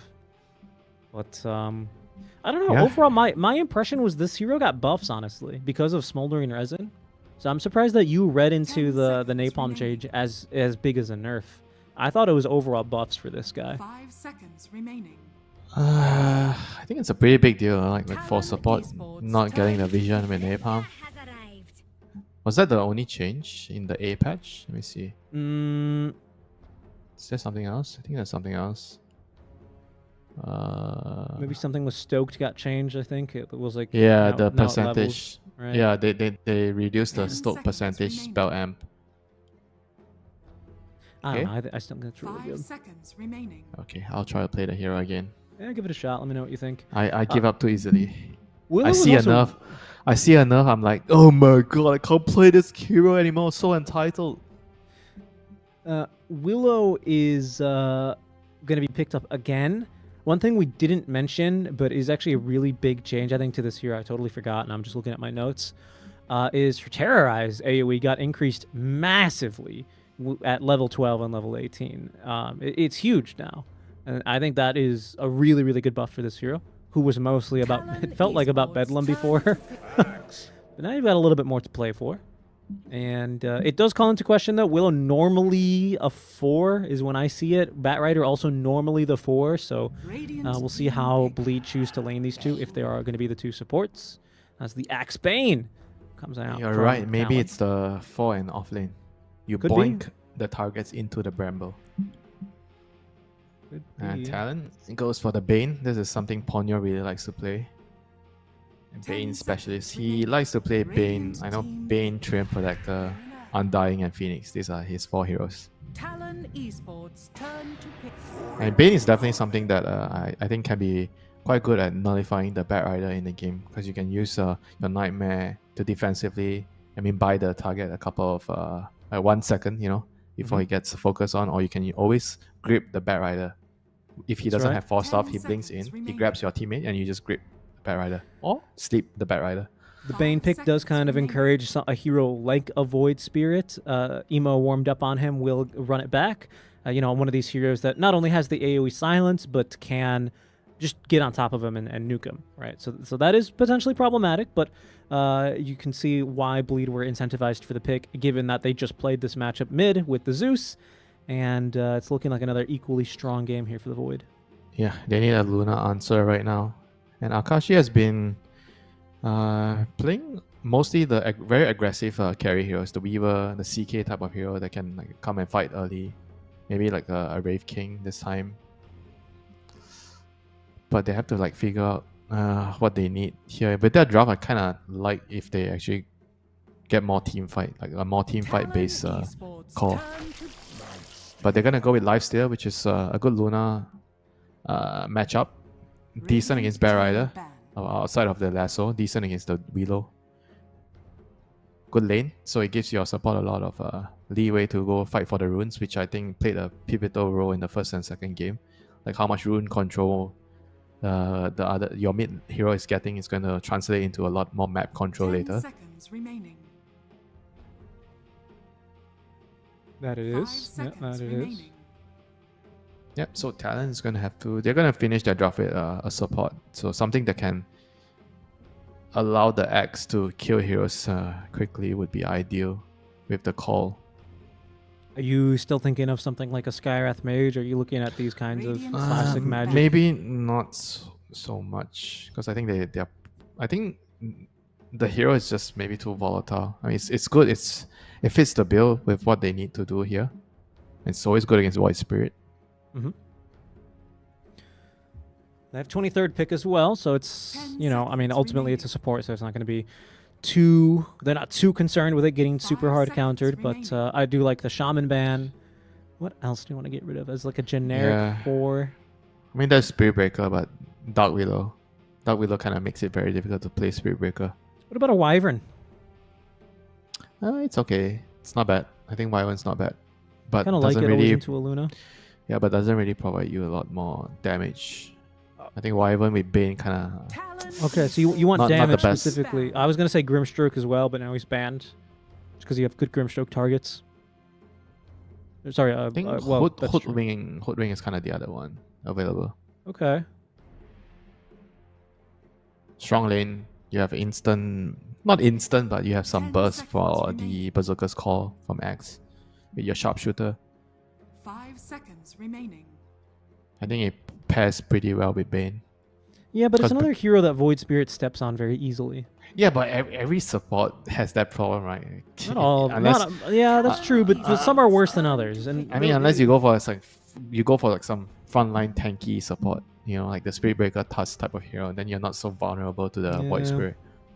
I get what you mean. It just I feel like having a Bane and a poor little Bane and a poor little Squirrel are just like...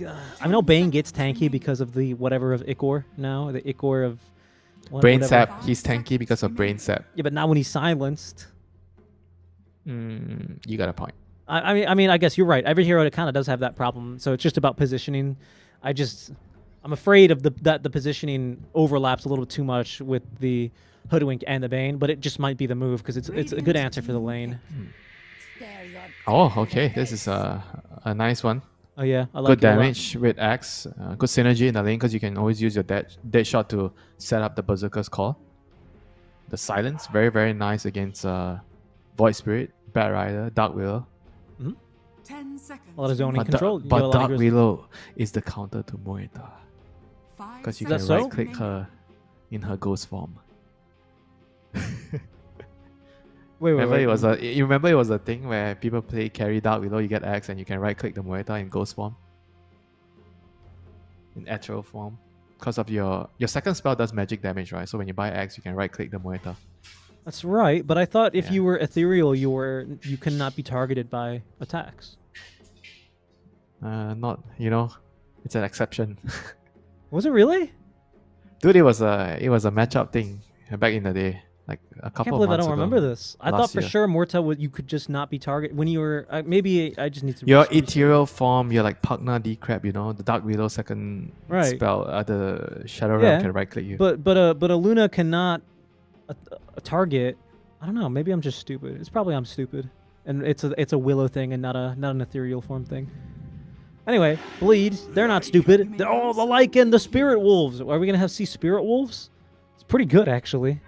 Yeah, it's pretty that's what Yatoro was going for when he was playing the hero. They have a nighttime draft, Luna, Lycan. They want to fight at night. But that was a carry Lycan. This seems to be an offlane Lycan for Hey, Zeal. come on, bro. You think an offlane Lycan is any different with a carry Lycan? They're gonna farm. They're gonna take up a lot of space on the map. Like, pretty sure they build similar items right now. Yeah, he went for what is this facet? Pack leader. Is that the wolf thing or I don't think so. I is think that the the other one. wolf? I think that one's called literally Spirit Wolves, isn't it? Am I crazy? Let's see. Yeah, that's called spirit wolf. So he chose to go for the permanent 10 invisibility seconds wolf. remaining. So he can summon the wolves that he can control. 5 So the seconds basically the remaining. old one. This is the old one. Okay. How do you feel about this? Like some heroes, for their facets, got some of their abilities kind of half nerfed, and then some heroes just got like brand new things. Like Axe got like a brand new thing, right? Oh, WS has call out. I haven't seen that one too much. Normally, I've seen the one-man army. Huh. He lost the last game. It wasn't him actually. Never mind. He was playing Legion the last game. I think against Lycan this sounds better because there's like a lot more units to hit you, and it increases the attack speed of the affected units, right? So it gives you more stacks of the counter helix. Yeah, I mean, this one still is really good, to be honest. Yeah, I guess that makes sense. In general, I'm always a little bit apprehensive to give Luna more attack speed because even if she is attacking me more, she's also launching more glaives that might kill my team. So that's the one. You think Axe players worry about the glaives killing their team? They're only thinking about killing the Luna. Dude. I guess not. The amount of times I've died to Axe because he is, we are both. What's the Grimstroke first ability called? I can't remember. It's not Stroke Soulbind. of Fate. Stroke of Fate. No. Sorry, I meant Warlock. Warlock's first spell. Fatal Bonds. Yeah, we're Fatal Bonds. My Axe or Bristleback just run in and go, okay, time to dive. Wait, do you die from Culling Blade if you get Fatal Bond and one of your teammates gets No, killed by no. Culling Blade? No, I'm talking about when the Axe, and if I'm playing a Hoodwink and I get Fatal Bonds with my ally Axe, who then jumps in anyway, I die.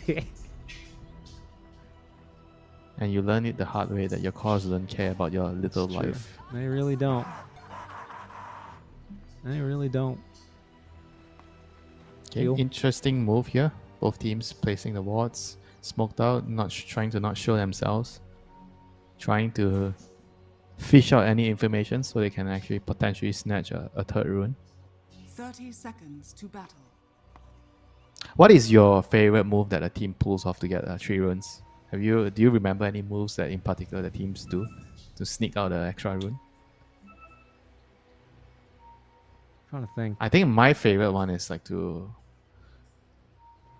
you walk out and you gather 5 heroes in the mid tower and then you smoke after that and you try to steal one.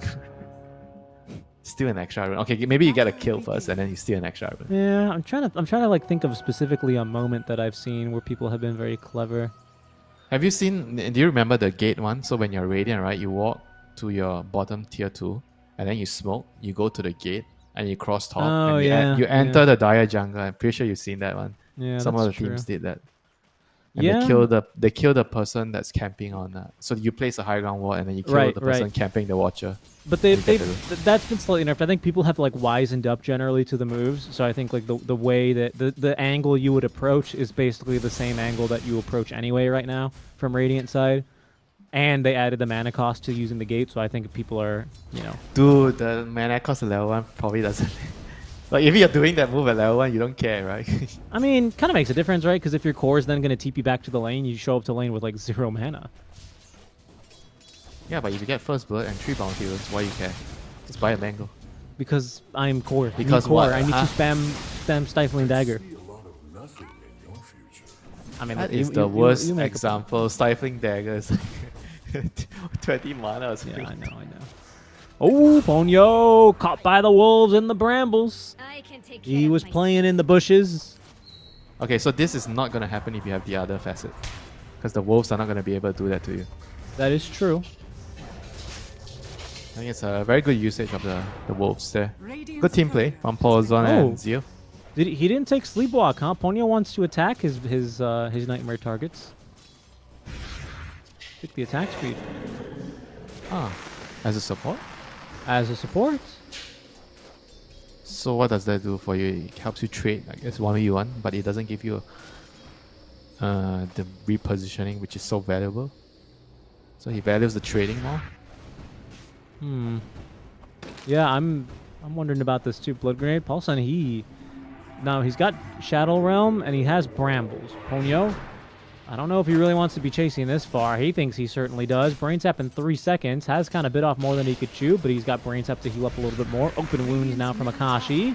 As the Bramble is going to connect onto him a second time. Polus unable to still do some good trading and harass.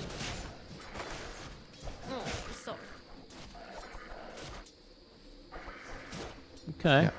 How about our bottom lane, the Bat Rider Luna lane? It should be doing fine, right? No, actually the Luna is not doing so hot at the moment. 6 last hits to the 9 of Axe. Because the Muerta is actually just doing well, helping the Axe. Did the Muerta take La Ofrenda? Does she have What? her little statue? No, okay. She took Dance of the Dead. Oh, you mean the one that you respawn to the target location? Yeah, I mean La Ofrenda. You don't know La La Ofrenda? Ofrenda? No. You've never made una ofrenda? I've never either, even though I am Mexican. We never. You do realize I'm not Mexican, right? I am though. We've never made an ofrenda though. We didn't do Day of the Dead celebrations, unfortunately. That's only like a certain part of Mexico. But it's Oh, cool yeah. that it's in the game. Have you seen anyone do it on support, like to get that? Yeah. That's it. Of course. I mean, it was mostly on day 1 where I saw a little bit of it, and then it immediately got punished, like the Venge Eggs, you know, where you respawn and they just kill you again. But yeah, I think it's not really as strong. I think it's good if you're pushing and you're attacking. But outside that, yeah, I'm not sure when it would be used. So maybe if you want to contest Roche and then you have your La Frenda there and then you respawn there, you can play aggressive and you die. Kind of like an undying thing, you know? Yep.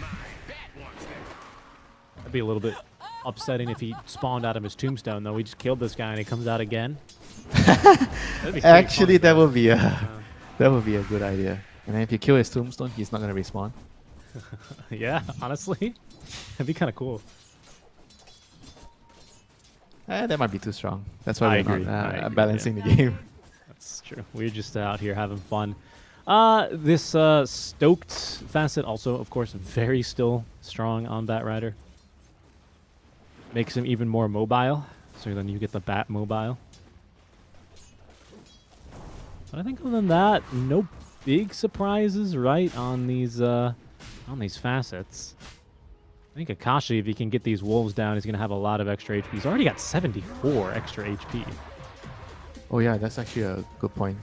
More stuff for him to kill, more HP to gain. That's true. making that margin ever so slightly bigger for himself. So many stats, as you can see. And I mean, this is just a hero that eventually he can run you down. He's got brown boots already. I think the phase boots coming out now. Ponyo's being ran off by the wolves. Gosh, this is giving me memories in Dota 1 where you have 4 gauntlets on Lifestealer at level 1. He has 3. You're not quick enough. 2 range creep denies right in his face, though. That is it's a bit painful for sure. Not really make or break for his game, but in an otherwise dominating lane here, 32 and 11 so far. I mean, he's really popping off. And as is Jackie, so both safe laners coming out on top so far early on, Winter.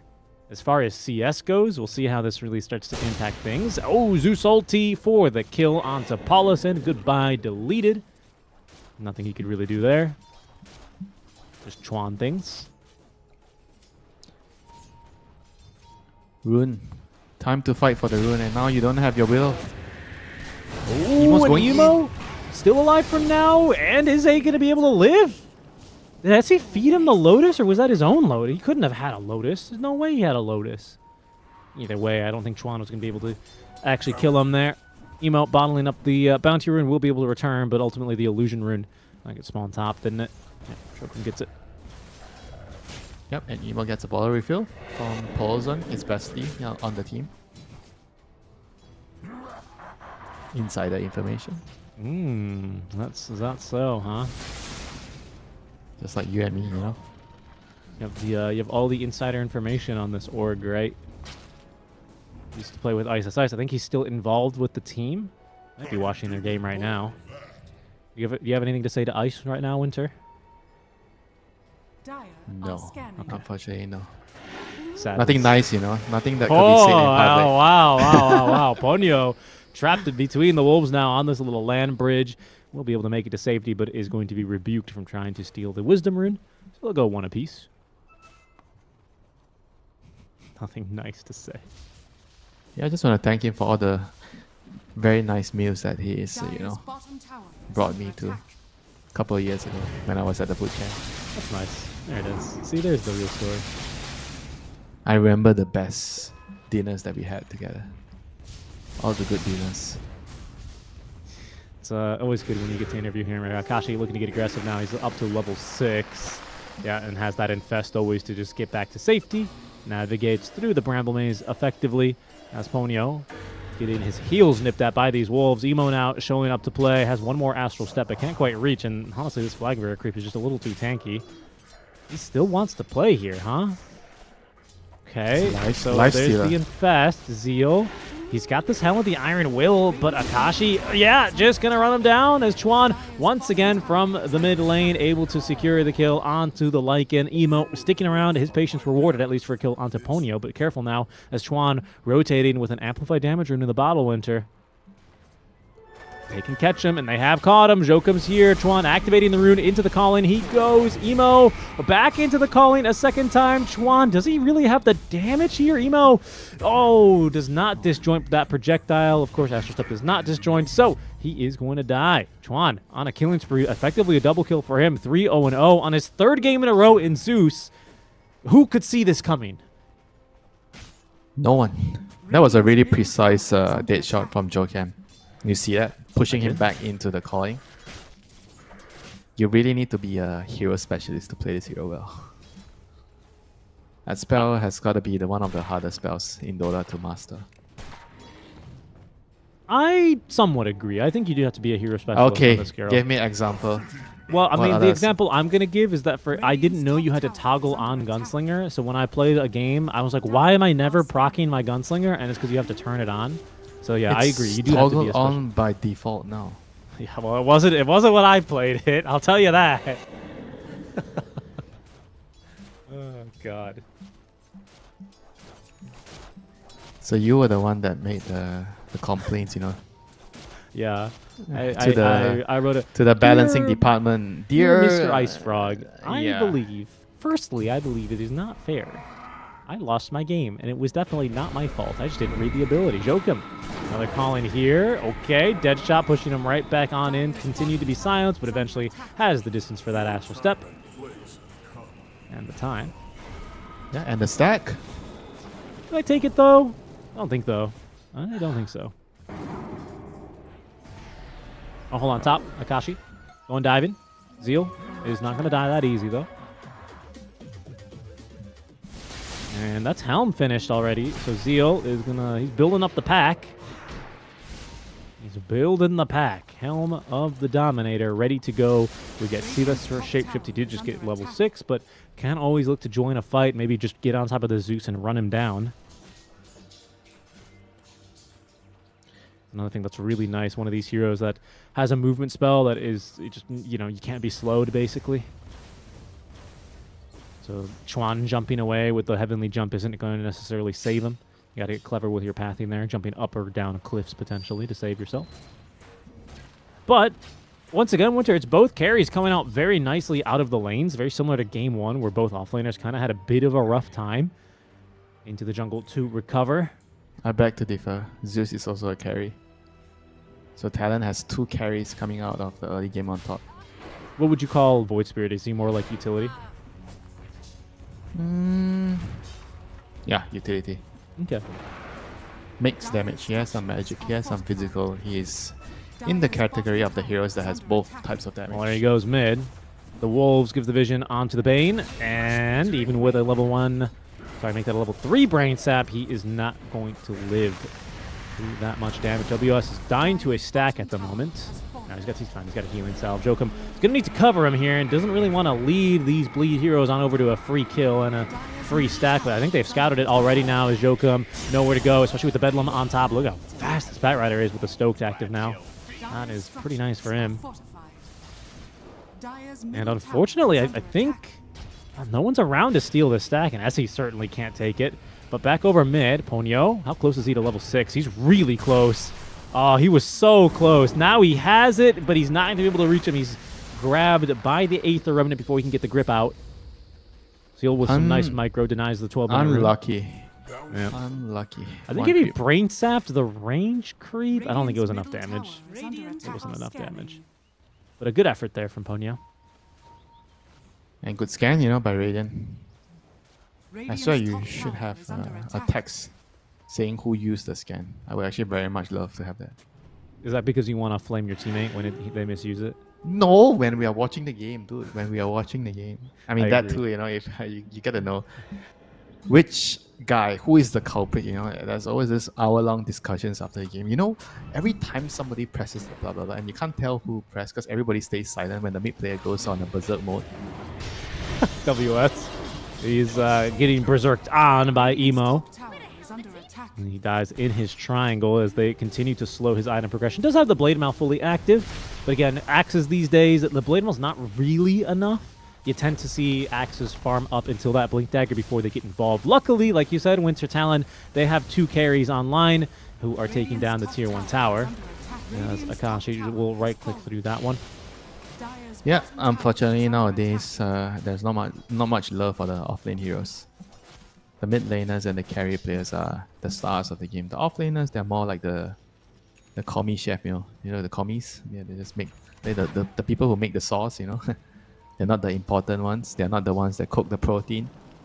Yeah, I know they're like the line cooks.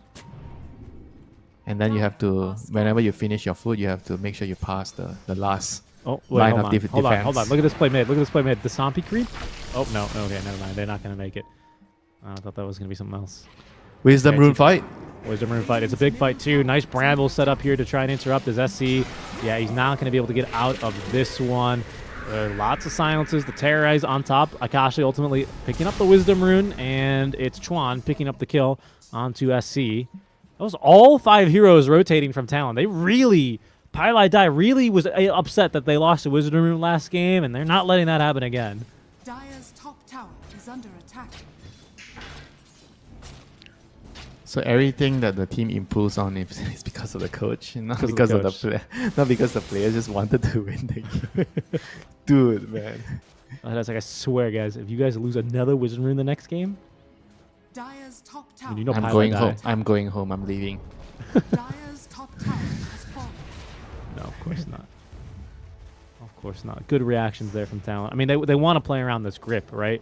They have an early activation core, so it only behooves them to look for these early fights. As they can't take a fight top. That tower's gone already. Jackie pretty strong with the Mask of Madness. And Zeal, again, I don't think still has used a shapeshift yet, but he's going to have Helm 2 online very soon. He has, I'm pretty sure, at least one time. I don't think so. Let's just agree to disagree, alright? Whatever. Our reserver, he doesn't know what he's saying. He's, Radiant's bottom tower is under attack. you know, too busy looking at carries farming creeps. He hasn't paid attention. Whatever. One shapeshift. Radiant's bottom tower That has is, fallen. damn it. This phylactery buff is... Radiant are scanning. Or the buff it gives to Zeus is just madness. Will we see a grip here, Ponyo? Yeah, he's going to let her rip. Axe coming on in. Might be able to get the dunk here for his first stacks. And it seems like, yes, indeed, he will. With the Zeus ulti as well, they know what lies in the shadows. It's Jackie, who has a point in Eclipse, but is not going to have the range or the move speed. Top lane, there's an infested Axe coming in to bring in more heroes. Finally, Zeal, he's used his shapeshift as WS gets a second dunk this fight. This time in the top lane. No Blink Dagger online for him either. Just good old-fashioned move speed for him. Thanks to the infest buff. Good stuff for him. Face boots too. True. Battle hunger plus face boots. Oh wait, it doesn't give you move speed anymore? Okay, so it was just the face boot. Well, it gives them a move slow, right? So, you know, it helps out a little bit. He's gonna have his dagger now, so that's not gonna be an issue. He doesn't have to run in to get his call. So I'm wondering, like, what... How are we going to see him? I don't think he's going to play any different with his facet, right? It's just the same thing. Just go for calls. I think one-man army just incentivizes you to try and go for solo kills, makes you a bit tankier, but ultimately this one probably is the better option in terms of, like, a pure team fight. Yeah, but I feel like what you try to do as Axe doesn't really change that much, even with one-man army. It's more like, okay, you kind of have more incentive to be greedier, to go do things on your own. Fuck my team. Emo.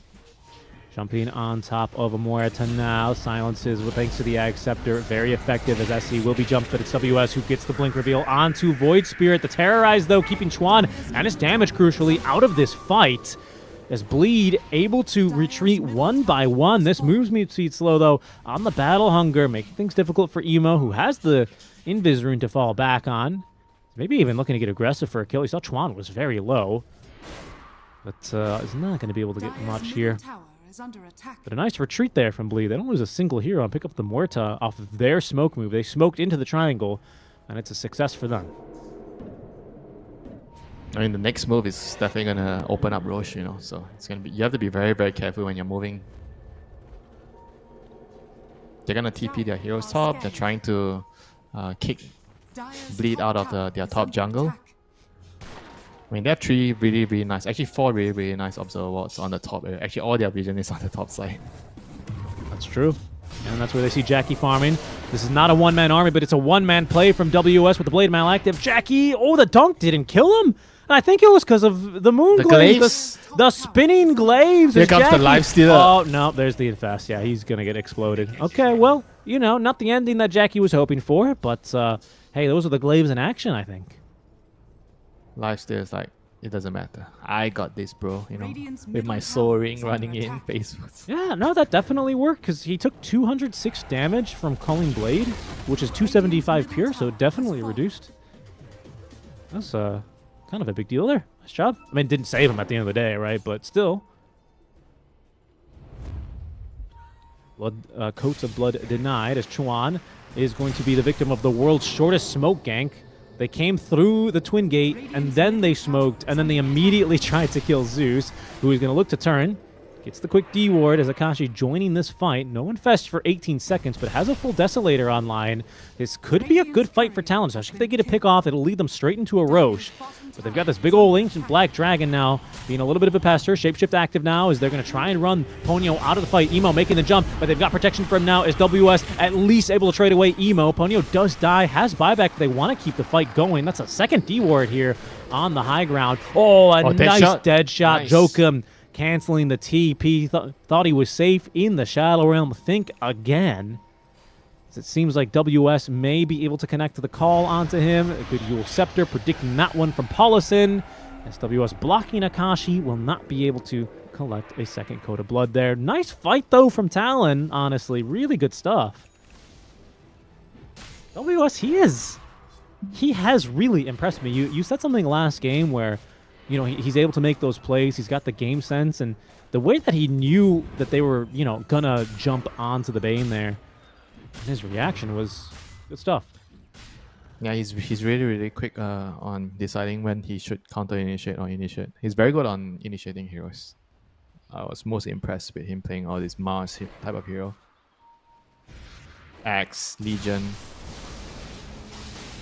I think he really fits this type of playstyle. He doesn't think a lot. He's very he relies on his instincts a lot, and he doesn't hesitate. Mm-hmm.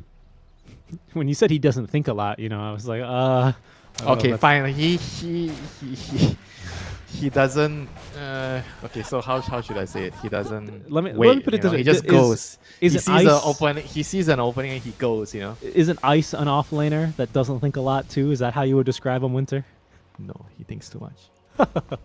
I see what you mean. It's this kind of playing on gut versus calculated. Okay, when your offlaner thinks too much, you want to put them on like some kind of more complex hero that wants to play the game on a long like a run. Brewmaster, Brood mother type of hero, you know. But when you have WS as your offlaner, you just want him to play starter. I got you. I got Axe as well. I think he's up there for him. The LC, I think in particular, was good. I see what you mean. That makes a lot of sense. Isn't that great that offlaners are back to this type of hero instead of just having you're having another carry on the yeah, instead of having to play like all the 33 heroes. Yeah. back to Blink, Blade Mail. So you would have preferred the Helm of Dominator build meta with the jungle creeps with the zoo. With the Wraith Pact going and Visage. No. I mean, look, I think it's different strokes for different folks, right? But I like the way that the meta at least makes it a bit open. I mean, everyone is free to enjoy what they like. How would you rate Zeal's performance so far this game? You know, he is playing one of these zoo kind of jungle heroes, right? How is he doing so far here? I mean, compared to WS. I think he hasn't really been doing a lot. I think apart from like scouting with the wolves and allowing them to find pickers on the support, the back lines, he's just been mainly like doing his own thing, you know, not really part of any big moves. They're gonna get the Tormentor here. Mm-hmm. But I think his primary role in the fights are going to be the same. He needs to allow the White Spirit to find the Bane, because the Bane is going to be a very key target in the fights. You don't want him to be gripping your Luna, especially. Right. Okay, so this is a smoke play. I like this one from Talon. They're somewhat nearby their core, who can maybe join the fight if it's a long one, but the read from Bleed is a good one. I was trying to find a word to rhyme there, but couldn't find one. You'll find it, don't worry. Zeal? Anyone wants More a like wolf WS, yeah, getting the jump there. Yule Scepter to counter initiate as Jackie pops the BKB, and now the ultimate rips through WS, saves his ally for now as Emo held down by the grip. He'll be taken down in return, but a 2-for-1 trade. Is joining the fight now is Akashi. How much of a difference can he make here? Bleed, light on resources. Akashi, he's already also used the Infest, but still has this Aegis for another 3.5 minutes. Chuan finding the stun there. No TP out available for Polison as Akashi eventually rewarded for joining this fight with a kill onto the support. A 2-for-2 trade overall. Whew, that was a close one. It was a really close one. I felt like Bleed could have easily turned that around with the Eclipse in the middle of things, but just couldn't get enough kills there. Just got the Bane. Yeah. Solid positioning by Talon, right? Really held back the Luna through her BKB Eclipse. I think it was basically just used to kill the Axe, which wasn't bad in itself, but it did leave a little bit to be desired in terms of what's left in the next stage of the team fight as soon as Emo was caught. Nice job. You know, Zeal throwing his summons immediately onto the Bane to kill him off. It's a good fight. Good fight, but Talon will come out on top ever so slightly.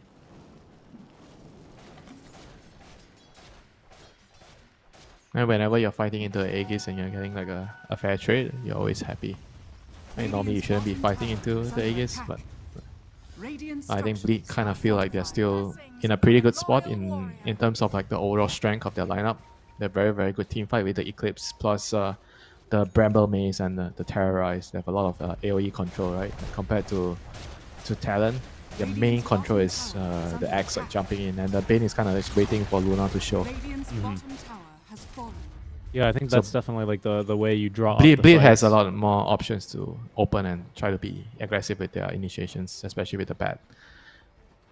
Force Staff is going to be useful if he can finish it. That's true, actually. Yeah, we haven't really seen the bat been able to jump in. They don't really have any saves for him, so his game's kind of hard jumping into a team like this. Especially now that, of course, the Zeus kind of being out of reach has a Manta style, which can be useful to reset the cast animation of Lasso. It's not as long as something like Doom, but, you know, you can kind of outplay a little bit there with something like that. Yeah. The game is definitely reaching the critical moment here. Any move, any wrong move is going to cost either team a lot. So both teams are being really, really cautious here, just making sure that they cover all their bases before they make any aggressive move here. It's a tense game 3, 11-10. Bleed with a slight net worth lead as well, as Akashi gets a very quick D ward there. Removing a bit of confidence from Bleed to take a fight now in this mid lane. They'll probably give up control of the triangle. Nothing left to farm here anyway. Yeah, I mean with the AC being done on Bleed, you know, they are, I mean on the Lycan, so the team fight auras are gonna stack even more. More minus armor with the Howl and the AC aura. It's true. I mean, and this Aegis is going to expire. I think Akashi is going to try and get another tier 2 tower. There is a Fortify available here for Bleed, who will use it. They had another Fortify because, of course, they lost the tier 2 bottom. Is under attack. Will Akashi commit for it? He's certainly going to try. In the waning seconds of the Aegis, another tier 2 tower taken down. Bleed will have to just let that one go. Well, I don't know if they had to, but they will decide to let it go. Dire are scanning. Joe Cam, he finds a bat. Oh, did he? Yeah, he does. That killed off Akashi on a dominating streak now. He got his 4-star, so he didn't lose any gold. It's very, very important. It's true. Very important to get the 4-star. He isn't able to do much with the Blink Lasso if he doesn't have 4-star. Check out this move. Axe is going to come through the gate. They know someone came through the gate. They can't see anyone coming through the gate because, of course, they're smoked. But they had the ward there, which gives you the vision of the gate animation. Axe coming through with a fresh BKB. They're trying to find a backstab as Zeal. He's planting himself between him, the gate and his team. Oh, no. Paulison, never mind. Paulison, go tank the gank for us. Yes, sir. A loyal support.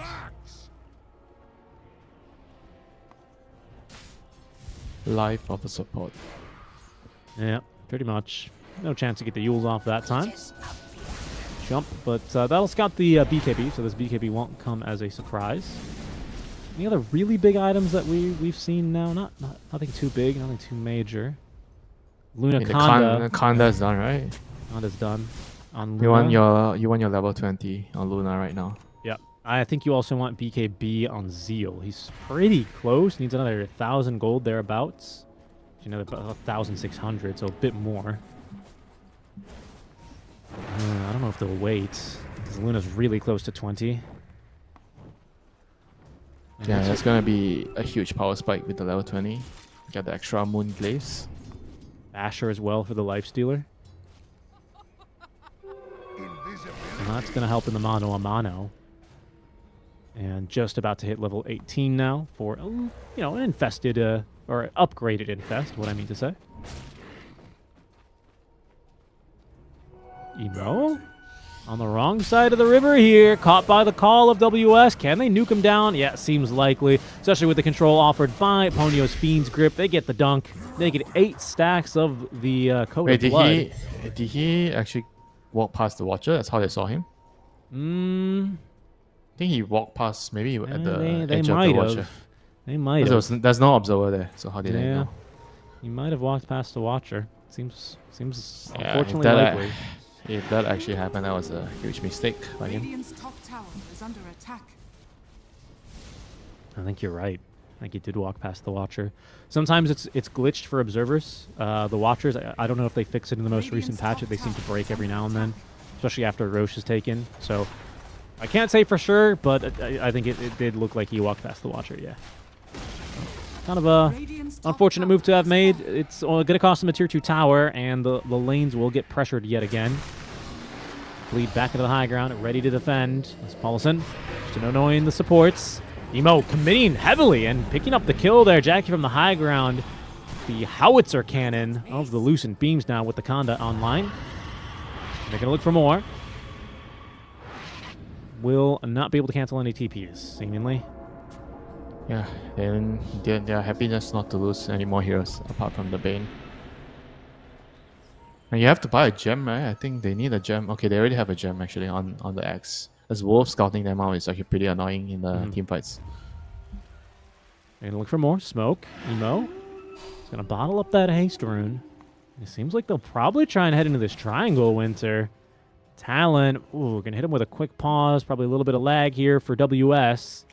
That's a very unfortunate timing for a pause, given what Bleed is doing here.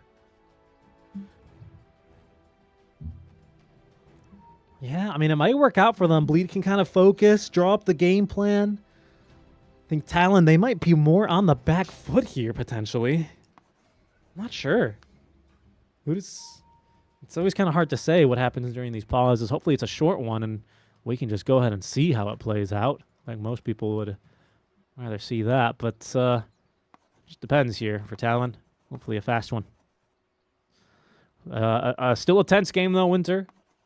Passing the 30-minute mark, as we've had 30 make it 25 total kills, 12 to 13. Jackie, as farmed as he is still going to be kind of mostly contributing to the net worth lead. Other than that, Winter, are you still considering this Chuan a core? This Zeus Lifestealer, dual core? Of course. I mean, Zeus Lifestealer. Yeah, Lifestealer is definitely not as strong as the Radiance build, but still pretty strong. He's a front line, and he can also keep the Zeus alive with the Infest. I think the longer the game goes, the Zeus is the true carry. All right. Well, Talon, they'll smoke up and follow the tracks of Bleed now. Emo. Smoke breaks, but he's up top lane. Zeus ulti for vision only reveals Jackie, I believe, as the Infest finds Zeal. He's dead and out. Killed off there. Bleed, they are going to have to run for the hills. Split push a bit more. They will be blessed by a longer Roche timer. Of course, they don't know this, but it's about 90 seconds until Roche respawns. Guaranteed bottom. So Talon, they're going to probably set up shop here and make sure that they have superior positioning for any sort of contest for this next Roche. You think Bleed have to contest this, Winter? How scared are they of this game going later in terms of their scaling and Talons? I think they should contest it. Like, scaling wise, late game, I would probably still favor the Zeus Lifestealer. I mean, Axe is always going to be, scaling a lot as well. Like, the stronger you get, the Axe is going to just get equally as strong. And for Bleed, I think it's more all in on the Luna, right? Like the Void Spirit and the Lycan kind of feels like they're not going to be able to match up to what the Axe and Lifestealer are going to bring to the table. Okay. I think that makes a good degree of sense. I don't know if, will we see a wolf bite eventually from Zeal? I don't really know. I mean, I don't think you want a wolf bite a Luna, to be honest. Luna? Is that good? Yeah, I mean, why not? Okay. But right now, I think he's more concerned about his own items, so he can actually do more in the team fights. He needs to be able to right-click and kill the supports. I think that's his only job. He doesn't have to deal with the Lifestealer. Obviously, a Lycan can't deal with a Lifestealer. He wants to leave the Axe out of the equation as well. Like the Zeus, Muerta, and Bane are the heroes that the Lycan wants to go on. The spellcasters, basically. He wants to annoy them. Oh. Chuan's got a BKB, though, so he's not such an easy target, honestly. I mean, does the Lycan care about that? I mean, no, he doesn't care. The Lycan doesn't care about that, but I'm just pointing it out. I don't usually see Zeus's go for BKBs, I feel, as WS kicking off the fight now. We focus over here underneath the Observer Ward, which Bleed will now take out. That's Infest now on cooldown for 50 seconds. But Shapeshift was also used, so Talon, they're going to try and wait it out now on the high ground, killing these wolves thanks to the gem vision.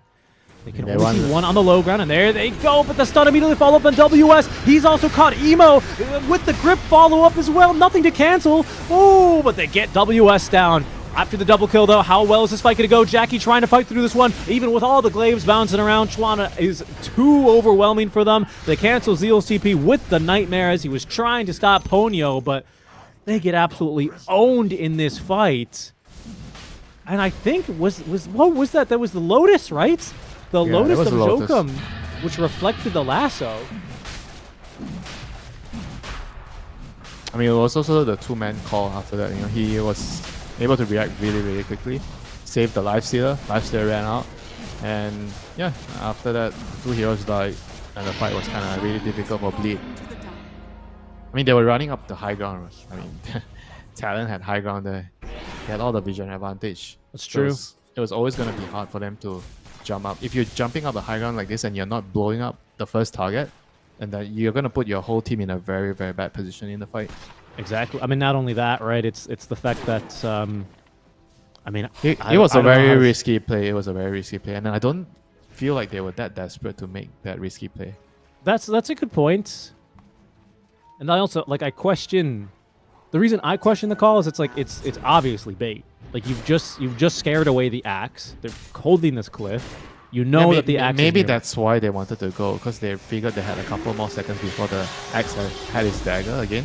So they just wanted to make use of that little window that they had. Could be, it could be, but it's tough. It's tough fight for Bleed to take now, as they will be on the back foot. I don't think they are down and out of this game by any means, but certainly advantage for Talon here.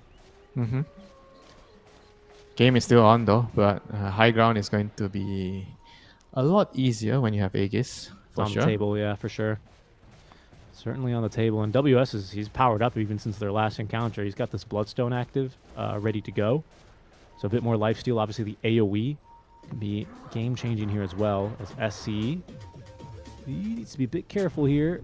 Oh, they're just going to avoid each other here in the woods. That was a bit spooky. He might be able to cut the next wave, but there's already 2 waves here. I think it should be fine, though.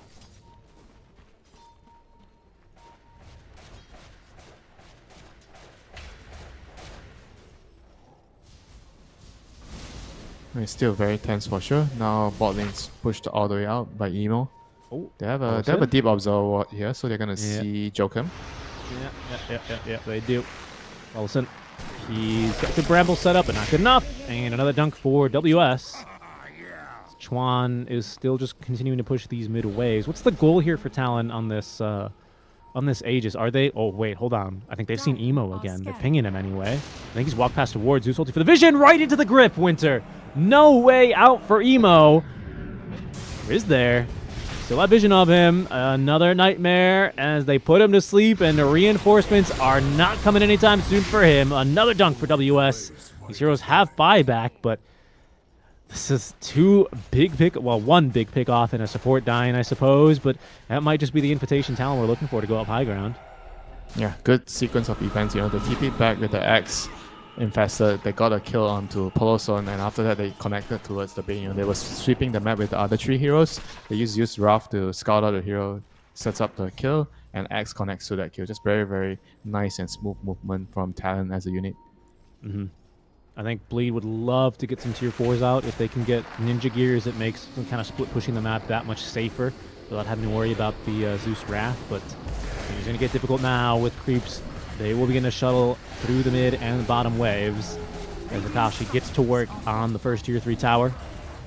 AC fully completed on top of that Desolator. He will infest the Muerta.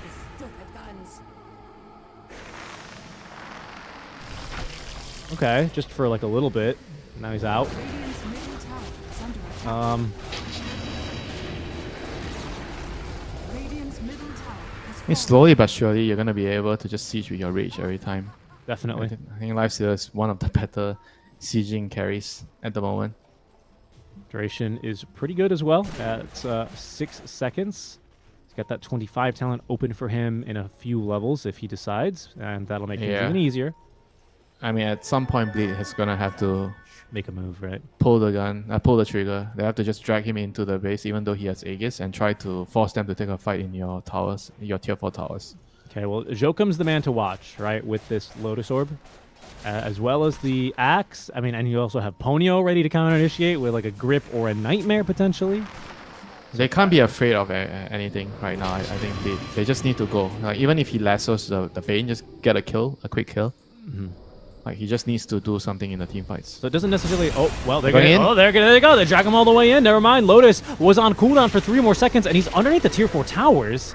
Terrorized, sending back Chuan and Jokum. The Remnant. WS freed up. Oh no! They canceled his Blink Dagger with the Flame Break, but is the fight still good enough? Because the taunt still goes through and he gets the dunk out to Jackie. Jackie instantly buys back as the grip onto Zeal. He needs support and he needs it now. The dunk's gonna whiff, but it doesn't matter. But Jackie coming back with a vengeance now with the BKB active, fighting underneath the tower, takes down Zeal, and he has the glaive bounces for the kill onto Akashi. Talon, they go up high ground, and a misstep sees Bleed now chasing for more, as SC, the man who opened this engagement, is going to be killed now by Jokum. Jackie, without a BKB charge here, is getting caught off guard by that extra big calling, but should still have this kill easily now, Winter. 4 heroes dead on the side of Talon. It does cost him a buyback now from Jackie, but that's just what they were looking for. Yeah, that was definitely worth it. Killing the Lifestealer, killing the other 3 heroes. But that's going to give like Talon like a very clear win condition, right? Because your Luna has no buyback now. So the next time, they just need to wait for everyone to be alive. Smoke if they find Jackie. Game's going to just end. But this is definitely going to prolong the game. Certainly is, and a tough position to be in there, right? I mean, the Lotus just barely on cooldown. It's got a bit of a downtime, of course, this spell. 9 seconds. Yeah, I think it was on cooldown Akashi for like just a little too cocky there. I think when Lotus is on cooldown, he just has to just wait, stay back, wait for the Lotus to be ready again before he hits the buildings. Agreed. And I mean, to add on to a phenomenal fight played by SC, not only that initiation, but preventing WS from getting a call even earlier in the fight on the respawn with the flame break was a chef's kiss for me. Really well played by Bat Rider in that fight.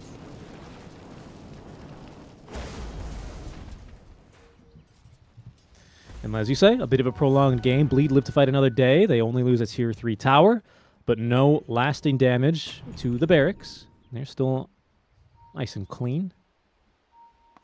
Tip-top shape.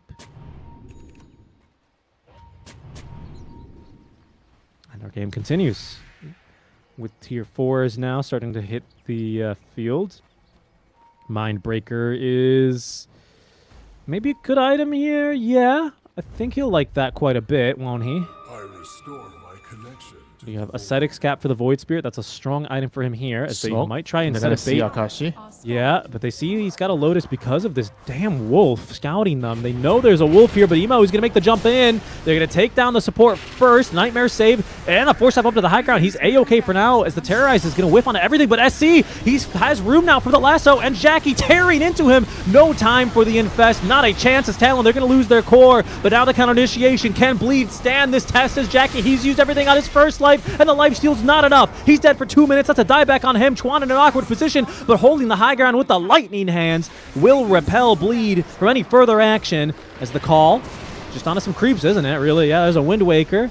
Saving Polison for now as Emo, he's going in for round 2. Not enough damage here for WS. Chuan, he's keeping his distance. SC jumping in a second time. That's going to set up for the kill, at least onto the axe, as Jokum fighting versus Emo. But Emo a bit stronger here now is Chuan. He's going to be silenced up. Polison and Emo, the last men standing in this fight as Bleed firmly defeating Talon in a full team fight. That was messy, but it was good for Bleed. Yeah, that was crazy, man. They took full advantage of the Lifestealer trying to... he was trying to infest the Muerta. He was trying to save him, and then in the end, it actually kind of cost him so much, you know, because he waited around for 1 or 2 seconds trying to infest, and he got the force out up the high ground anyway, so he didn't need to be there to try and save the Muerta, and he put himself in a very bad position. With a save your buddy syndrome. Yeah, and SC got the lasso off, and that was it, you know. But that's the good thing about their draft, where Zeus is also the secondary carry, so when Lifestealer is dead, the Zeus is still able to kind of sort of half carry the fight. But they just got outlasted by Emo's Void Spirit. He did a really good job going in and out, getting a couple of rounds of spells off, and eventually just out-damage Talon. And honestly, even like looking at the Death Army for Luna, even the Muerta now coming into play a little bit. They're doing half the damage the Zeus did. You know, I mean, they ended up having to do over 4,000, almost 5,000 damage here, really, to kill the Luna. They kind of have 4 cores on Talon, whereas on Bleed they have... I guess 3 cores still. Because Willow didn't really go for right click, right? And Bat Rider still kind of like... She's pure utility. So who you're saying the Void Spirit, obviously the Luna and Lycan, right? Yeah, the 3 of them are still doing a pretty decent amount of damage in the fights. Yeah, I agree. And this nullifier that Zeal is building is certainly going to make his job a lot easier of just getting on top of these supports and just taking them out of the fights. By hook or by crook, he doesn't matter. Doesn't care too much. And there's more physical damage coming through now for Emo as he's hit level 25 and has taken that Astral Step crit talent. A couple more 25s now. Luna has hit. Yeah, I mean, imagine if target. Emo finishes the Daedalus, then he's gonna really do a lot in the fights. And Chuan now hasn't Roche, taken his 25 talent yet, so I do wonder what he's going to go for. But here, watch this. Watch this. Careful. WS, WS, WS. Waiting, makes the jump in now onto Jackie. There's going to be the Wind Waker to save him for a while. As Jackie manning up now with the, Satanic, but the Banal, the grip, held him down. It killed him off. Bleed still winning this fight as Jackie respawns. He's got a refresher now. Going for round 2. A huge terrorize onto 3 as Zeal from behind shutting the door on them. Chuan is dead. Emo with the triple kill. A triple buyback now from Talon, who are trying to still desperately take this fight. WS, he's back in it. Round number 2. And he's kind of forcing them back now. Akashi, he wants Zeal. He's straight onto him now as WS getting controlled by Paulson. Emo makes the jump back onto him as Talon, they're getting kited around this fight. They're getting kited, but they still find Jackie. Akashi is just unleashed, and with this basher, there is no stopping him. He's on a double kill now. Bleed, once again, they're left with just Emo and Paulson remaining. They'll TP out. yeah, the besties still alive together. The besties, that's true. I mean, Talon, they had to use like 3 really expensive buybacks, you know, so that this was not free, you know. It came at a pretty steep cost for them, but they have to try to make it count. At least get, I guess, can they get 2 lanes? 60 seconds on Luna? Yeah, probably. Yeah, they've got Lycan up, and there's no Axe, so that is a significant amount of their lockdown winter gone.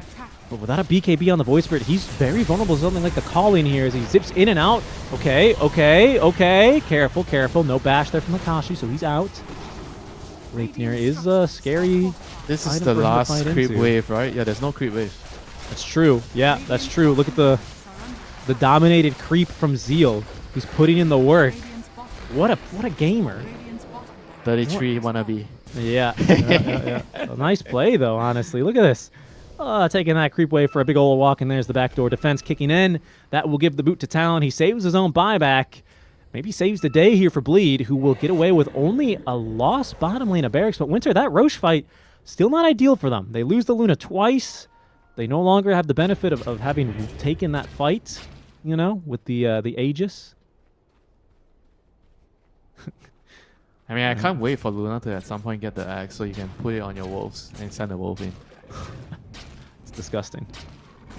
I think he has to do that, right? Like, he can't... I think he's been losing the man fights against the lifestealer, even with Satanic. He's not like out-sustaining the lifestealer in the team fight. Yeah, that's true. I mean, a lot of that says thanks to the grip that Ponyo got. He's got a telescope and an Aether Lens, so he's got quite the cast range. Yeah, that's why you have to send the wolf in and use the Eclipse to kill the main. Did he take the mini stun talent at 25? Oh, no, but they changed that, of course. Okay. He got the extra targets. So it's what? Extra 1 target? Random target within 500 range. Yep, seems to be.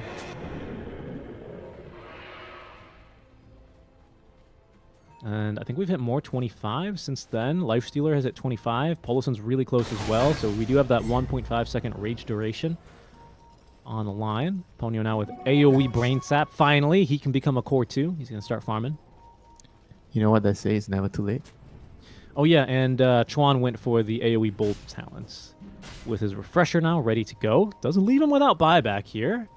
I guess he bought back in the last fight, but yeah, I mean, he'll farm that gold up really in no time. Daedalus ready. Emo, Daedalus with buyback. Only has a Lincoln Sphere for a defensive item, though, Winter, and the Aesthetics Cap, so it's...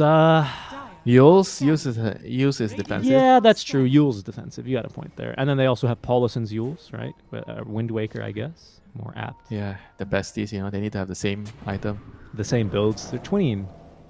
AD Rune in the river. They're going to use that as bait as Emo activates it. But Akashi saved there by the Lotus.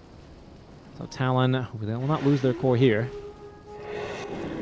Only 2 heroes right now with Talon have buyback. And it's the Lifestealer and it's Ponyo. No one else. Buyback. So the players playing the initiating roles are gonna feel the heat, in this type of scenario. Oh yeah, they are. The Bat Rider, the Axe. Emo just up to the high ground. This is with the Roche banner as well, so they need to send someone in to destroy Bait with the banner. I dare you to come kill the banner. I dare you. Yeah, but unfortunately they have to send someone back to defend the bot lane now. Dire's top tower is under attack. And, well, that means they will let this banner go. So they won't hold around it, as it is taken down. And Talon holds their first high ground siege right of this game. Tower almost dead, but scary moment for them somewhat. Thankfully, they did get those barracks down bottom, so they still have the advantage of that wave constantly shoving out. The tense game now as we approach the 50-minute mark, Winter. 6K. Talon starting to come online with more of their cores now as well, with Jokum nearing his BKB. As these damn wolves continuing to scout enemy heroes. Axe as well with a refresher. Check that out. Moonshard as well. Oh no, he went for a Moonshard instead. Okay. So Axe refresher, Chuan refresher, Muerta Moonshard. We'll have to... I mean, this Pierce the Veil is going to be quite serious damage now, really. We'll see if Bleed are prepared for this, as they are going to smoke up, send the wolves in and head to scout. Did they see something there? I mean, who has the vision? You need to fight around your high ground vision. That's a dire ward here. Right now, Talon, they're hiding on the high ground. As the Infest pops out, there's Akashi. He breaks the smoke. SC's going to get initiated on. No chance to get a lasso off. Polison too fast there on the Lotus Orb, and now Bleed. They are in full retreat mode. The Wind Waker gets Polison out of a tough spot, trying his best to TP out, but the AoE Bolt snipes him. So he is dead. Zeal able to TP away in time. But it's Bleed who go hunting, coming off worse for wear as they just drop their supports. They're going to be praying to Gaben to have a long row spawn right now after losing the 2 heroes. A minute and 15 seconds until we find out. Guaranteed to be almost guaranteed to spawn bottom. Very low percentage. If it's like a 3-minute spawn, he might spawn bottom and then immediately move top, but we'll see. Most likely bot area is where you want to control. Talon, they set up a couple of wards down here on their last adventure. And of course, with the creeps pushing in, we'll naturally have that advantage as well. As you can see, Jackie having to deal with those waves shoving in bottom.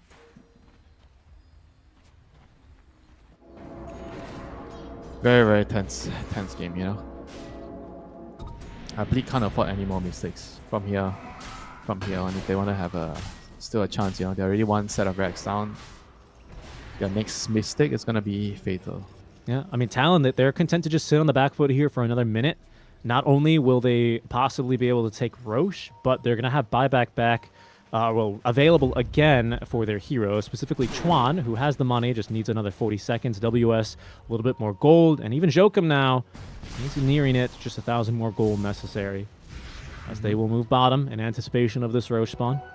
Yeah, I think right now you have to try to place a ward to see the power runes if you don't want to check it all the time. I think in this type of late game scenarios, you want to make sure you scout if you can get a useful power rune before heading into an engagement. Long Roche. Yeah, and Bleed have that ward watching the bottom rune right now from SC. So that's a good note. Did no one pick up the gem? Yeah, there's just a gem on the ground. Chuan's like, nice, free gem. X has a gem? Well, he's had a gem, but I believe that was SE's gem that Chuan has just recovered. It's just kind of sitting there. They never went to pick it up. I think that's the second time this game Bleed have left a gem on the ground. Am I crazy? Gray, didn't you show us that earlier? I feel like yeah, right? Yeah. They had a gem here earlier on this fight, and then they also kind of left it.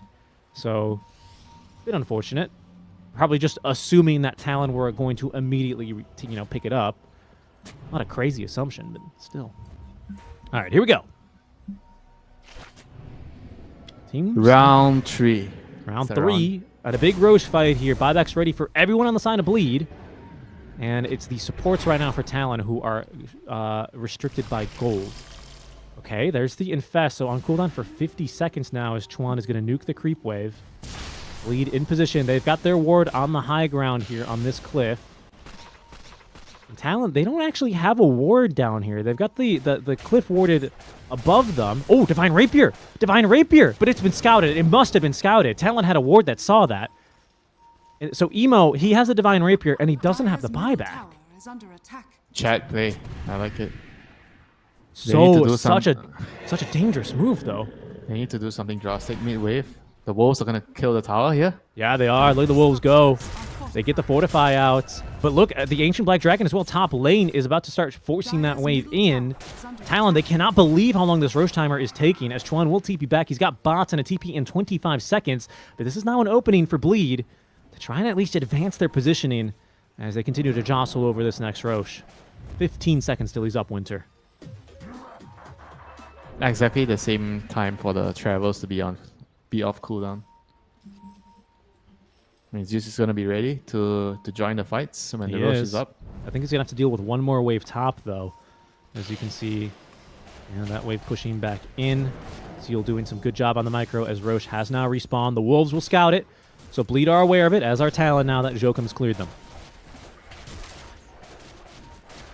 Kashi just casually farming here in the wave, and it's just so difficult because top's going to continue constantly shoving in Winter. Zeal doing a fantastic job microing that Ancient Black Dragon up top, so you can see that Radiant wave is just going to shove in.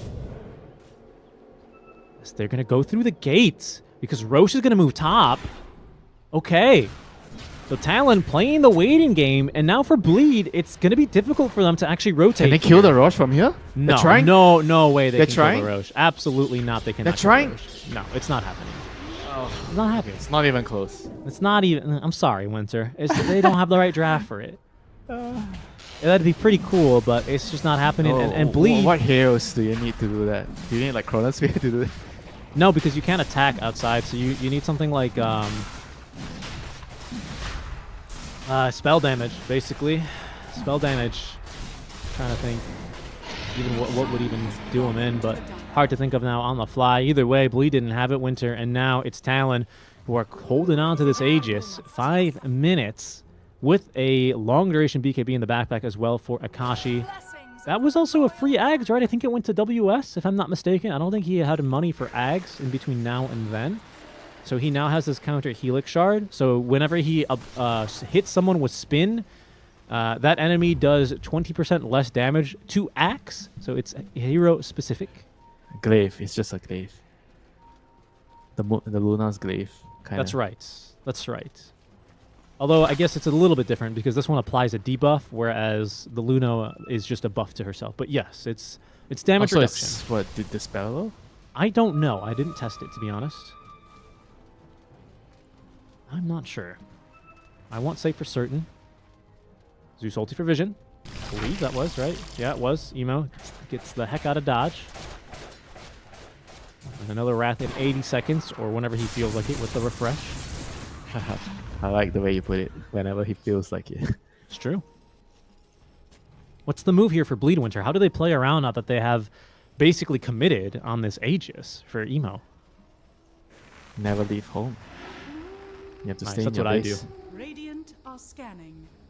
I thought you have to walk downstairs to get your lunch. My grab, that's true, actually. Yeah, that's true. 25 talent taken for Paulison. He has the 2 Bedlam attack targets. They changed this talent tree a lot for the Willow. She no longer has that attack speed talent, so that's why you see less and less of Willows go for the Ags build Winter, like you mentioned earlier. Emo has Shard. I believe this is still the extra circle, isn't it? Oh no, this is the Aether Remnant watch duration now, that's right. Only pulls enemy hero. Pretty valuable, honestly, on a high ground holds. Especially against an Axe. Any other 25s here? Not really. You have Zeal kind of closing in on one. I guess he would probably want to go with Howl reduces total attack damage. Probably. Yeah. Eventually, when he gets there. He's still a ways off. Muerta has got just casually now 50% magic resist. Actually up to 55. With a little bit of the int. So that's her 25 talents. And Bane's still pretty far from his. Axe, of course, the Berserker's Call AoE. So he has got a... he's got long distance call in now on WS. Do you remember long distance calls, Winter? No. Of course you do. Look at this guy. Look at this range if you hover over it. pretty generous call range, even if the tooltips now take half the screen. Yeah, that's some pretty good range there. Cheese in the inventory, Bloodstone, and a refresher for double BKB and double call. Plenty of mana with the cheese as well. Doesn't really have to be concerned there. But Talon they're waiting, Winter. What are they waiting for here? Are they just getting the lanes under control and now we're going to see them go in as they've prevented Zeal from pushing too far out? Yeah, precisely. They have to deal with the Okay, SE though, he's kidnapped the target. Zeus ulti for the vision into the Terrorize though. Can they kill WS in time? Oh, yes, they can. The Nightmare's not enough. And Akashi, he went up to the high ground again trying to find the Infest. Luckily this time, Winter, he gets out of harm's way, but SE with a major Aegis kill here. As that is an axe dead for essentially this entire Aegis duration. That may have been the opening bleed needed, as they have the confidence once again to move out of the base. He doesn't have enough gold to buy back and use travels. That's why he didn't do it. They're gonna have to wait for the X to respawn 60 seconds, and yeah, like you said, the Aegis is gonna time out. So I guess he could have TP'd to the outpost. It's a long TP, but yeah, I guess you're right. Yeah. Risky. I guess he doesn't really like the risk doing that. Unnecessary risk. Here they go down bottom. They've got some heroes here. Axe has buyback, but only has the outpost to TP to. This is the Dire outpost, which is a lot safer. As they see a big old Centaur Conqueror trying to scout them out. Leipnir for the Willow, as the calling's going to miss as he gets himself into this pit. And will be able to just escape. He's going to TP out, though. Oh, he cancels one TP. That he did. Zeal on the run now. Wolfbite online. Yeah, true. He's got this Ags now. I mean, that's for emo, right? It's got to be. Is it better on Void Spirit? I think so, because he gives him that guaranteed crit, doesn't he? Yeah, I guess with the Rapier, you probably should prioritize him. And then you can Astral Step, and I don't know how that calculates, to be honest. I think it just takes the higher crit value, doesn't it, usually? Which is going to be the 240 critical damage. That seems pretty good to me. 60-minute items, bro. I told you it's gonna be a 70-minute. Ah, you were right, Winter. You're always right, Winter. We'll see what we get here. Mirror Shield. What do you want? Shaggy. You wish you have Enchantress now, yeah? Yeah, now you need the Enchantress, right? Because you go out in the jungle and you get 2 tokens immediately. SC, he's out here like a sucker, farming them manually. Stygian Deso, which is nice for Akashi because he's gotten rid of the regular Deso, so he still has that minus armor on top of the AC buff. 2 Force Boots on Talon, which you can use on allies. I just want to remind people, I think everyone always forgets, but you can use that to dispel allies. Seer Stone for Ponyo, which grants True Sight as well. Has for a while, but just like to remind people. And Jokum has a Pirate Hat. Okay. Meanwhile, Lee, they've got their own Stygian Deso. Who was that on? That was on Zeal. Apex for Emo. Oh, that's a big one for him because with his innate, he's got so many stats. Holy. This guy's big. Mirror Shield, and I think they still have yet to... So what do you get? You get like 40 all sets or what? Well, I'm trying to think, right? Because this just gets now 25 to each attribute for Universal Heroes. And then on top of that, you get another 30%. 33% on top of this as well? I don't really know. Yeah, I think he's going to get like around 30 plus stats per attribute. It's pretty decent.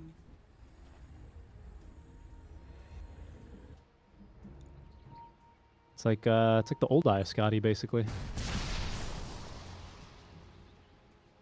Okay, so Stygian Deso, they still haven't gotten a few items, but it's... Okay, Willow has hers. And she has Book of Shadows. Oh my goodness. So that's really good because it does synergize fully with her Pixie Dust innate ability. So, okay, a big old jump. Hold on. They're going to try and kill Emo. And they've just killed him off because the grip's onto Paulus and Emo's got buyback is instantly back on in there. But have they stolen the rapiers? They have. Akashi, you thief. Get back here with that thing. Paulus in. Oh, he just TPs away. Emo couldn't quite catch him. And now he's rapierless. That's such a big blow right now. They forced a buyback and they were able to retreat scot-free. Nobody died. Now they reset, wait for the next cooldown, the BKB cooldown. Scott free Winter. They Rapier free. There they go. Akashi's got that. He's also got 1,000. He's got 1,200 damage from Corpse Eater. Yeah. It's time to call 911.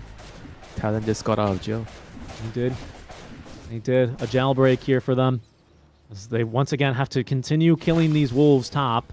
A constant annoyance granted by the shard from Zeal. But a big opening here as the call and the lockdown just perfect. Because you can also cast Book of Shadows on your allies. Yeah, but they got the grip onto Paulson. And they got the grip. The Seer Stone range, Aether Lens. This guy is going to grip you from a screen away. Phenomenal spell casting here by Talon as they've earned themselves a 24 net worth lead in Game 3. It's just an upper bracket match. So Bleed not exactly playing for their tournament lives, but if you win this match, Winter, you have 2 chances to qualify to the Riyadh event because 2 teams get through. So if you win the upper or lower bracket finals, you're through, and this is the semifinals. So yeah, Talon, they've got a big opportunity to win this. You know, the team that was, well, last year, of course, with a different roster, had performed incredibly well at the Riyadh Masters main event, of course. That roster now on Aurora, who probably have completed their series, so they may end up moving on to play Aurora in the next round. But first, Winter, they got to take down Bleed, who are smoking out of the base and looking for another opening here. Emo, I think he's bought out for this Blink Dagger. Not enough money for the second Divine Rapier as Roshan, again, a bit of a longer window. Scan on scan action as Bleed scans do turn hot. Talon, they don't have any scans remaining now as the Brambles trying to get the vision with the Wolves. They do see Akashi, but he's a bit of a hard catch. There they go, and see though, he doesn't get his man, and he's held back by the call, but Jackie at least is unleashed in this one. SC, he's just dead instantly as Jackie refreshes, but he can't fight versus Akashi, and Akashi has too much damage with the bash. Now the second call here. The Brambles, are going to be able to keep alive for now as Jackie with the Satanic trying to outfight here, but he's just no match versus Talon. I don't believe it. They've taken him down. Bleed able to retreat at least for now with the rest of their heroes, and Jackie has buyback, but Winter, that's another fight they couldn't afford to lose. Yeah, that was tough to watch, man. They just went in, they couldn't get the lasso off the Bat Rider. He kind of, I think he tried to jump the gun a little bit too soon or a little bit too slow, I'm not sure. Didn't get the lasso onto the Lifestealer, and the fight just became so difficult. Everything went downhill after that. Well, Zeal's going to do his best here and send a lot of creeps towards this mid lane. He might get this tower, actually. I don't think so. But he will at least force back plenty of heroes. The wolf has to turn into a rat right now, Richie. That's true, yeah. I mean, it's going to be hard, though, because Talon, they've got bots on what? On only, what's bots 2 on Zeus, bots 2 now on WS, so it's not exactly easy, is it? So much damage is out there. You can just get the Nimbus on Zeus to defend. That's a good point, too. I think he already has it. He should, right? Yeah, he took the Ag's Blessing from the second Nighttime Rosh, which was Roshan number 4 of this game. Aegis number 4, this one on Akashi. I think it's his 3rd Aegis he's held this game now, Winter. This time, though, he has a Divine Rapier, and he's casually just holding on to the Ag's Blessing. But he already has an Ag's Blessing. Certainly, he can give this to anyone else. Yeah, Joe Camp. But nobody knows what this Ags does. This one is oh yeah, parting shot. Yeah. Yeah. Your soul gets separated from your body. You just give it to Ponyo, guaranteed Fiend's grips. I mean, because Axe has his, Chuan has his. I'm pretty sure he's gonna give it to the Bane because the Bane babysitted him in the lane. That's how you repay your babysitter. That's right. That's right.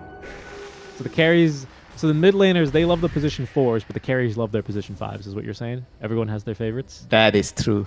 And the position 5s hate their carries the most. Yeah, that's true. It's a little Stockholm syndrome relationship between the two usually. And the off laners hate the 4s because the 4s love the mid, and they abandon them. Yeah, either that or it's like a helicopter position 4 where your Timber Saw nobody loves the off laner. You're alone on an island Without food, without water, no one cares about your feelings. And you expect to jump and get a good initiation every time. And get it right every time, yeah. Yeah. No room for mistakes. As Bleed certainly have no room for mistakes now. Down 32k, approaching the 70-minute mark now, Winter. They have a fortify, but they will not regain a second as soon as this one is used. Buyback situation, slim to none. Jackie and Zeal with theirs. 2 minutes until Emo has his, as these Brambles doing their best to try and hold them back. I see again a quick jump in, but he's going to be rebuked by the Lotus. So he didn't commit there. Emo, the damage is not even. Just heals it off so quickly, and that's just your barracks gone. What do you do? Now they have another Lotus Orb ready. Have these Link-ins. Like, get at least the Infest back on cooldown. He's got Ags, by the way, so he can jump inside an enemy. Wolf killed off. It's very tough for him to get a lasso with the Lotus, the Lincolns, and everything. He needs to. He can't afford to use his force. There he goes. He got him. He got him. But the jump back in. He got all 5 with the axe call. Unbelievable. The double dunk here. WS with the triple kill as Bleed. Oh, they were holding hands, and they'll hold hands into the lower bracket now as WS dunks them down here. Talon, they claim the Megas. There's only 2 heroes left, but what an initiation from them. That was a call that ended the relationship between Talon and Bleed for this game. Wow. What an absolute beautiful initiation. WS ending the game in style as Talon defeat Bleed 2-1. What a series. Whew. What a performance by Talon in the end. It was a very topsy-turvy game. Both teams, they were, I would say, overly cautious at different points of the game, given how much is at stake in this last game of the series. And both teams were just really, really cautious. They took steps to prevent a lot of disasters from happening.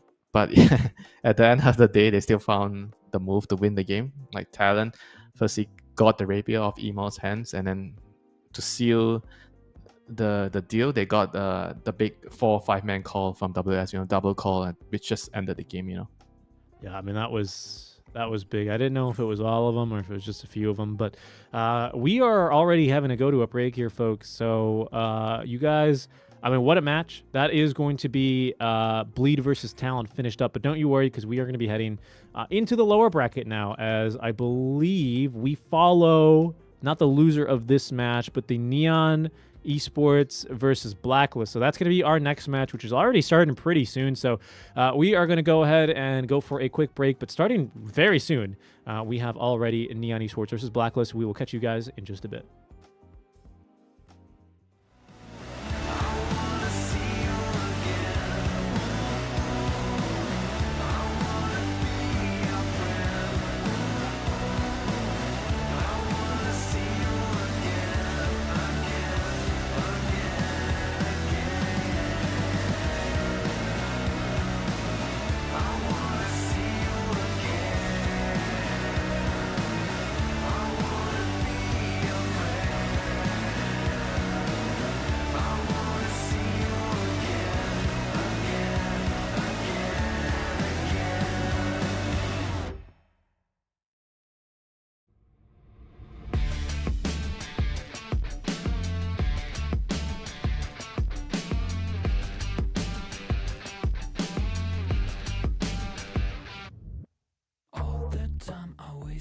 On something growing up, I dreamed just nothing. Ooh, what are you? People talk loud, I get what they're telling me. I fucked up, I didn't give a bit. Ooh, what a true. Hey, I gotta say, something's going wrong. Everything's upside down, I'm falling. Hey, I gotta say, I'm always on a run. I'm getting closer to the light. By the time I'm changing my remedy, blowing up, I get sick and tired of this. Ooh, what a true.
schreibe und ich trink.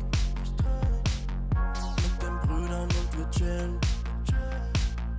Heute Abend ohne Sinn. Sie will, dass ich sing. Doch ich mach mir noch einen Drink. Ich brauch nur die Klick. Und sie weiß, dass es stimmt. Die ganze Nacht nur. Die ganze Nacht nur. Die ganze Nacht nur. Die ganze Nacht nur. Die ganze Nacht nur. Die ganze Nacht nur. Die ganze Nacht nur. Die ganze Nacht nur unterwegs. Sportcoupé angehen. Mit den Brüdern und Rosé. Späti gehen, schau die schläft. Wenn die Sonne untergeht. Runden drehen, die ich erlebt. Ich will nicht mehr gerade sehen. Der Verstand ist lahmgelegt. Der Kopf ist aus Gedanken leer. Die Musik laut, die Augen schwer. Ich hör nicht auf, will immer mehr. Der Wagen rollt über den Teer. Und wir fahren, cruisen langsam durch die Stadt. Ohne Plan, aber Kippe aus dem Fenster, ich erschaff. Wie gehabt, holen für den Body an der Tanke Saft. 808, das ist so laut, dass du in der ganzen Stadt. Die ganze Nacht nur, die ganze Nacht nur, die ganze Nacht nur, die ganze Nacht nur, die ganze Nacht nur, die ganze Nacht nur, die ganze Nacht nur, die ganze Nacht nur unterwegs, Sportcoupé angehen, mit den Brüdern und Rosé, Späti gehen, schau die schläft, wenn die Sonne untergeht, Runden drehen, die ich erlebt, ich will nicht mehr gerade sehen, der Verstand ist lahmgelegt.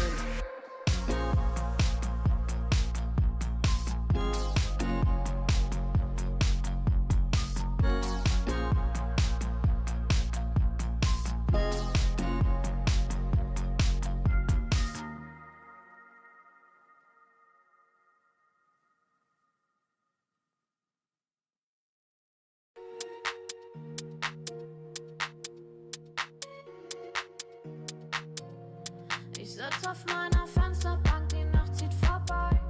Ich blick über den Tellerrand, trinke Sekt auf Eis. Ein Teufel und ein Engel tanzen auf dem Parkett. Vielleicht sind wir unsterblich, müssen nie wieder weg. Ich sitz auf meiner Fensterbank, die Nacht zieht vorbei. Ich blick über den Tellerrand, trinke Sekt auf Eis. Ein Teufel und ein Engel tanzen auf dem Parkett. Vielleicht sind wir unsterblich, müssen nie wieder weg. Backpack, Kippen und Drinks gegen Tristesse. Großstadtbild, komm ich nicht weg. Kopf fragt, mach kein Pisstest, nein.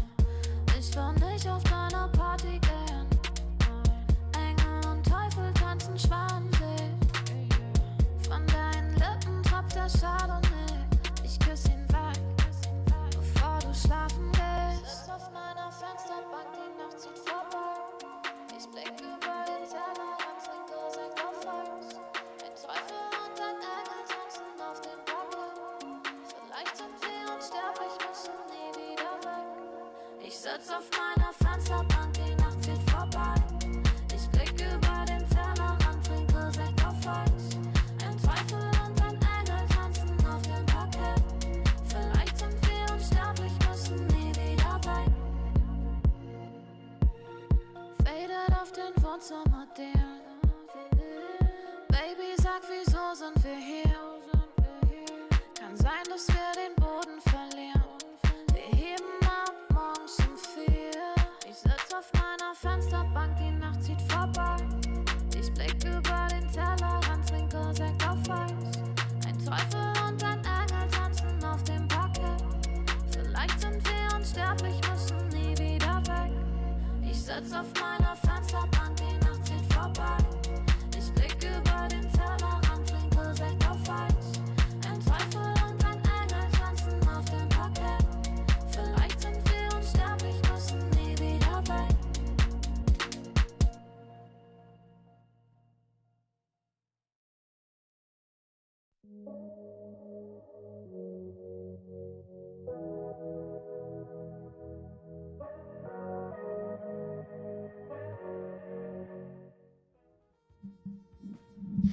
Hello, everyone, and welcome back to the Esports World Cup 2024 Rion Masters SCA closed qualifiers. We are in the second round of the lower bracket. Thanks for joining me, Winter and myself. Winter, what can I say? When you're right, you're right. You predicted a 70-minute game, and we got a 70-minute game, but what an ending. But now we've got to reset because we're heading into Blacklist Rivalry versus Neon Esports, so that must mean that, Neon lost.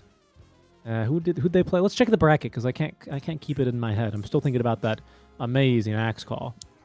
What did we have here? Right, they lost to Aurora. Oh, that's a spicy match then. So we've got Talon and Aurora for a qualification spot. That match takes place tomorrow. Our match today now is going to be Neon Esports versus Blacklist Rivalry. If you're looking for Bleed Esports versus TNC Predator, that is going to be with Mike and John over on our sister stream, which is going to be channel number 3. You're on channel number 4 now, so make sure you just go ahead and change the channel, and you'll be able to find that match. But I hate to break it to you, but Aurora is playing Talon later today. Are they? I thought they would play tomorrow. No, in 4 hours. Oh, right, yes, because they need that match so that they can... That's right.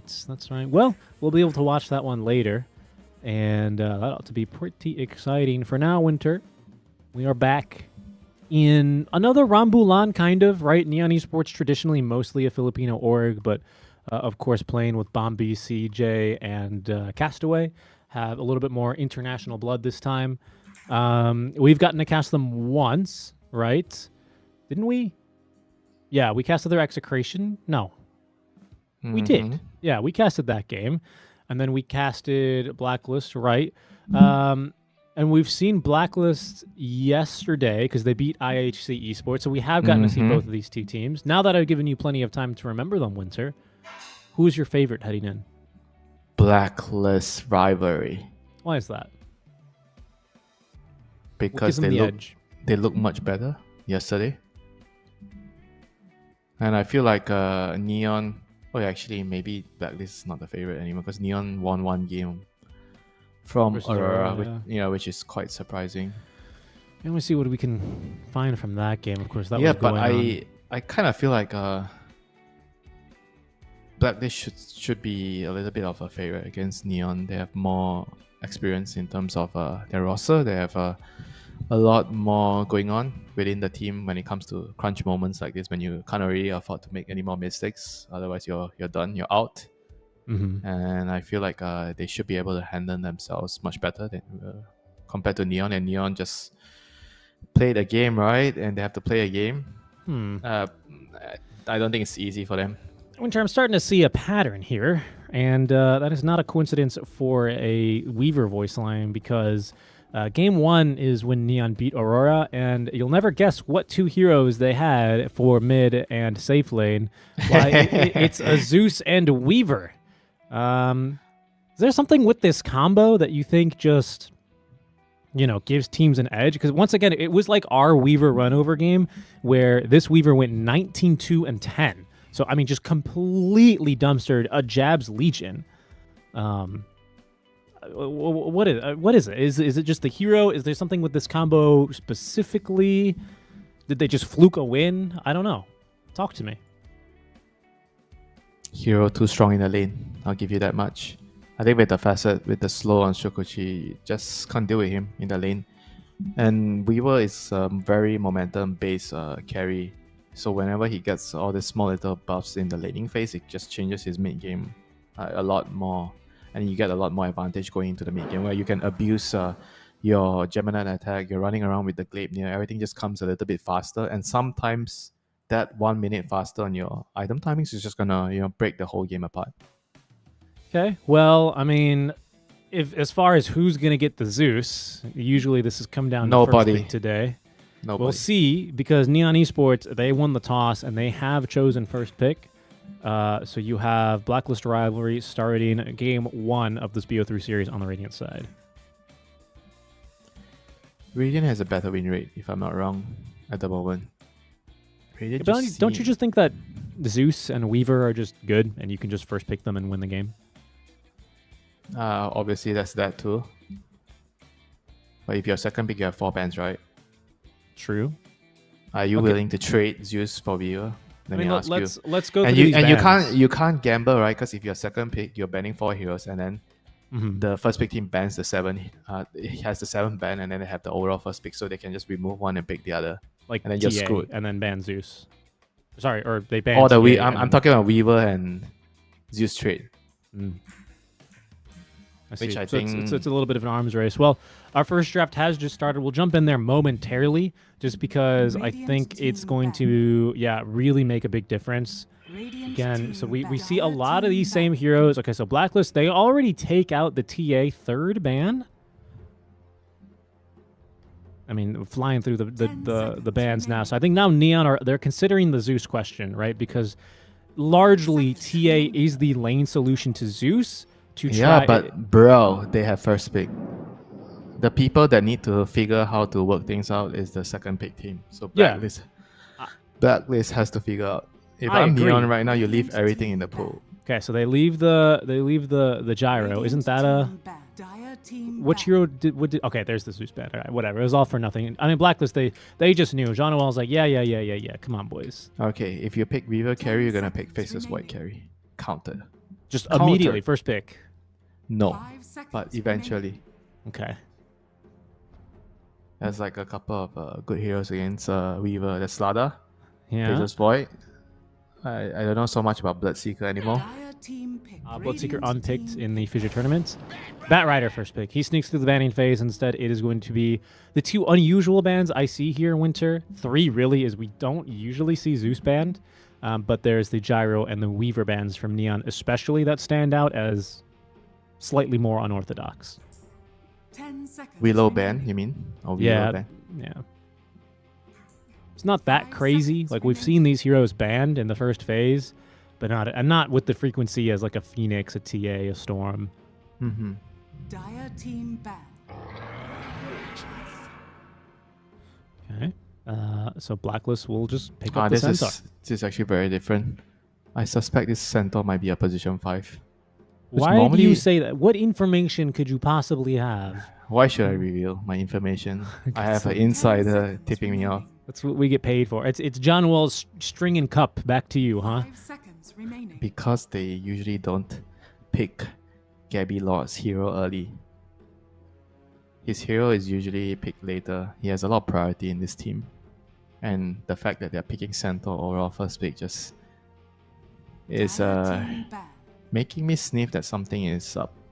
I think Jano is like, I need to play a core hero on position 5 to carry this game. Right. And then he's like, because Scam is going to pick something like a Chen carry. Oh, wait, I'm not on Neon anymore. What's up, Natsumi? Yeah, but Natsumi, he knows the Scam ways. They all play with Scam. They did. 5 seconds They remaining. did. They know the Scam ways. I like how you say that. Shadow Demon and now Hoodwink removed a lot of attention to the support staff here in the second phase of bans for Neon Esports.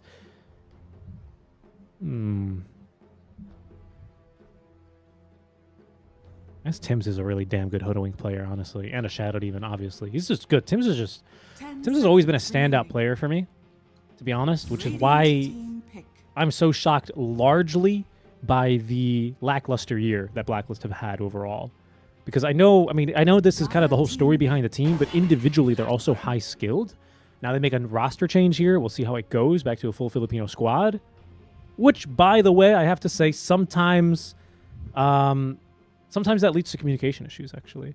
Who did I interview? Was it Gabby? I interviewed someone. It was Cuckoo, was it? It was Cuckoo, right? It was Cuckoo because he had LASIK, I remember, and he made a really good joke at the end. Where he said that sometimes if you all talk in the same language, and we asked him this after he had moved to a different team where they brought like KP on, right? And KP obviously does not speak Tagalog, so they had to talk in English. And he said that was actually good because he felt like it refined the comms a bit more. Like before, less garbage, I remember he said. Yeah, he said less garbage in the comms. So obviously maybe that's just a Cuckoo thing. Who knows, right? We all love to say, oh, it was Cuckoo's fault, but maybe that's also a thing, right? Is it could be something that is maybe difficult for this roster to work through in such a short time. So is it true for you? Let me ask you: is it better for you to work with a person that's not really a friend, or to work with a friend. Interesting. Because if you work with someone close, then there's a lot of things that can get in the way, right? According to Cuckoo. Interesting. I guess it depends how you're doing business, honestly, right? If you need to eventually, qualify for a tournament and then kick them, you don't want to be friends with them, right? It's easier that way. We'll see though how this draft continues to develop, as we will get to see one of my favorite heroes of the patch, Clockwork, yet again. He is going to be laning, I don't know, I guess into this Timber most likely. It's a Tim's Clockwork and position 5 center. 10 seconds remaining. I'm gonna wager on this. As You want to usual, run you know? position 5 Centaur into Timbersaw though? I don't care. I just want to wager my chicken rice with you. You got it. One chicken rice, boss. I want the thigh, please. Mm-hmm. Breast and thigh. You want chicken rice, chicken rice breast with chicken thigh. add manis, add sugar. No, added egg. I want a half-boiled egg on top. No, fried egg on top. Sounds like you're making me hungry. We didn't get to eat because of our last series, so let's not talk about food. As you ever wanted to eat walrus? Just kidding. Here's a tusk. So not a hero I've seen a whole lot of, actually. This Yeah, tusk. he has a very weird spell right now. What's it called? The beer buddies, right? You pull people Oh together. yeah, that's right. So what can you do it for? But doesn't that Can you replace tag pull- team? Yeah, can you pull the bear rider so when he goes lasso and you pull him over, so you kind of act like the mini for stuff? Huh? Yeah, I assume so, right? I mean, that's seems Is to that the make a lot combo? of sense. Is that the combo here? Disruptor. Oh no! There Oh. goes my chicken rice. Yeah, one chicken Oh, rice no. for me. And your favorite hero. Okay, so not gonna lie. After we saw Blacklist Rivalry last night, they played a Shadow Fiend. It's not their first time playing Shadow Fiend this tournament. They played it in their second game, a victory over IHC Esports, and Abed absolutely styled on them. I mean, it was like watching Arteezy clips or Sumail clips from 2016 back in the day. At least listening to some really crappy song, And Abed was just tearing it up. Electric. Yeah, exactly, right? Arteezy's listening to Skip Rope, And you said something that was like, okay, like Blacklist is just styling. And honestly, I kind of discounted this SF hero as Abed wanted to play SF because they stomped him in game 1 and he styled him on game 2. Is this hero really that strong, Winter? I know you don't like it, but objectively... I don't know. I don't play enough Dota to know at the moment. Okay. I mean, I know it's going to be a nightmare to play into Tusk Sniper mid as Yeah. SF. Yeah, so that's immediately what I'm thinking. I mean, you got great supports to protect you though, and a position 3, right? The Centaur Clockwork Disruptor. He's So- not going to be in the lane. The No. Centaur. He's only No. going to have level 6 to protect you. But I don't think Centaur. I don't think SF is the same hero from before, where you die once in lane, all of my souls are gone, and my game is over. I don't think it's necessarily that bad. Now he is laning into a sniper, so that's obviously. That's problematic, but I mean, what can I say? Yeah, that's problematic. That's enough. Tusk Sniper. This is like Tusk Queen of Pain against Shadow Fiend, Every position for. Oh my god, you dare pick Shadow Fiend in my presence? I'm gonna roam you to death. Why do you hate SF so much? I don't understand. I don't hate the hero. I'm just telling you how to beat the hero. You're What do you an mean I SF. hate? You're an SF hater, though. I'm just telling you how to beat the hero. That's Do all. you know why I'm saying that you're a SF hater, Winter? Tell me. It's because I've asked you what are the strengths of this hero, and you said I don't know. Here's how you beat him. He does a lot of damage. He kills people alone. He's the one-man army X wish he was. Okay, it's glass cannon man. But Neon, they seem to be banning mid laners here. Is there? Oh, and an ET. Are they gonna meepo? They must Yeah, meepo, man. right? Probably. Yeah. So which carry against Meepo? We talked about, what was it we talked about? Was it Sven? What did they pick last no, time? nobody plays Sven right now. We saw against- meepo yesterday, right? And then they counterpicked it with a carry that neither of us were expecting. Don't remember what hero was it. They played a Windrunner carry. in that game. It was game 2 of Neon versus Execration. It didn't work. Neon won the game. Actually, no, it was still... no, it must have been Windrunner carry. There's no way it wasn't, right? With a Mars, a Clockwork, a Phoenix, and a Bane. Oh, that was a Bane, right? They ran the Bane mid. Yeah, that's right. It was Windrunner carry. What do you do here? No Troll, no Ursa. I don't know, actually. I actually don't know. I think they're in a corner. Their backs are against the wall. There's no exit. I think, what, there's only Lifestealer left? I think Lifestealer decent. By Radiance.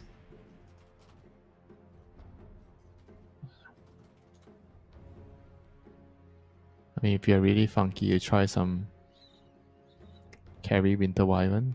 I don't know, man. I think there's not many good options. I'm looking. Earthshaker, yeah, Earthshaker's good against Meepo. For a safe laner, especially. No mid laner. If you pick Earthshaker, you move the Shadowfin to the carry. Okay, so you would still rather pick a mid? You're thinking? I'm not thinking about the lane. I'm just thinking about what hero, The hero? to deal with me. Yeah, to deal with Meepo. Can you out illusion them? Can you pick like a PL, a monkey? Don't know. Doesn't feel good. What about Weaver? He's still available. Weaver doesn't like playing into nets. That's true. I don't know. I think they're fucked. Ah, the Weaver! Alright, so the reason I said Weaver is because he has the highest win rate against Meepo at the moment, according to Dota 2 Pro Tracker. This And is he just lanes well against Timbersaw. Mm-hmm. So that's the reason I like it here. So it's a carry Meepo. It always is for Neon. It's never a mid. And that's obviously the off lane Timbersaw, JG. So we know the lanes pretty clearly. SF into Sniper. That one seems... I mean, there's still problems with this Blacklist You know draft. he's 1v3 mid, right? There's do a you mean Tusk and there's a Meepo clone coming over. Okay, I mean, you've got a point there. It's not a fair game for our bet on the SF. Can Clockwork be his eternal bodyguard, even in death? Even in death. Well, you know, we all need pallbearers at the end of the day, don't we? He wishes he has the Undying innate, so he can die and come back again. And That'd keep be kind of protecting cool. that. You can choose to respawn, you know, minus 5 second respawn for, you know, 10 souls or whatever. I don't know. Okay, well, here's what I'm seeing. Here's what I'm not seeing for Blacklist. It's not a whole lot of team fight. You got Stampede. I mean, I guess you have Requiem and then the Disruptor. But I think their single target is far, far, far better. He chose the wall, dude. Oh, he did. No, he didn't. Screw you, Winter. You got my hopes up. Now you owe me 2 chicken rice. You distracted me. I was I looking mean, at these. their team fight is good. What do you mean no team fight? SF ulti, Disruptor ulti. You have Clockwork hook into setting up everything as a Stampede. Yeah, but they don't Yeah. have defense, so what's the point? Get out of here, man. I'm gonna fence you. I'm gonna fence your home so you can't ever leave home. That's I'm gonna fine. make sure I block off the Grab Food, Food No, Panda, Not the that. Shopee Food, everything from reaching your place. How So dare all you. you have every day is Prepare for battle. Maggie. I'm not gonna be so bad to you, you know. I'm gonna at least send you some instant noodle every day. Good luck, my streamer. He's Castaway, eager to play into the squad. Both teams smoked up. Neon, they've drawn some lines on the map here as Natsumi will plant his ward down. He's not going to get his smoke breaking, so he won't see 5 enemy heroes walking up his high ground as Gabby, well, he certainly sees 5 enemy heroes. Flame Break, Ice Shards, and the now Shrapnel all raining down onto them as here's the Cogs now connecting on a 3-5 on 5 fight as Abed letting loose. Shanuel first blood on a CJ as Gabby finally dies to JG. JG surrounded by 3. He's still going to die. That's going to go towards Natsumi. So Blacklist come out on top. They get first blood and they get 2 kills. And do you know why? 30 seconds. The freaking Weaver has a slow that slowed everybody from killing the Centaur. Holy shit, I swear, you know, the Centaur should have been just dead there. He ran into the whole army of the Dire team. He should have been punished way harder, but instead, The Shadow Lord gets his reward. The Shadow The Lord. battle begins. There have only been 3 games of SF versus Sniper Mid and Dota 2 Pro Tracker in the last 8 days. It's Aincred, it's Squadix, and it's Laurel. And they've all won, Winter. They've all won. Stats don't lie. Stats don't lie. I Abed. don't lie. Well, that's Okay, not never true. mind. I You actually just lied to me. You lied again. Never trust you again. I Alright, lie to my friends. If you're my true friend, you would Winter, understand. you've already told 2 lies. That means you're out of your lie quota. That means you cannot lie for this next question. Are you ready? Which Filipino team is your favorite? Oh wow! Well, we've Okay, lost. Ken's dead. We've lost his. Oh my God, Ken! What? What is this? What in the world is this? Is this an Eternal Envy team? 3-man gank at 45 seconds? Oh, okay. And that's how you know Gabby's not the boss of the team anymore. Abed's the boss. I mean, a bad matchup, guys. I need a gank at level 1. Yeah, that's. What the hell? I don't think I've because ever seen that. the sniper went back to base and he TP'd back to the lane, and they figured that out. And now he has to smoke off shame back to the lane. SOS. GG. He missed 2 waves. You missed 2 waves. Okay, stats is gonna lie. You know, this game is the sniper's downfall.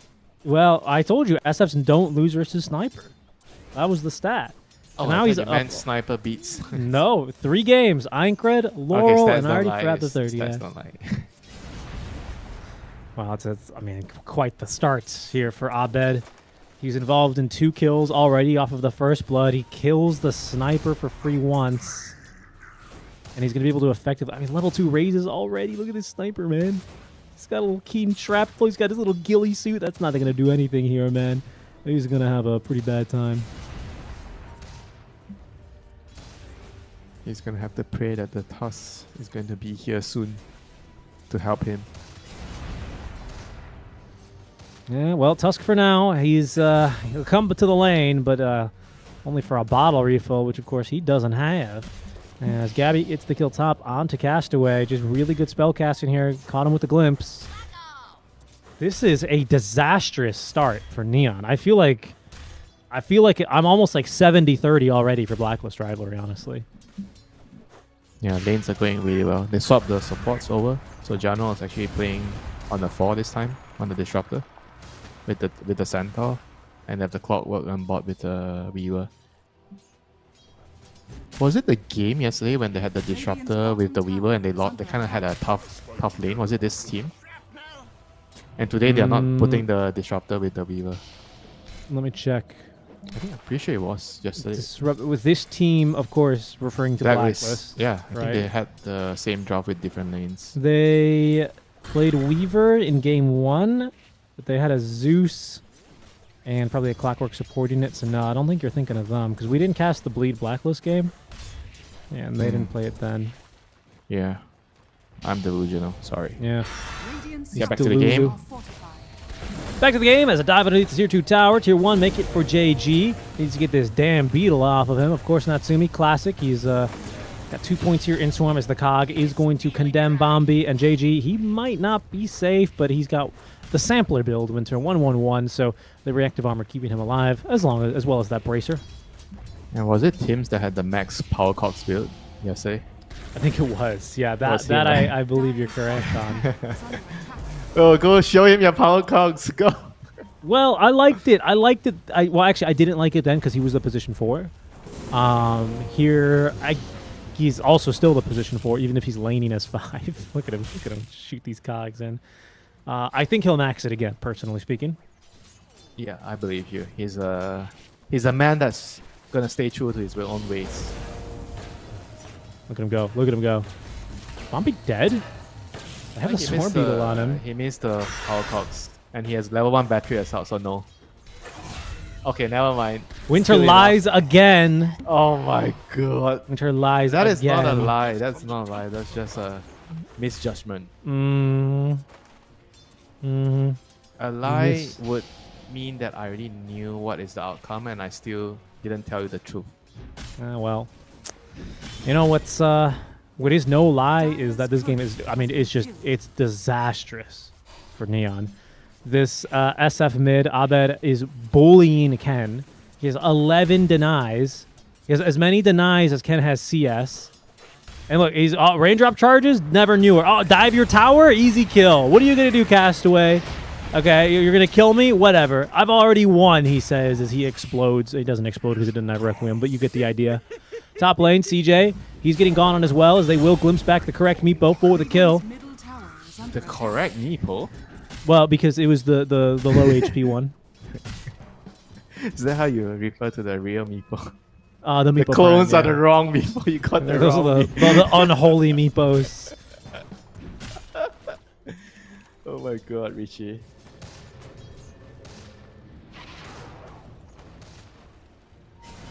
Alright, Bombi getting trapped in the cogs.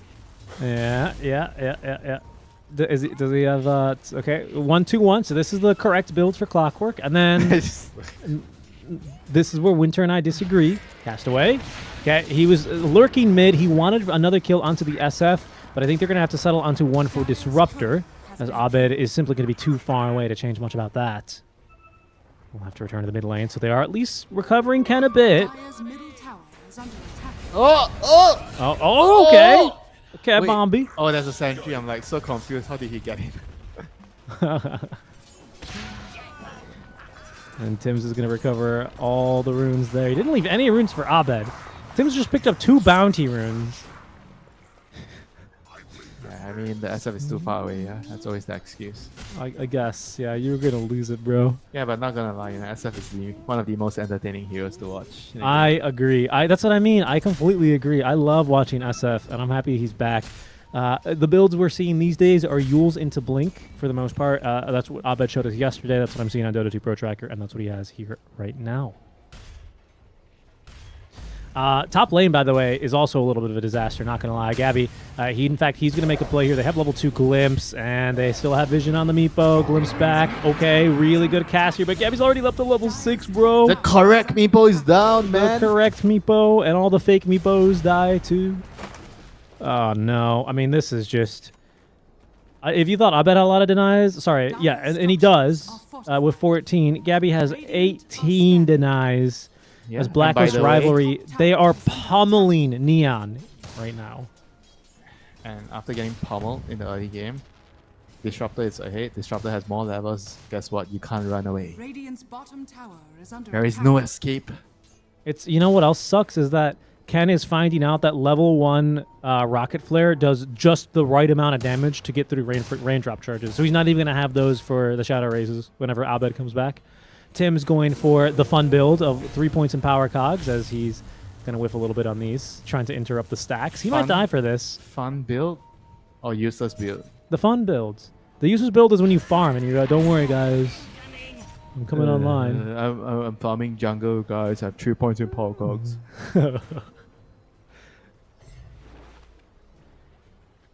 I think the 10 more to 4, I tell you wow. what, the more people play against these new power cogs, the harder it is for you to land in on them. Oh, for sure. Because now they know what to expect. But this is when I think you now everyone's like too overcompensating to dodge power cogs, even if they're only level 1 because you're laning against Winter. And not against, Tim's or Seek and Strike. Shut the fuck up. And so what you should do now is you should have like a bit of a distraction, right? Like, look, he's going to set up power cogs, and JG's like, I need to dodge power cogs at all times. And he doesn't even know that Abed's here. There, down he goes. That's a level 4 Timbersaw. I mean, I'm dumbfounded. Abed, he misses the first Shadow Raise. A little bit unlucky there, but they should easily have cast. I mean, there are 4 heroes here. And another glimpse Very up, good he's flame dead. break.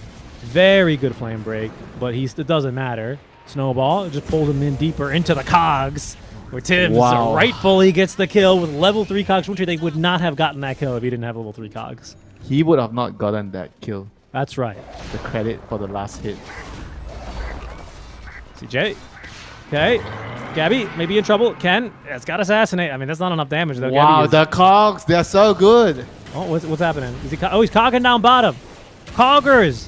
Bombi is dead again. Natsumi, he's not even hitting creeps anymore. They're just killing heroes, Winter. The clock and the disruptor are both level 6 now, Richie. Oh yeah, that's a good point. Level 4 for Bombi and Castaway. Castaway's Oh no, JG's dead. Oh, Tim's.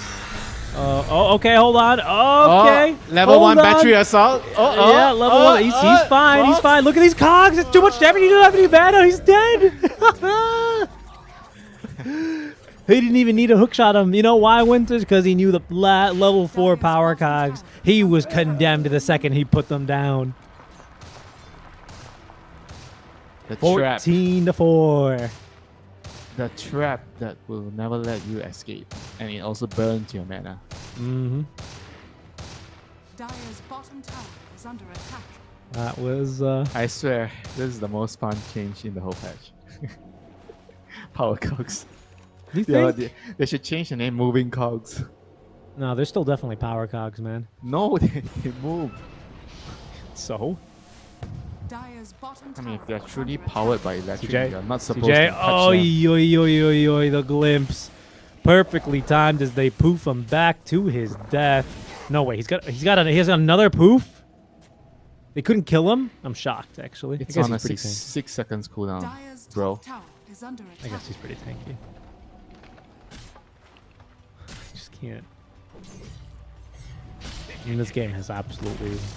Dire's top tower It's has just fallen. falling apart. I mean... Alright, certainly it's not all over, right? I can't be all this doom and gloom. Normally that's your job, Winter. I thought we shared that responsibility. Sometimes. Only when they're out of Sambal when we go for Nasi Lemak. But right now... the cogs! Oh! Dire's top tower is under attack. He was dodging the first cogs and he walked into the second cog. Radiant's Requiem of Souls, another kill there for Abed. As it's not getting better. 20 kills in 12 minutes, and 75% of those are for Blacklist Rivalry. Who's died this game? Abed's taken a death. Gabby's taken a death. John Well's taken a death. Come on, Basically Natsumi. everyone but Dire's Natsumi. bottom You can do tower it. is under attack. You can Dire's do it. It's structures not are fair, you know? fortified. Team play. Okay, smoke play now. Triple bracer and a blade mail and a blink dagger for the centaur. Hello, sniper, and goodbye, Ken. He's just a Ken. What can you expect him to do against a 6K net worth lead team at 12 minutes in? As they're trying their best now. Crazy Chakram not doing enough. Castaway trapped inside the cogs. That'll be his final resting place. They get the Yule Scepter onto one, but they don't quite have enough cooldown for the Requiem. But look at the crowd control, the CC, the stuns, the lockdown. It's perfect there on a CJ. No way out for him. And the hook shot. Where are you going, Bombi? Out those cogs? I don't think so. Out that way? Absolutely not. Tim's on a dominating streak with max power cogs, Winter. Dire's Gotta middle rub it tower in, is yeah? under Rubbing in the salt into my wound. I'm like a snail right now and you're pouring salt over me. Someone Photoshop Winter as a snail, please. Oh my god. It is raining now in KL, you know, so all the snails are coming out Winter. That makes sense. Not so soon. You have to wait for the rain to That's slow true. down. I guess instead we'll need to have Escar go because right now, I mean, Blacklist Rivalry, they're paying because they're up 9K 13 minutes in. I don't think JG's getting out of this one. Yule Scepter, they have Requiem in 10, but most importantly is that sure third shadow. There's not a tree there, man. JG. Ay. What can you do? You can always go next. There's only game one.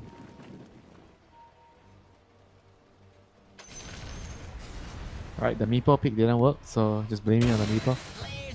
Dire's bottom Yeah, blame it on the tower is meeple and under move on, I attack. guess. I mean, this game is... Radiant are scanning. Castaway. Do you think that's your rune, brother? I think he was trying to get the cog pushback, but it doesn't matter. Oh my god, look, he's gonna kick the cog out of me. Gabby. Unstoppable streak now. So much fun, yeah, with the cogs. Yeah, absolutely. I mean, that's what Dota's about. Having fun? Yeah. No, Dota is about sucking the fun out for your enemy. That is mostly true, yeah. Actually, that's... That is true. Let me ask you, why do you even play the game? Why? I play the game because my favorite thing about playing Dota 2 is when you get into the queue, you say hello on the microphone, some guy answers back by flaming you, unnecessarily harshly and crueling. One guy opens his mic and all you hear is a fan. Another guy is silent. He never talks to you the entire game. And the last guy is playing off-lane PA because you are in the SEA server. But then Winter, when everything is looking at its worst and everything is going down, you type in the chat, guys, let's make war, and everything comes together and it clicks. And that moment, that's why I play Dota, Winter. You're forgetting the part about talking to the enemy and telling them to end the game fast. Oh, that's Run true, down yeah. mid, and then everybody comes and You defends. say GG, go mid, and then you guys, that powers up your team in the next war. It's flawless.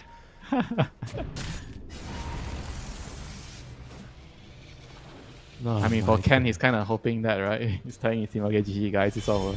I can't do this anymore. Can't you just say, go mid, guys. Go straight mid, no defend. and then Neon, they're going to play harder than we've ever seen them. Yeah, I mean, that for me is the real reason I play Dota, honestly. It's those kinds of games. The fun games. I don't mind losing a game, even if we lose those games, as long as we make a good fight. It's nothing, I thought nothing. you told me you can't afford to lose the game before you go to bed. Yeah, well, then you go to sleep poorly. But if it's a close game, if I lose to an SF who's style on me, I can't be mad. Castaway, he's got Snowball here, but not really anywhere lovely to Snowball to as he sets up the shards, pushed out by the cogs. Tims can't even let a man die in his own shards. But he is practicing the spacing. He did get the cog pushback that time. And they've seen CJ. Natsumi, he's going hunting. Of course, they have the cancel the right into one. the Requiem.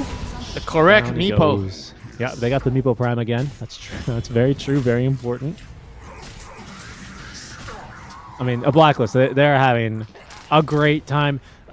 I hate to say this, Winter, but this is Jover.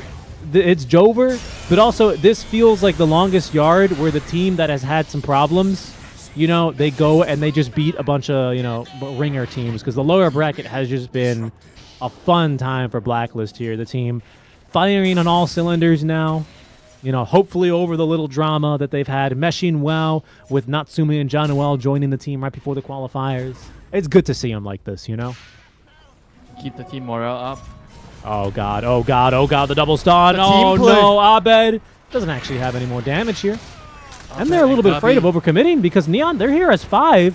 Blacklist, you may have overcommitted. Abed, he's going to leave Gabby for dead. Oh no. That was 600. That was a 1,300 gold. 600 That was, to JG. That was a very good attempt to rekindle the friendship. Yeah. 2v5. Rekindle the friendship.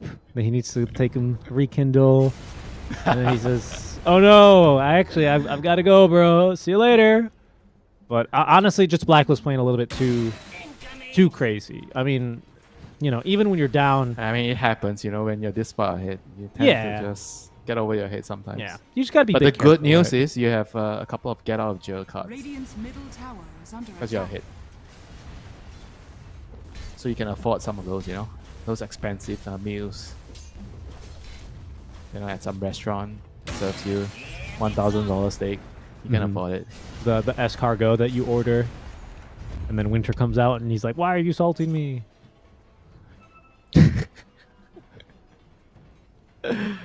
Oh my god. I really like the sneer and the salt there. It's really funny. I've never been in a bantering match with a friend who's called himself a snail. We'll see here how it goes. 24-6 says we have a smoke on smoke play. Neon, they are smoking on the Mega Meepo. They almost have enough money for the Blink Dagger to follow suit. Eternal Shroud is ready. JG easy to put that to use because he's trapped again in the cog zone. Does get himself out as it's actually Tims now who's in a rough spot. JG, he gets glimpsed back on in as Gabby has the stun on top alongside that Static Storm. No way out for him. Abed, he's willing to let loose the Arcane Rune Requiem of Souls. He's just looking for a better opportunity as there's the stomp onto the Meepo. Ken, he's not all that weak, but Abed blinking back forward. The fear onto body. Bombi trying to save him with the flaming lasso on his own. Blink revealed. Abed outplaying them with the voice lines. The glimpse on back. Bombi's down. Sniper's dead. And even Castaway's going to go down. Every hero's alive for Blacklist as the team building activity continues into its 20th minute of play. This is brutal. This is the Abed show, Vichy. That's true. It's the Abed highlight welcome. reel. Welcome to the front row seats that we have at the moment. This is what all the Filipino fans were hoping that they would get a glimpse at seeing. He said, come on, Bulba, please, let him unleash the SF. Oh, Storm Spirit again. Okay, that's fine. Copium, I love Abed Storm. He's such a good... Okay, 5 games in a row, Abed, Bulba.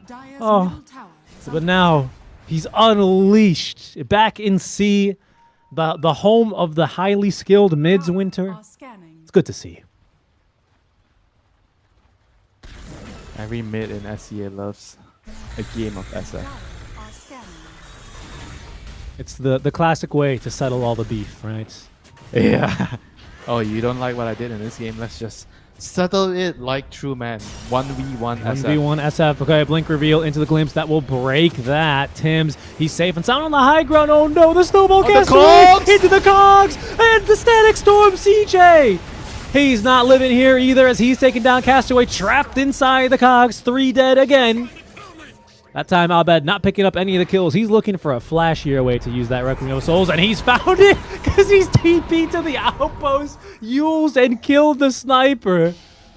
Oh my god, 33-6.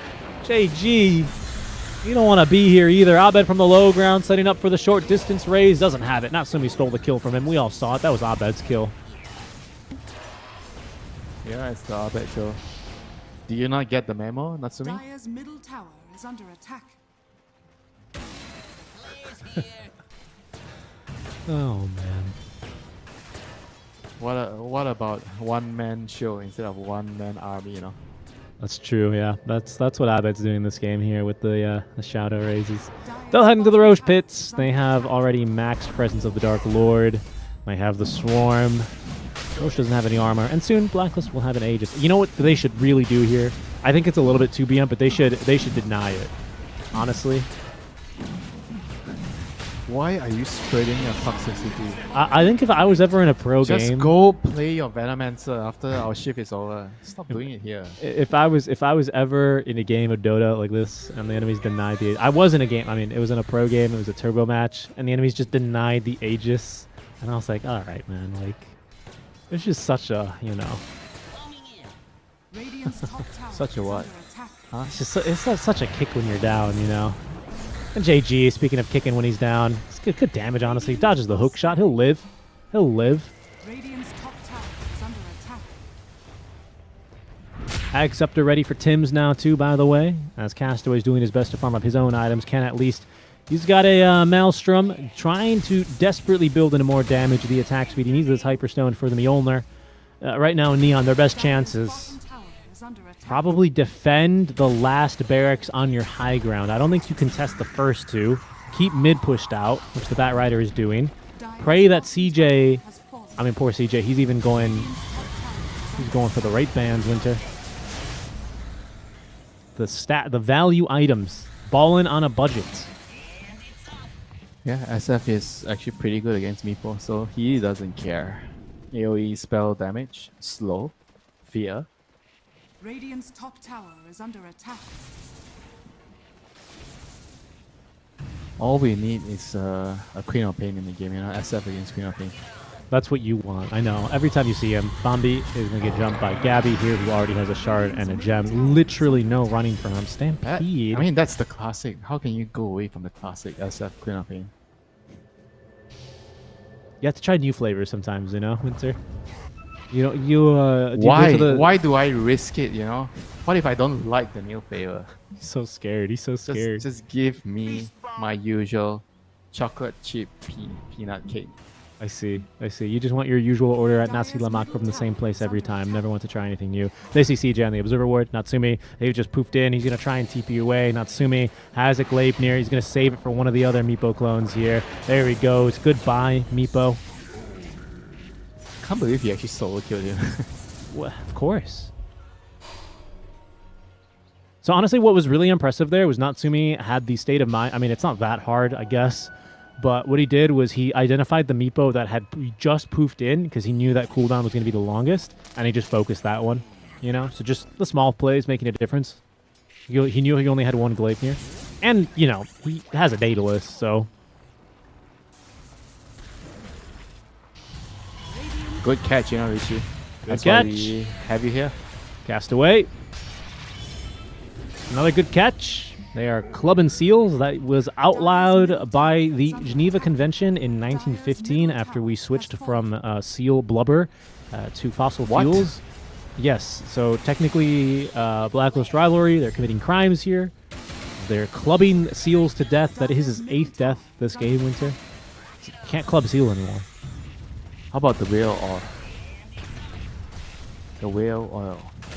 They used to use that, right? That's true, yeah. Shell oil. That's true. Why do you know a lot of this random stuff? Winter, I made that one up. But I believe you. Because you are a true friend. Isn't that what true friends do? No matter what you tell me, I'm supposed to pretend. Not pretend, but I'm supposed to believe it. Pretend, yeah. He outed himself, Winter. He's too honest sometimes. That's his problem. So this game for Blacklist, just waiting for the right opportunity to go up to the high ground. Oh, Yasha and Kaya as, online, which increases the cast range. And there you go. There you have it, folks. A-God in again. 2 dead already there as Gabby jumps in. It's just a symphony of skills here. Tim's locking them inside of the cogs as CJ trying to dig his way out of this one, but pushed this way and that way by the maxed cogs. He's going to be able to dive and dig and Mega Meepo his way, but it's not going to change the fact that Abed's had your number since minute 1, since minute 0 here. Neon, they are down and out of this game. What a stomp by Blacklist Rivalry. Holy moly. Yeah, this game definitely rekindled their friendship as a team. Abed, take a bow, you know, it was impressive. 10 out of 20. No, not 10 out of 20. That doesn't make sense. 20 out of 10 SF Shell. 10 out of 20 would be terrible. Yeah, I mean, there's really no way you can discount this. I mean, even if First Blood doesn't happen, which is hard to ignore, right? Because I think, like really, the game-winning moment here is Blacklist Rivalry winning the First Blood fight, but also identifying, hey, wait a second, this sniper just TP'd, right? The sniper TP'd to the lane. If we just stick around and kill him again, the game's over.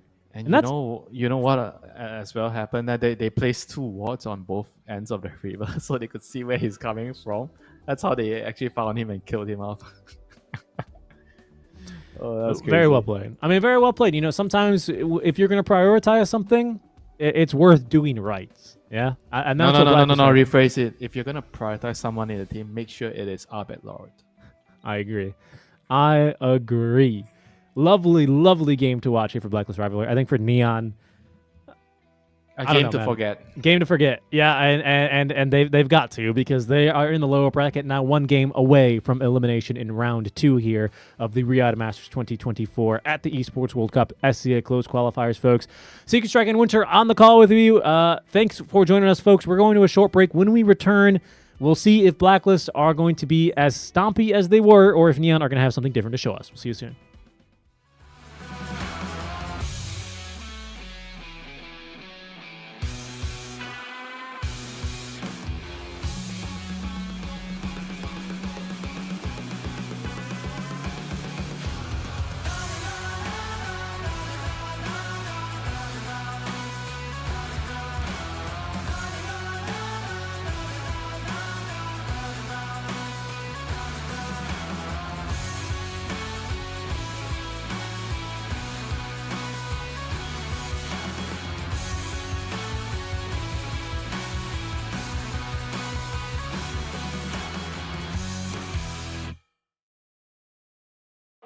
I'ma keep winning, winning. I'ma keep winning, winning. Ooh. I'ma keep winning, winning. You can try to save yourself, but you only gon' play yourself. You can try to save yourself, but you only gon'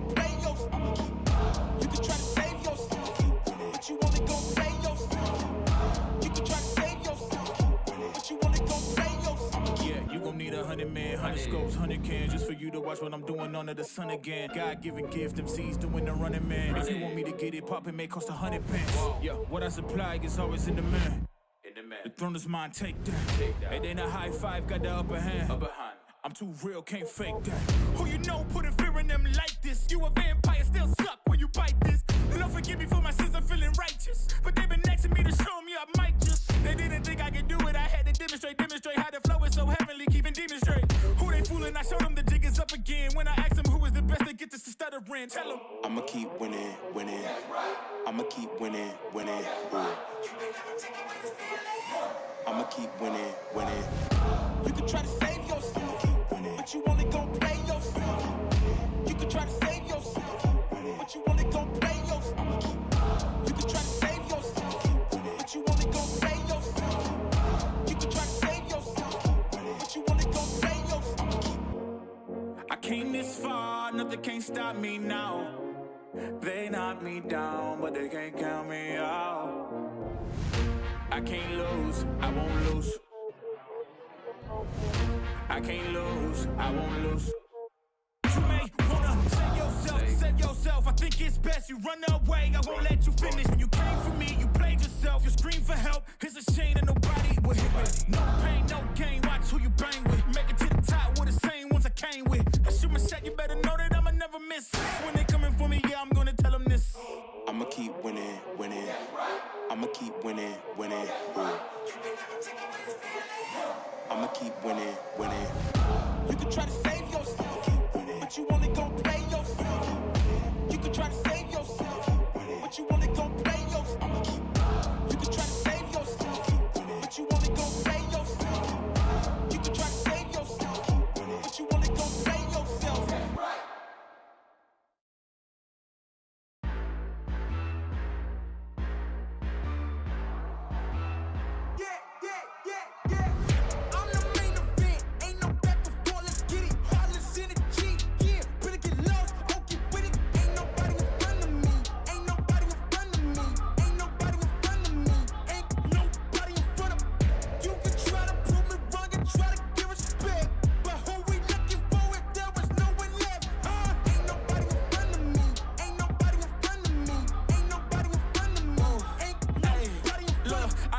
As the competition, but if you go against me, you the opposition. But if you want to look like you could close the distance, I'ma give it A forever since you're so persistent. With you, I'm just practicing, cause I'm back to back, let's get back to winning. As a matter of fact, I'm not that forgiving, cause you did this to yourself, that's a bad decision. I don't see no one in front of me, you is a ghost, you ain't got a soul. Whoa, always say that they gon' come for me, knowing they won't, they doing the most. Whoa, chasing my, gotta get already, not selling my, you on the, y'all moving, ready to, whoa.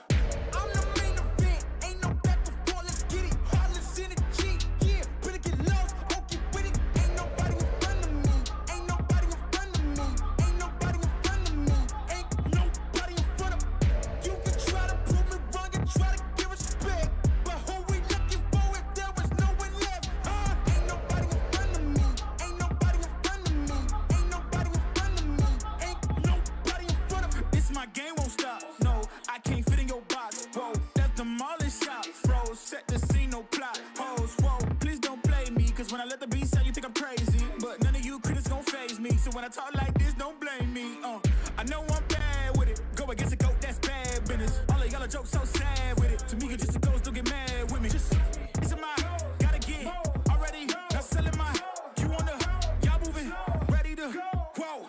I'm the main event, ain't no back and forth, let's get it. Heartless energy, yeah, better get lost, don't get with it. Ain't nobody in front of me, ain't nobody in front of me, ain't nobody in front of me, ain't nobody in front of me. You can try to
I ain't sorry, get a pity party. You could probably get it from your mama now. But if you pull up on me, you gon' see a body, cause I'm not the one you want a problem with. 10 toes down. If I stumble, watch me stand up. When it goes down, get the doo-doo, tell your man's dog. You can blame it on your homies, got you hyped up. Whoa. Everybody trippy, yeah, we coming, yes, that back. Yeah, we walking with a body bag full of cash. Came from a different rary, raise it like a flag. Unapologetic. We gon' keep running it back, running it back, running it back. It won't stop. Running it back, running it back. And that's we gon' keep running it back, running it back, running it back. Running it back, running it back, running it back. Hey, look, hand me the ball, I'm running it back. Answer the call, I'm all in my bag. They want me to ball, I charge on the max. And then they pay more cause they paying me tax. I'm the solution and I'm the problem. If it ain't profit, it ain't an option. If you try to play me, I'm gon' get you packed up. If it's up, then that's up. Nothing's getting past up. No, we bout to act up. This whole game is wrapped up. Talk will get you smacked up. Refresh, you should back up. Hang it up, these plaques up, it's fast, bro. Know that I'm a menace, catch you lacking with your hands up. 10 toes down. If I stumble, watch me stand up. When it goes down, get the doo-doo, tell your man's dog. You can blame it on your homies, got you hyped up. Whoa. Everybody trippy, yeah, we coming, yes, that back. Yeah, we walking with a body bag full of cash. Came from a different rary, raise it like a flag. Unapologetic. We gon' keep running it back, running it back, running it back. It won't stop. Running it back, running it back. And that's we gon' keep running it back, running it back, running it back. Running it back, running it back, running it back.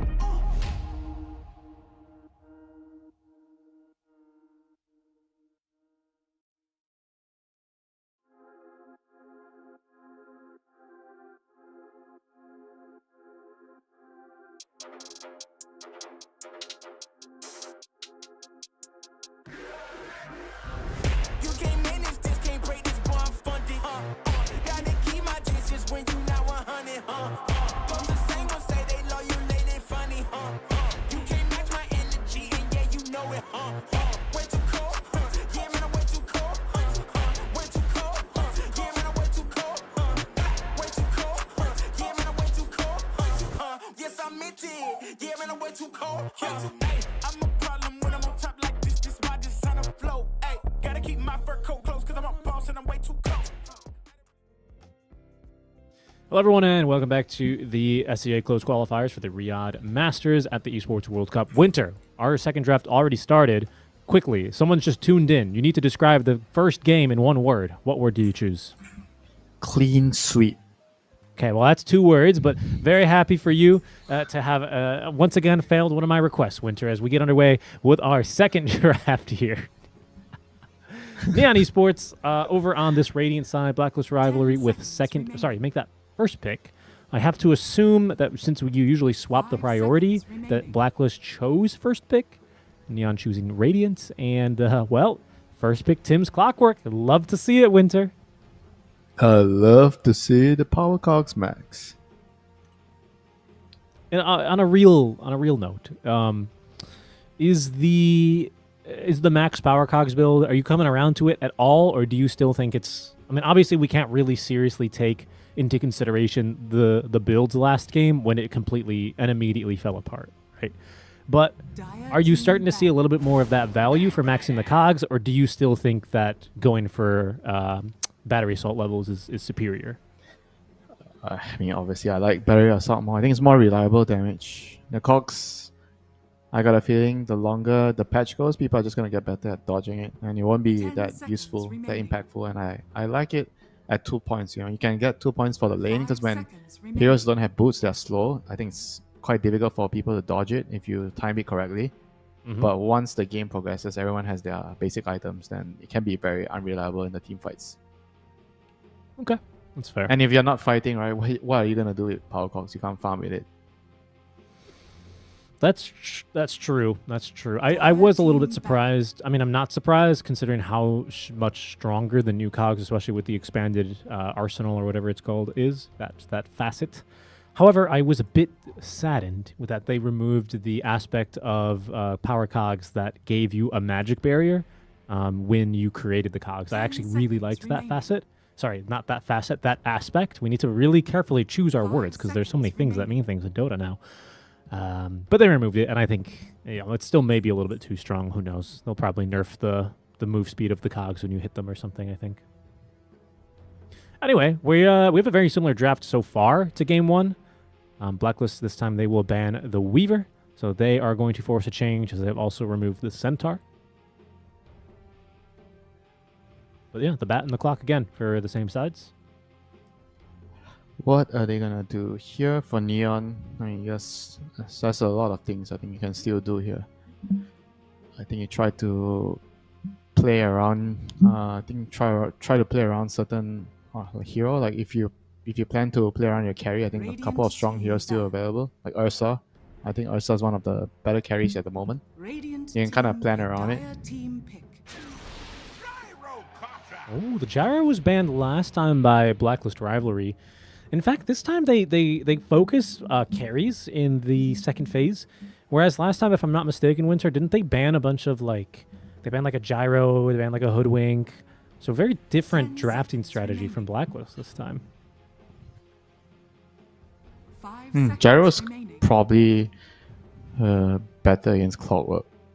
You want a range hero, you want to be able to right click from far away, I guess, and you don't really like to hookshot into gyro as well because of the barrage and the cooldown. Plus gyro, it's not like even if you trap him inside cogs, he still has his flat cannon to play with, so it's not like he's completely taken out of the fight like other ranged heroes might be. But yeah, very good point. As out comes the Razor, a hero that I have not yet casted on this patch. I haven't played against him either. What's your general read? How did 736 do him, Winter? Buffs? Nerfs? Meh? Radiant team pick. Rebalance. I think he's weaker at the start but stronger later. I think the hero's problem is he snowballs too much because his early game is always very good. And with the Storm Surge, with the Plasma Field and everything, he just has a very good overall kit. He does the way he does damage. He has physical, he has spell damage, he's pretty tanky, he's a good frontliner. He doesn't have catch, that's the only thing he's lacking. And if you look at the heroes on his left and on his right, Clockwork and Disruptor, guess what they provide you? Catch. Yep. It's true. And some good vision as well to boot between obviously the kinetic fields, the rocket flares, and Glimpse. Glimpse, I mean Thunderstrike, right? Obviously providing you vision. So I like it. I like it a lot. So rebalance. Interesting. Okay, so what do you do? Usually against Razor and your gyro, I think the plan is to have you need to have another core so that all your damage is not on Razor. I mean on gyro, so that Razor can just drain everything away and make it very difficult for a team. So now they have a Slada, so they have a way of initiating. But I do think that they still need another semi-carry or at least a carry from the mid lane. They need a greedy hero. Yeah, well, they'll save that for last pick as their 17 is going to be the Willow. Blacklist, 18, Doom for Gabby, which means, what, it's a Razor carry? What are you thinking about that into the Slaughter Willow lane? It's a good lane for him. Slada is going to struggle. Razor plus Disruptor, very scary in the lane. You kind of have to run away from the staggered lane and then you get sent back by Glimpse. You die, so there's not much to add into it. I guess it's just a very lane focus type of selection, and the Doom is also good against gyro because the way you play the lane against gyro, you're doing damage whenever he comes close to you, and he's trying to kill you with the rocket barrage, right? So you have Scorch Earth to kind of counteract that. So yeah, sorry, I was completely going to derail you there. I was going to talk about the mid lane picks because I think we're going to have last pick mids upcoming. And I'm wondering what you think Blacklist are looking for here, especially with 23rd pick, picking into the matchup blindly. They need Storm Spirit type of hero, a catching hero, like Puck. Puck, yeah. Keeper of Life would have been great, but they ban it because they ban Keeper. If they're banning Keeper, it might mean that they want the Razor. Mid? Is that... Okay. So that they're just trying to protect their cause. Because I think if your side lane heroes are immobile heroes where they have no ability to run away, and the keeper of the light comes and gank you, you have no counterplay. Right. Like Abed has Razor not and played Doom. Razor in the last 8 days on his mid profile. He's played about 30 matches, 4 Storm games, just for the Storm fans. But no, Has he played Void Spirit? he has not played Void Spirit on this patch. He's played 4 games of Storm, 3 Azus, 3 TA, 2 Earth Spirit, who might be the pick here, 2 Ember, Dire 2 team SF, and 2 Pucks. And then a couple others that I don't think we're going to see here. Puck is kind of not bad. I think Puck's Yeah, not bad. that's what I was lineup. thinking as well with the Coddle ban. I don't know why.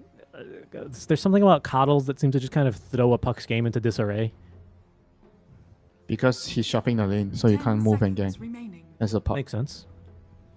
Makes a lot of sense. So perhaps that's what we'll see. seconds But I think all the other likely candidates banned out. So I think this, obviously this ban will be very telling because this is 22nd into 23rd pick for Blacklist. Yeah, and they banned the Earth Spirit. So they're kind of expecting a mid right now for Abed to be picked up here, is what Neon's thinking, I believe, with those last bans. And I don't mind a Puck. I guess what are you really afraid of if you get a Puck? Like, is there a hero that destroys Puck and a Razor mid? Well, you can't. If you pick a Puck, you can't flex it, though. Is that what they're thinking? Some other carry mid hero? There's no TA, potentially? there's no Dragon Knight. I don't think there's any other hero. Ember? Could you Ember carry? I've seen it a little bit. Dire team pick. Ember carry and Razor Yeah. mid? Yeah. Probably not. Okay. Yeah, it seems like a hard lane to start. Ember honestly. against Slaughter is like, Yeah. get me out lane, you know? Radiant Yeah, I team agree. pick. Oh, okay. It's another SF game, 3 in a row for Abed, he says. Have you not seen enough? I'll show you again. I'm fine with this, honestly. I mean, he's making me an even bigger Abed Come fan. on, Queen of Pain. You may now select your heroes. You so... Nobody picked Quap at the Fissure 2 tournaments, and I'll check I the... don't care, Richie. What do you mean you don't care? I just You want to think- see SF versus Quap. The You just wanna battle of see- the ages. Wait, you just want to see Abed lose? You don't want him to win his lane, Winter? No, I want him to win a contested lane. I see. I understand. Like a lane that he could actually lose, you know? Mm-hmm. Hold on, I'm looking at the heroes picked here throughout the qualifiers. This definitely includes opens, so it's not really the biggest or the best data set here, unfortunately. But let me see, Queen of Pain. Yeah, even if you include the 10 open seconds qualifiers, remaining. which is I don't see a total here, unfortunately, but there's a lot of 5 games. seconds Just remaining. to let you know, Zeus picked 68 times, for example, so far in the opens and the close. And then it's Willow, Tiny, Slaughter, Centaur. Storm is 5th, by the way. Just pointed that out. Quap's only been picked 3 times. Make that twice, actually. So just not a good hero. The only unpicked heroes in opens and closed are Lone Druid and Omni Knight at the moment. And yeah, these were picked in opens and seemingly in very early rounds. There was a 1 hour, 49-minute game in open qualifiers. These poor teams. Interestingly enough, the only 2 times it's been picked have been in the C Opens. So, if there's a region that's going to do it, it'll be this one. But not in this game, Winter. And we don't have the fence, so don't try and lie to me this time around. I wasn't even trying to. Don't worry, we'll have another game to talk about that. I like Neon's draft. Gyrocopter, Slaughter, Dark Widow. Dark Widow is a strong hero. Coil, Terrorize. It's a combo.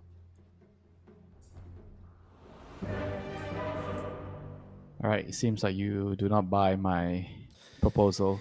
No, I'm just trying to think about the Razor reworks and how his game is going to go. I'm thinking about Gluttonous as well for Doom.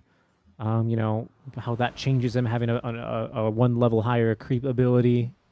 I'm thinking of the smaller details. I'm not really seeing the big picture for this Blacklist rivalry draft. I'm not sure how I feel about a Razor, generally speaking. So I'm filled with clouds of uncertainty, which is why I don't really want to comment on it. The heroes, you only need to know what you feel about Shadow Fiend. What Yeah. do you feel about Shadow Fiend? I feel like I'm in the presence of a Dark Lord.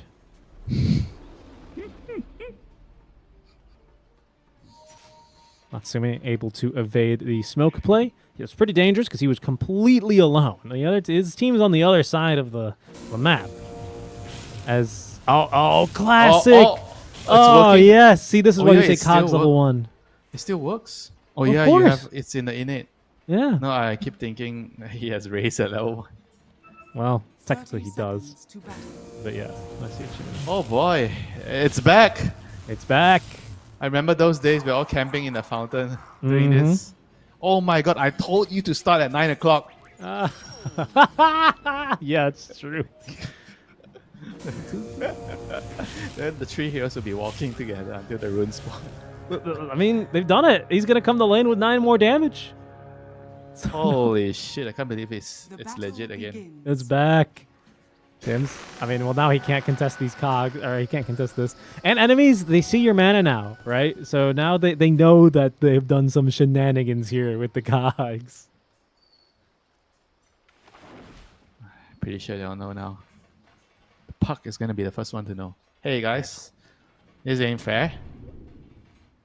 He Wow. has raised and he has, what is this? 9 bonus damage? Yeah, 9 bonus damage.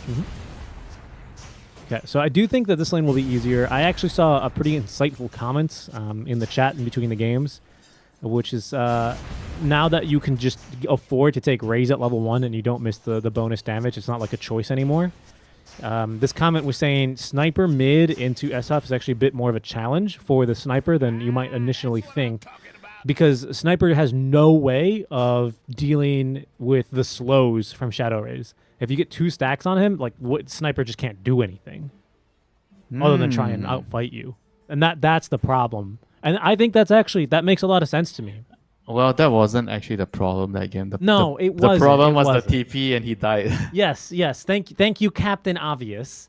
I was hoping, Winter, that we could talk about this in abstract, where we kind of talk about this Shadow Ray slow, right?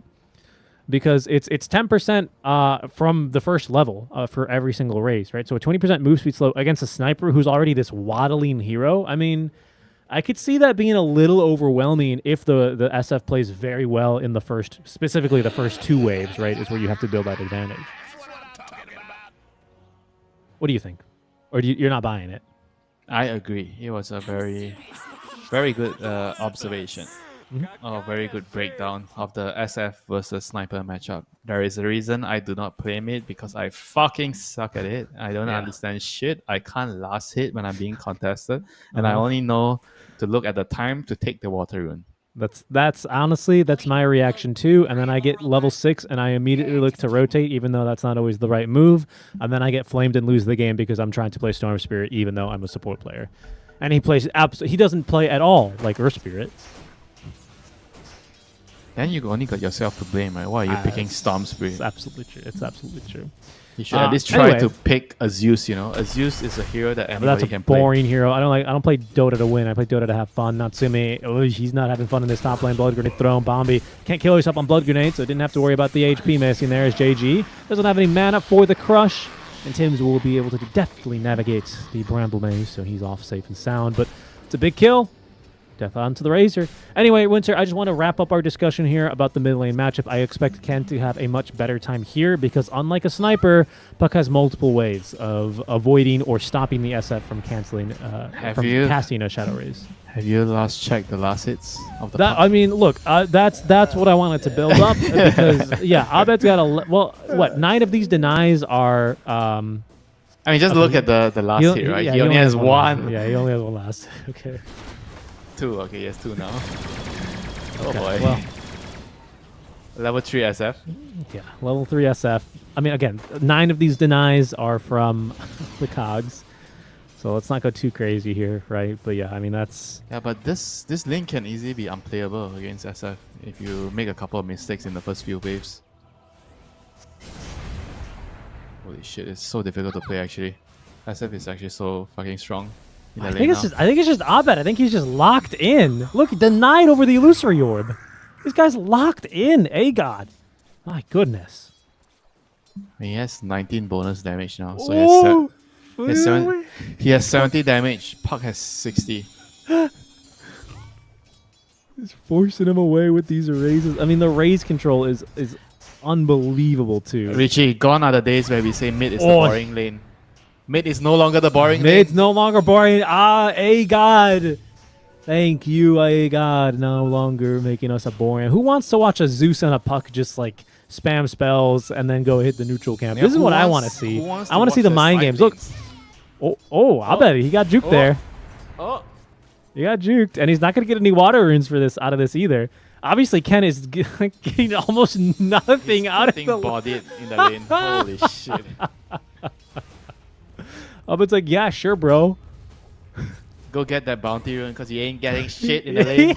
I love it. It's so cool to see him on a hero like SF. This is incredible. The kill is actually down bottom, where John Well will be able to trade away Castaway, but Gabby's ended up dying. So other than mid lane, Neon are doing a lot better in these side lanes for now. Now, my concern is Winter, that because Neon side lanes are going better, despite mid going well, SF Gets still, ganked. a fragile hero. That being said, he's not into a Tusk or a Clock this time. But, I mean, Bat Rider's pretty deadly with the Flame Break. I agree. And because the side lanes are going well, Winter, I'm afraid that Neon will be able to, they'll have the luxury of rotating their supports, Wait, the Dark Willow has 11 last hits? Is that Power Corps or something? What the hell? Dire's bottom tower is I'm like, the Dark Willow has 11 last hits, same with the Razor.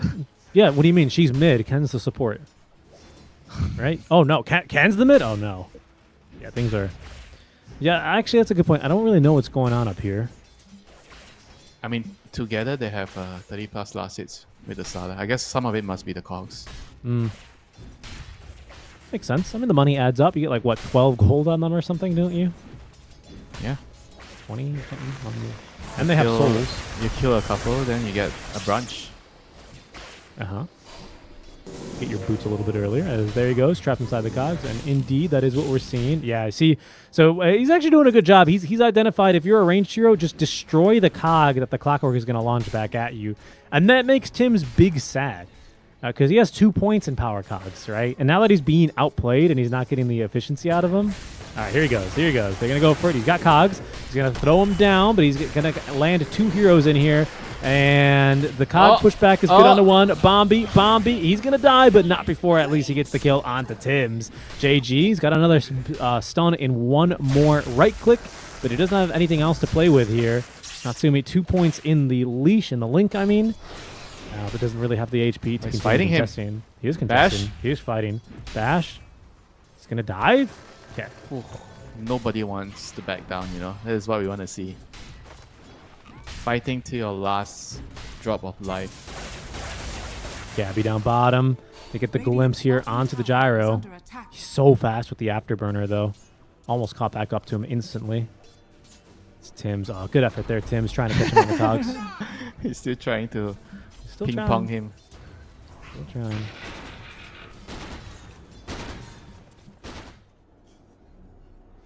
Is this a rotation? Is Abed rotating, or is he just collecting runes? He's rotating. No, he's just collecting runes. He's rotating, Pog! He's rotating! But he's going power trash this game. Last game he went arcane boots. I mean the last 2 games. Okay, so maybe experimenting the build here a little bit. And top lane, the gate gank. Do you think it's Natsumi- because... And CJ. What? The entire bottom lane is ganking the top lane right now. And they're still not going to make a play for him. Okay, now they will go. They've used the stuns on the Slaughter. In goes CJ now. Cog pushback is good onto 2. CJ pops the wand early just to have mana to fight. But it's good enough for him to assist for the kill onto Natsumi, who's stolen a lot of damage but ultimately still dies. There was a TP. It's John Well, but he's very low on mana. Yeah, and but at can't the same offer time, much. it was a lot of heroes, They brought so many people. It's a lot of resources committed. Not really sure if it was worth it, but I mean, a kill is a kill. I mean, they needed something, right? Because, I mean, things are still not looking so hot mid. Bot lane, you at least killed Gabby the once, right? So you're not too afraid of him completely getting out of control. You know what, Richie? SF is not exactly that far ahead, as I would expect, 500 gold after dumpstering the early game. Yeah, I think it's just more affected Puck in terms of levels, more than anything. just being a little bit slower to be online, to be able to rotate.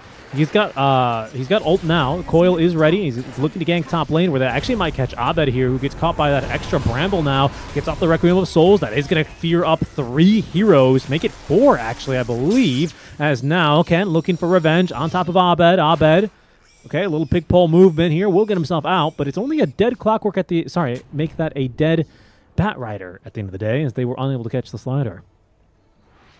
And Abed TP's back mid, collects the Haste Rune. Time to continue showcasing his Shadow Fiend skills. Radiant's middle tower is under Yeah, Haste attack. Rune ready to go. Why do you think he went for Power Treads this game? Do you think he just wants to be a bit tankier? I guess he's not gonna be full spell this game. He's gonna play right click, like I suspect. Doom down bottom. They need a little Abed's bit rotating as well with the Haste Rune, but I don't think they really need him down here, honestly. Yeah, with the Glimpse, that is going to be enough damage. And Natsumi comes through the gate. Gate gank. Should be a dead tier 1 tower here, I reckon. Radiant's bottom tower So if he's is under going attack. for like a hybrid right click build, what is he gonna do? Is he still gonna buy Yules and then transition into like some right click build? Like what, Mass of Madness? BKB? I don't know. Tower is under attack. Because I'm thinking, like, Dragonlance, I guess when Dragonlance. when are the go times for this team? Basically, like, whenever you have Doom, you can fight, right? But that's a little bit more... not here and there. It's a little bit more dependent.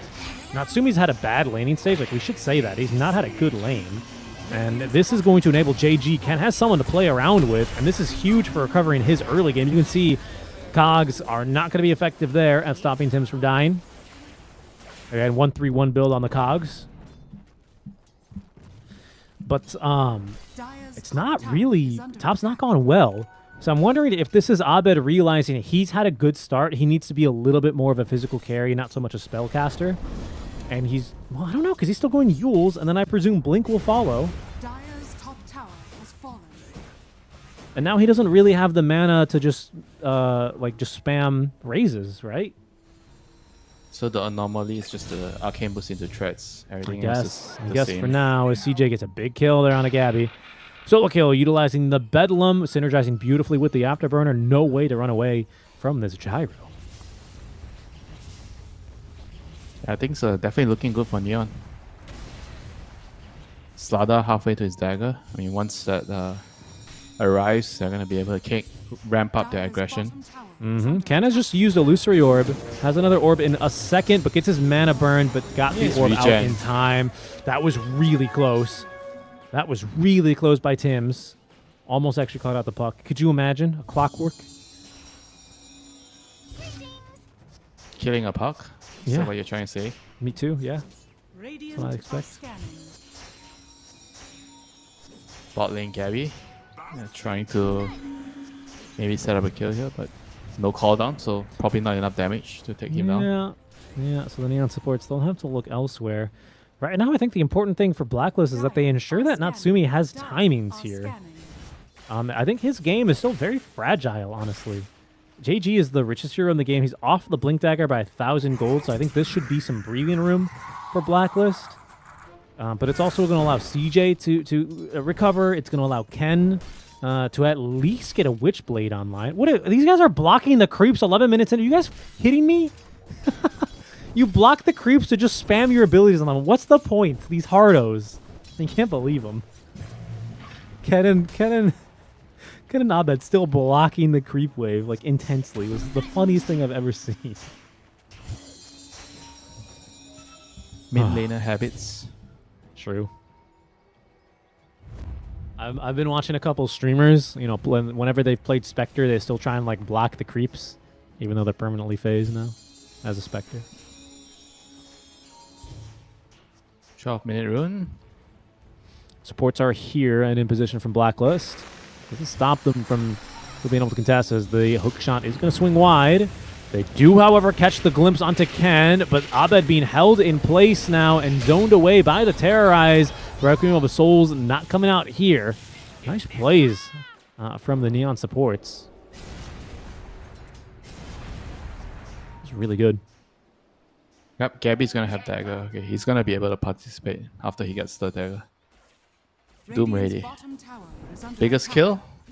Gyro. Yeah, Yeah, he's good. Actually, Slada is also a pretty big kill. I agree. He's rich.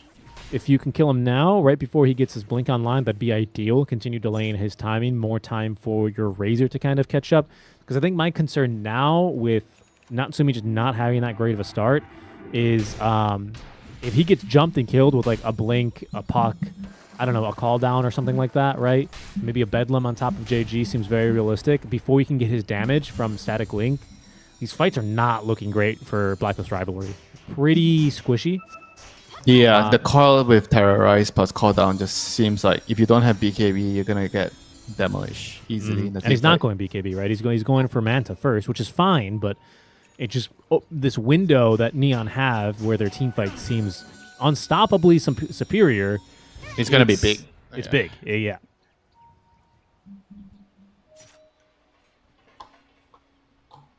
And what will Blacklist be doing about that then in the meantime? I mean, it's a smoke play now with a Blink and a Veil, a level 1 Doom at the ready. Abed has Yules good to go, and Natsumi even will tag in on this one. But Neon, they're smoking themselves. You can see Castaway and JG here ready for the Blink reveal.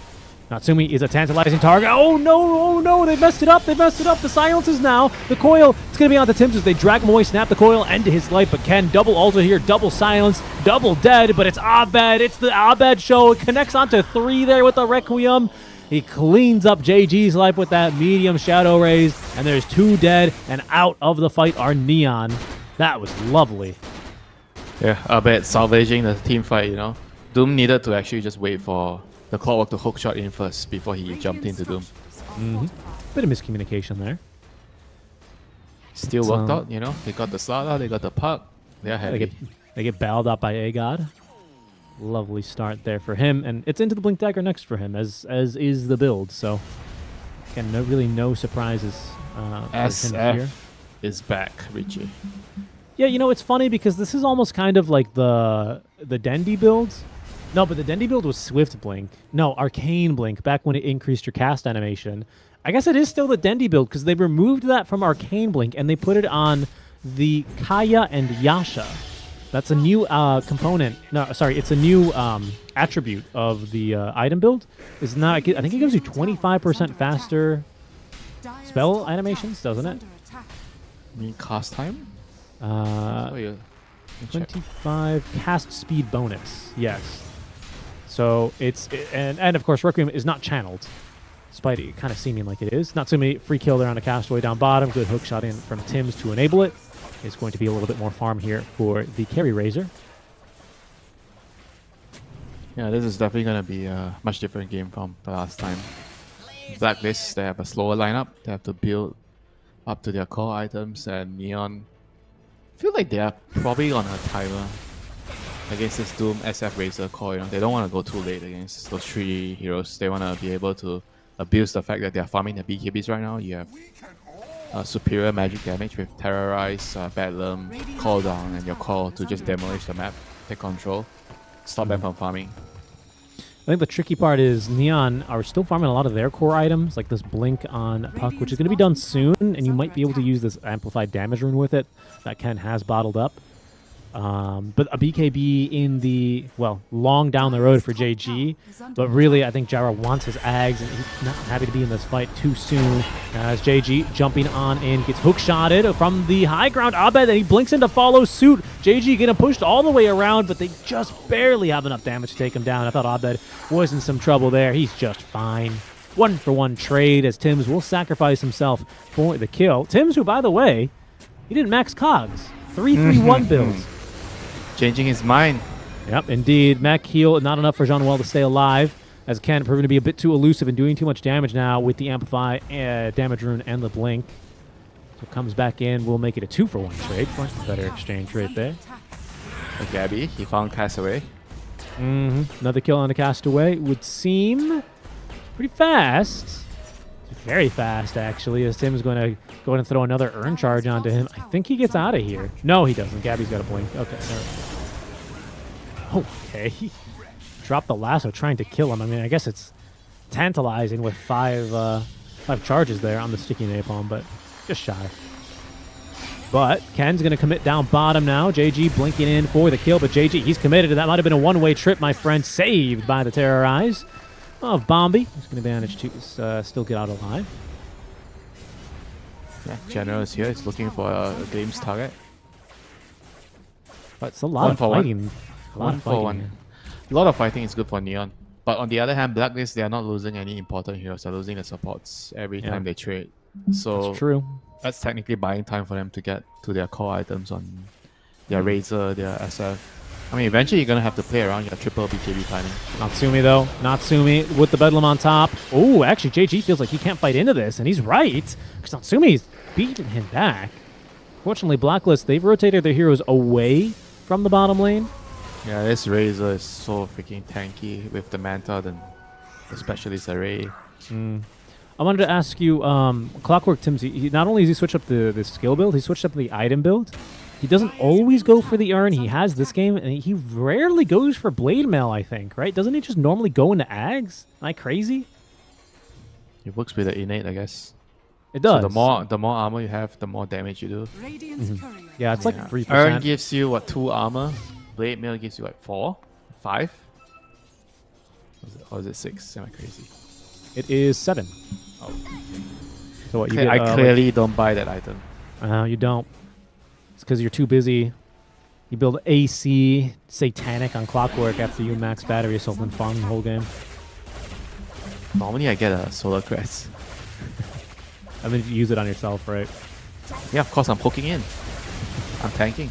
Radiant's middle tower That's my license to cast it on myself. I bought that item. Why do I need your permission to cast it on myself? Tower goes down mid. There is Tim's. This is getting pretty close to this Blade Mail now. Pretty expensive recipe these days. I think it's always been a little bit pricey. It's a good farming item, you know that Blade Mill? Jungling, That's true. Battery Assault, you clear camps very quickly. He finally understood that he needs to farm on this hero. Yeah, I think this game in particular, he's going to want a couple more items to be able to live a bit longer, Yeah, right? because it's going to be a slow game with their tricore Radiant setup. are scanning. Tims, can he do it with the hook shot? No. Kind of hard against the puck, I think, especially with an Arcane Rune. I don't think that's a very likely kill. As Abed is going to bottle up that haste rune down bottom.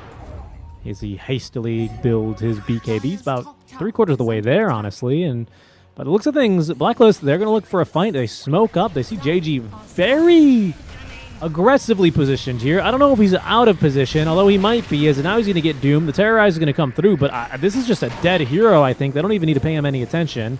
So he's going to die. Bombi's going to eat the hook shot now as Natsumi sets his sights on the Willow. The Yule Scepter aggressively used is not going to stop Tims from collecting the kill, though. Good play, good pickoff. I realized Neon, they are spread up because of the good warding in the bottom jungle, so they saw Puck just still farming. And Abed, solo kill, double race, triple race! Oh! The A God show continues. Indeed. Volume 2. Blink, Yule's Requiem. He's got that timing down to a T. I don't think it ever left him, really. Nice. Radiant's top tower is under attack. That was by far the best play this game. Most exciting play. I think it was a pretty heads-up move as well because he TP'd bottom after he realized they didn't need him top lane, and JG trapped inside the kinetic field, pushed back by the Cogs. He's got no way out of this one. He Still dies don't to need him. Natsumi.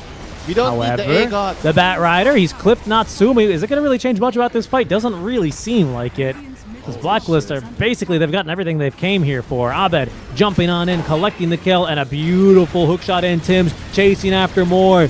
What can they offer now? The Fortify is out as they have lifted Ken with the Yule Scepter, looking for his second kill here now onto Gabby. He'll get it. A pretty Finally. decent exchange in return. Finally, the aggression of Blacklist has been halted by Neon. So they needed a break, you know. They got ran over last couple of minutes, and now some time for CJ to finish his BKB. Gonna be very, very crucial. Really, that fight shows that this Gyrocopter is, I mean, he's punching above his weight class, honestly. Just with this Crystallis, Yeah. that call down. He did 4,000 damage in that fight. I don't think Blacklist would.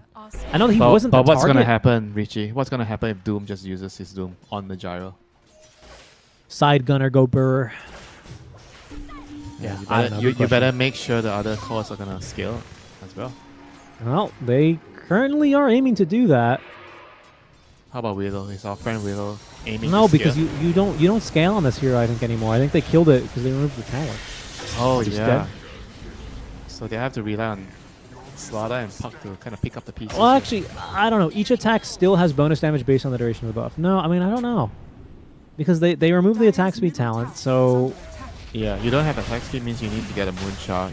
And I don't think Valve wants that build to return because the other facet that you never see the 4 Willows take, it's... I forgot what it's called. It's like buffed by darkness. It's got some name. I don't know the name. But basically... Oh, is he dead? Yeah, to the he's dead. Doom? Yeah, he's dead to the Doom. But the other facet that you don't see taken by the Willows is like the longer you're in Shadow Realm, you get more damage amplification. So like that's kind of like the new carry build. It's no longer this like machine gun Willow. I guess you could still do it. You just get like a super Shadow Realm basically. But without that attack speed, I don't know if you'll see supports really scaling into it. Because not only do you... The investment increased, basically, right? Is Yeah, what it's too slow. You need so now much you more. you need Ags and you need attack speed items, which just doesn't... It's not something you want to build on this hero. Moonshot, Mass of Menace. Yeah, I mean... If the game goes late enough, I guess. But again, you're farming a 4,200 gold item on a hero that honestly just doesn't farm that well. Yeah, that's kind of Willow's problem. It's very difficult to clear out creep waves compared to... Blink out. Abed, A-God, he gets out of there. John Well, not as lucky. Killed in the river. I mean, if you compare it to other fours like a Moeta or Hoodwing, for example, like Hoodwing, you generally always see a couple of items on that hero. It's easy to farm. Yeah, because it's how they use those items, right? A Morta and a Hoodwink, like Morta has skills that amplify. And a Clockwork that is maxing battery and start pushing out waves and clearing jungle. You know, you always get items on those heroes. Compared to like a Willow, right? Who's still, even if she gets Ags, she needs another item to actually effectively use it. The thing with this hero right now is she has so much value in terms of like winning the early fights because of how they change her innate spell and her facet. Yeah, I think Valve wants this here to be more of a support. I don't know what it is. Ice Frog lost to too many Willows going supports, or he got griefed or something. But I mean, now Bedlam, you can throw it onto your allies. They increase the range of Terrorize AoE as Tim's is jumping on in. He's got the jetpack active. The Doom. Who's it on? Oh no, that was the lasso sound effect. I'm losing my mind after the hour and 15-minute match we had. Apologies. That was the lasso sound. Don't worry, I lost part of my mind. So I guess Willow is universal. It's not out of the question that she still is played as a core sometime, but her itemization is going to have to be different, right? She's going to have to go for some like Manta. Because you need mana and you need attack speed and you need Aghanim, so there's too many things you need to buy, and Midas is a shit item now. So it would have to Midas. be like Midas will kind of solve her problem. Requiem, Abed, just playing. Maybe next patch, Richie. Should be back. Maybe. I like her more as a support. I like her as a support. Frankly, I'd like to see... Oh, Gabi? Okay, he's going to walk into the enemy team. Not like it matters much. The Doom, he chooses to use it on the Slardar. Had the choice here between him and CJ. Instead, CJ, he's going to get leashed up by the Static Link as Natsumi, stealing 118 damage, turns now for Castaway. Bombi being chased down by Gabi, who's going to connect and close the door here for this kill onto the Bat Rider as they do TP away on the Willow. In the meantime, Abed, he's gone hunting. He's got to blink in a second, and he has vision. Can he get the Yules off in time? No. Ken's going to be faster on his and blinks away. The battle of the mids. That was like a Western, you know? You ever see like a John Wayne movie? He shoots the guy at high noon. Quick draw. Wild Wild West. A little bit, something like that. I think that's a Will Smith movie, but, you know, it's right in vision. Abed, he's completely alone here. Has a Yule Scepter ready to use. He's really saving this one as he's thinking about turning. will get stunned up here, caught by one Bramble. There he goes with the Yule Scepter, set himself up for the Terrorize. The hook shot in, Tim's saving the day here as Abed feared. He's thinking about turning now with the Requiem and all the spells on top of this Static Storm. JG, all of a sudden he's left completely alone, and Bombi's going to be the one dying to Natsumi. He was still once in on this fight though. And I don't think that's going to work out because Gabby's waiting for him up on the high ground, finds the stun there on the stomp into the Infernal Blade. Another blink, another elusive of Abed continuing to chase as Ken breaking their ankles. He's going to go the other way. Trapped inside the trees. Does he have a way out? The leash onto Abed. He pops the BKB. He's forced to dispel the Witchblade. Snaps the coil. He's alive on 44 HP. Ken, does he dare chase any further? He dares, Winter. He dares. He wants this kill. Get him. He smells him. No, he can't. He can't. He can't possibly get him. He knew where he went, I think, because of the lane ward that they have. Some really aggressive wards down from Neon. But they failed to pick up the kill. That would have been huge. That would have been such a nice pick-off for him. Tims, he was the savior. He knew he needed to protect the A god. Hook shot into 3 heroes, puts himself in the middle, saves the day. JG. Eating a link down bottom. John Wells is here, but has used the glimpse now. Broke the link a little bit there, and not going to make too big of a difference. Mid lane, though, now he got in some more trouble. Doesn't have a BKB this time around. As Puck doesn't have a BKB either. Forced. Oh, Abed Yules himself. I'm thinking maybe he meant to Yules Ken. I can't quite be sure. He has Requiem, so I thought he was going to Yules the Puck. Either way, no one's going to end up getting caught. Butterfingers. Or fat Radiant's fingers. middle tower is under attack. It's okay, he didn't die, so he didn't pay for it. Yeah, that's fine. Gonna have BKB soon for the next fight anyway. Radiant's bottom tower is That's under like attack. a blooper in the A God show, you know? Gotta have one of sure. those. Yep. That's the part where you hear the record scratch during We Are Electric, you know? Because he messed up once. No, I'm pretty sure when you're airing the blooper, you use another background music. You don't use We Are Electric. You have to use like one of those like comedic background Radiant's music. bottom tower is under attack. Let's see. Da, da, da, da, da. Yeah, one of the TikTok sounds. Ken. Ken. Shocked he didn't show anything for Ward. But he's going to avoid this. Unfortunately, I think CJ might end up running right into this. In the meantime, Tims, he's caught himself a fish, and he's killed a fish. But back on over to the Gyro, who has been doomed to now trying to TP away. Not a chance. Oh, but he has got BKB. Okay, never mind. There is a chance. Even better than a chance. He just lives, Winter. Yeah, but you have to use his BKB. You think Doom cares about using his spell? A little bit. He's named after it. Do you think he's named after the spell, or he named the spell after himself? Yeah, but his spell doesn't go lower in duration every time he uses a hero. Dire's middle It's like a point of pride, you know? Oh, sure. I mean, you use your BKB the next time. Next time I'm going to get you, you know? You know, back in the day, that thing used to also mute items. You didn't used to be able to do that. You know, back in the day, SF was the ultimate hero. Radiant's top tower is under attack. In what way? Elaborate. The hero that will prove if you're a true mid laner. Let's see. Abed certainly proved it. He's looking for his 3rd straight win on it now, but can they survive the smoke gang coming their way? That's a really good jump here onto Tims, who has buyback. Due to tower siege, has been let up. Abed, he's going to turn and fight JG. Caught by the fear. Didn't even have a BKB to activate, but even if he did, would have been caught off guard there as Bombi. Looking to try and turn this. They also have managed to isolate Natsumi, who's completely alone. The Terrorize. Having to find another target because Natsumi has a Satanic and a BKB with the leash on a CJ as well, losing all of his damage, being sucked back on in. CJ can go nowhere, stuck between a tree and a tree. Killed off there by the dynamic Natsumi, who's got tons of damage, running these guys down. Down goes Bombi. John Well, he's eventually going to end up dropping his Ken. He jumps out of the base. That's a buyback here from Bombi. He's back on it as well. They think they can still take this fight. Abed, can he get out of here? Yeah, he's fine.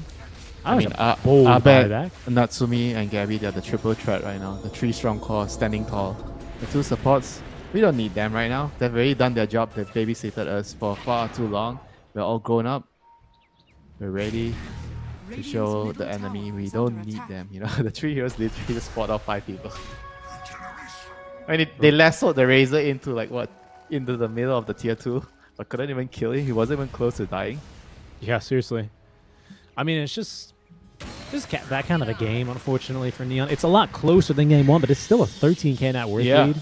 I mean, this is what I was alluding to previously, where the gyro can't do it alone, right? He needs another hero that can help him do the deeps in the team fight, and the Sala and the Puck have to kind of pick up the stack, you know? I mean, Sala, unfortunately, is not really picking up the stack.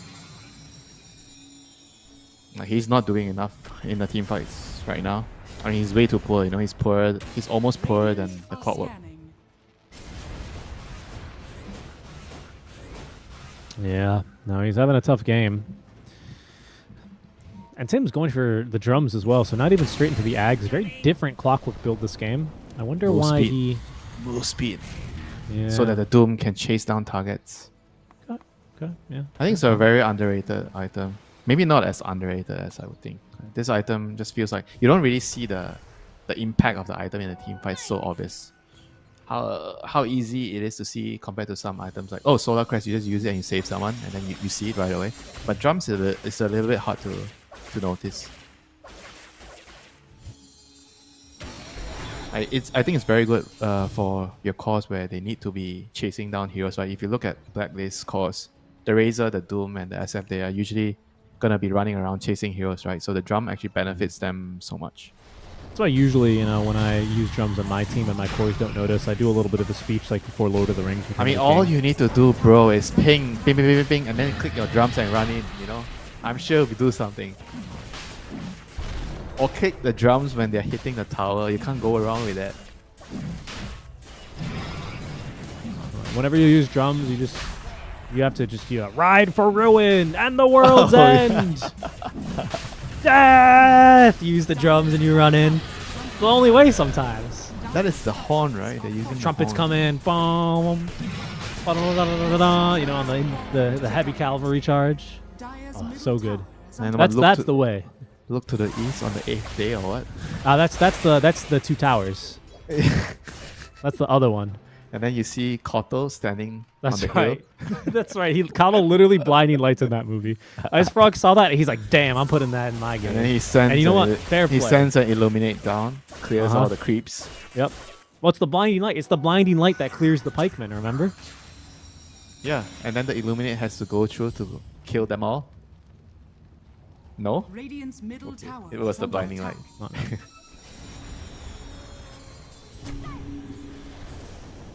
Again, get back up to the high ground.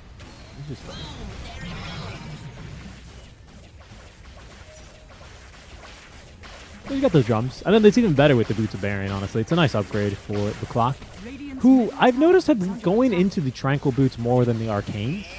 Who? Which hero? Clock. Always. Oh, Clock? Always Arcanes, yeah. I thought for sure this would be an Arcanes buyer because you have mana issues. You run in, you take damage, you retreat, you regen. Yep. You let the position 5 buy the arcanes for you. Or the That's not what I do. I full tilt in every Arcane Boots is not very good on forward. As much as you like the mana. Yeah, I like mana. I like casting my spells. Not dead. Waiting in the trees. BKB, Scythe of Ice, ready to go. It's the Aegis on Natsume, giving him the strength stand on the high ground. He used Satanic here, so it's going to be kind of hard to kill him. He's still BKB? stuck on the high ground. We'll save the BKB for the second life. No, gets the Solar Crest, so he's safe and sound up on the high ground. He's so fast. What the hell? Alright, he's gonna save that Aegis for another rainy day. Regen. Oh no, they're 3 going on minutes him. left. Coil. Missed. Coiled the camp. It's fine. I think he's got an Arcane, so it'll just be a little bit of whatever. So how are they actually gonna kill this Razor with Butterfly? Hey, you literally don't have enough damage in a tank. I mean, the Puck has Parasma right now, which is gonna help. Helps considerably. Add a lot of damage into the fights, but still don't think they have enough. They need to have every hero focus on the Razor, and you kind of have to force the BKB out early, and then try to use your magic damage to overwhelm him. Yeah, I think you have to get him out of position primarily, but it's kind of hard. I mean, I know you have that, but he does not have a Force Staff this game. That'd be ideal. Castaway, there he is. The Force Staff is going to be so crucial if they want to have a chance of killing him. Remember the game just now? Yeah. SC. The Bad Rider but dragging the Lifestealer with Aegis into the Tier 4s. Yeah, it was quite the game. And then for that game to end with the mega axe call, I mean, it's good. It's a good ending. Felt poetic. The mega X call. Mhm. The double X call. The WS axe call.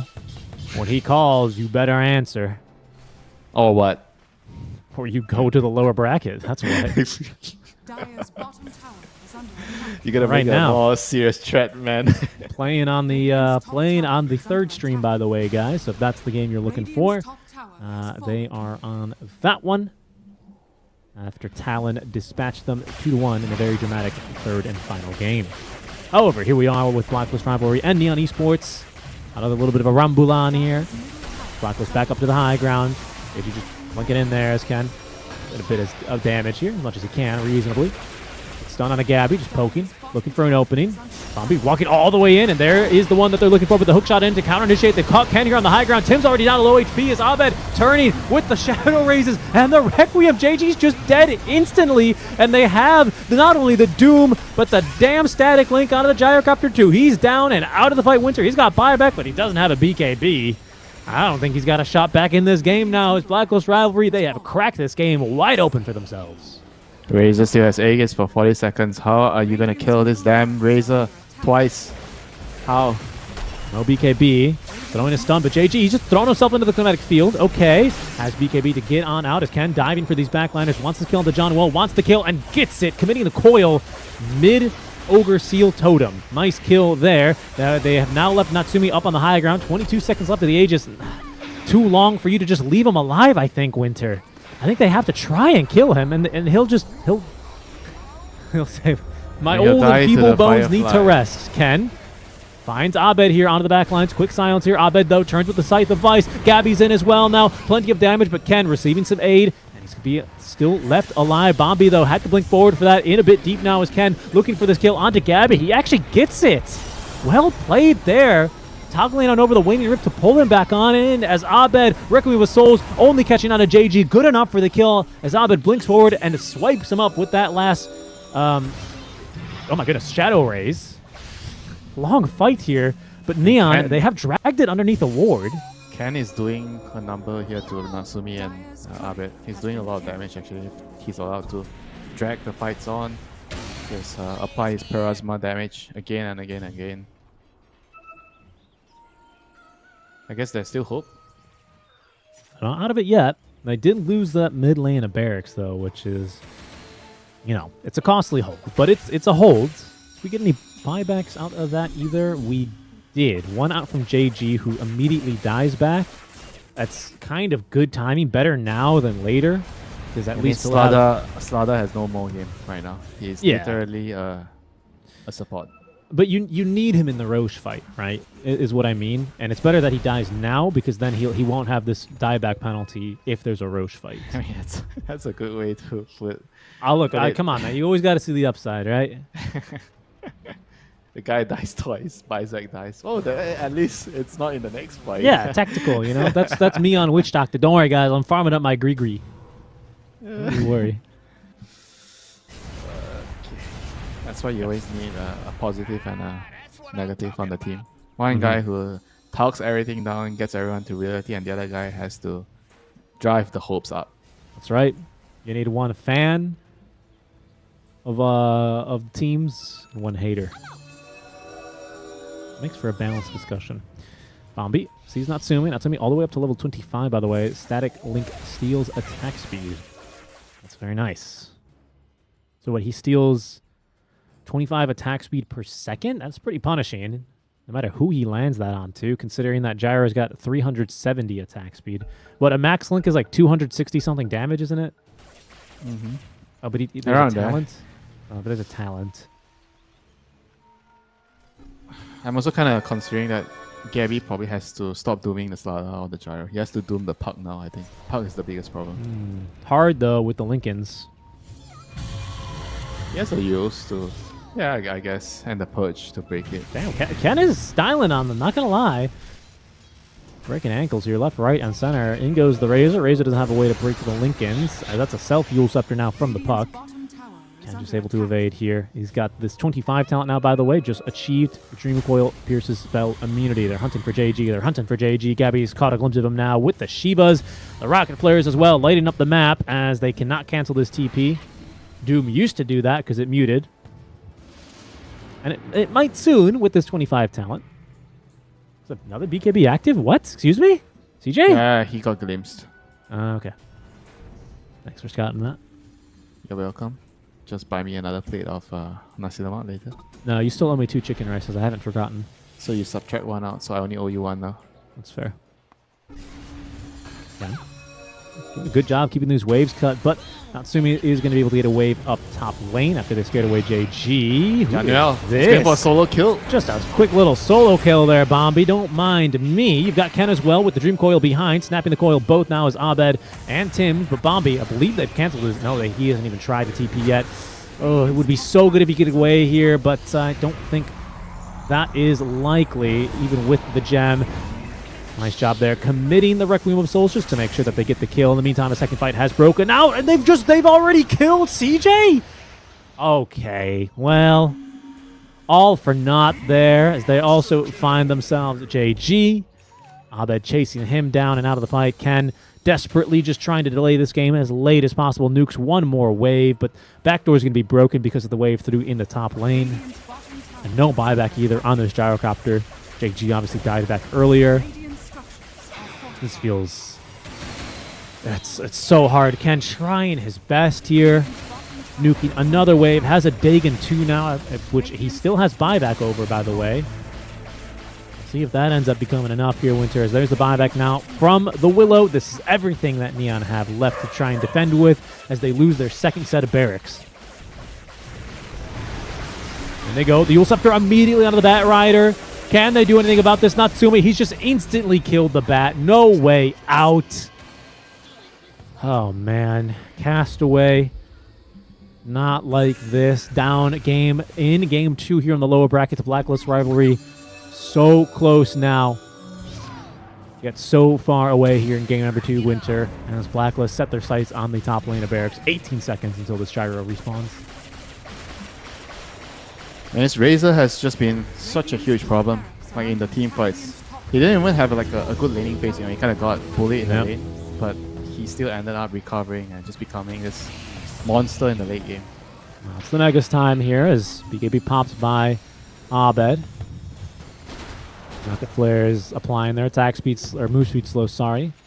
Keeping Neon underneath their tier 4 towers as Blacklist Rivalry, they're not going anywhere.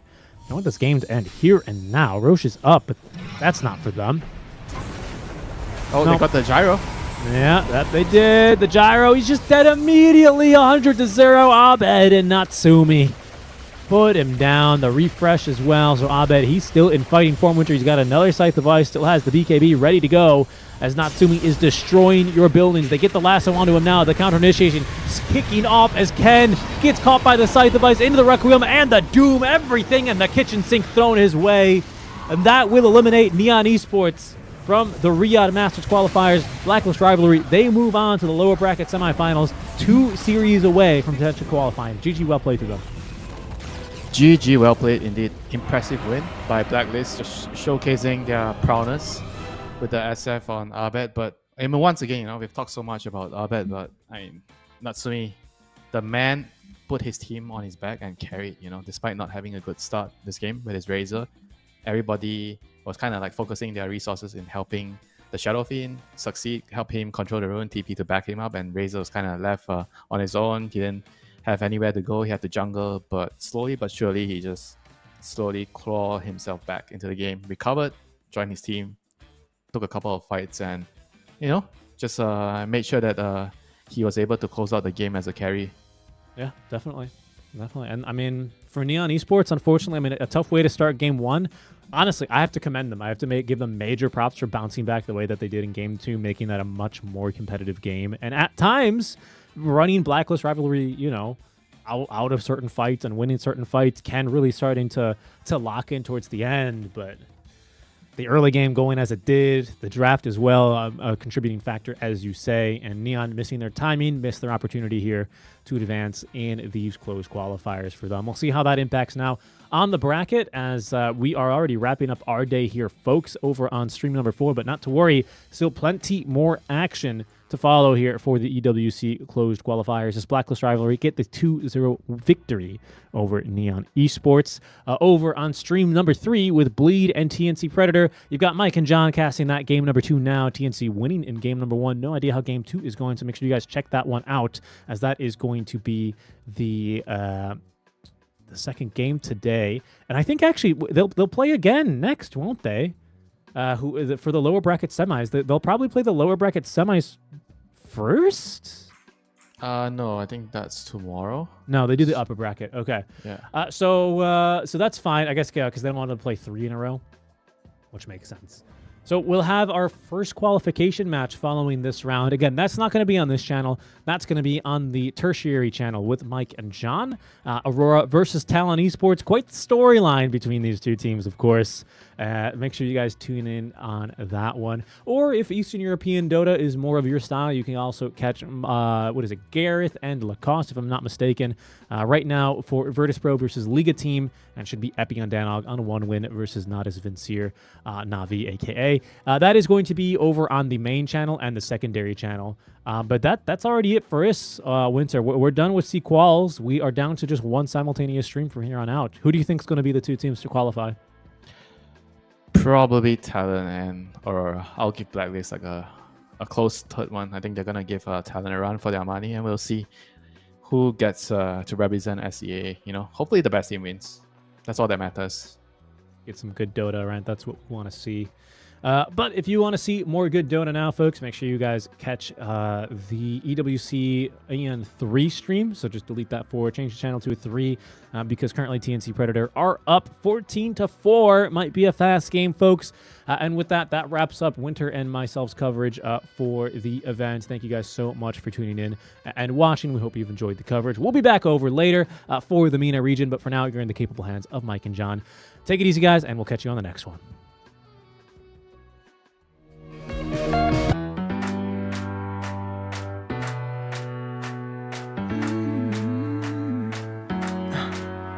Am I wasting time?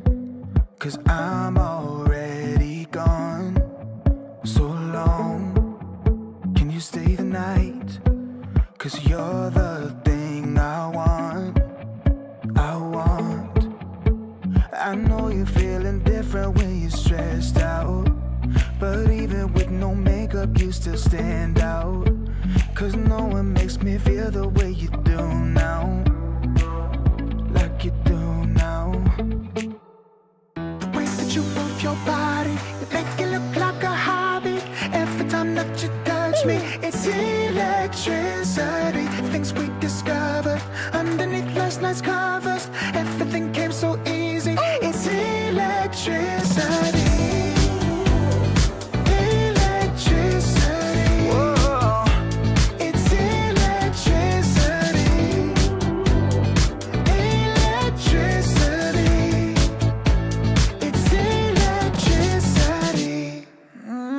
It's late at night, I feel you on my skin. You're all that's on my mind. It's finally sinking in. You're it. I know you're feeling different when you're stressed out, but even with no makeup you still stand out. 'Cause no one makes me feel the way you do now. Like you do now. The way that you move your body, you make it look like a hobby. Every time that you touch me, it's electricity. Things we discovered underneath last night's covers. Everything came so easy. It's electricity.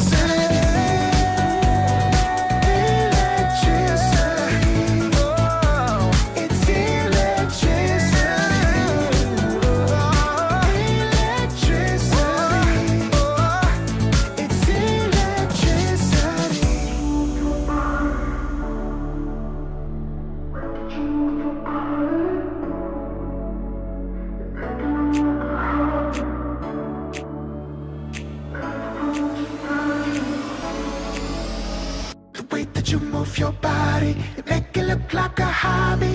Every time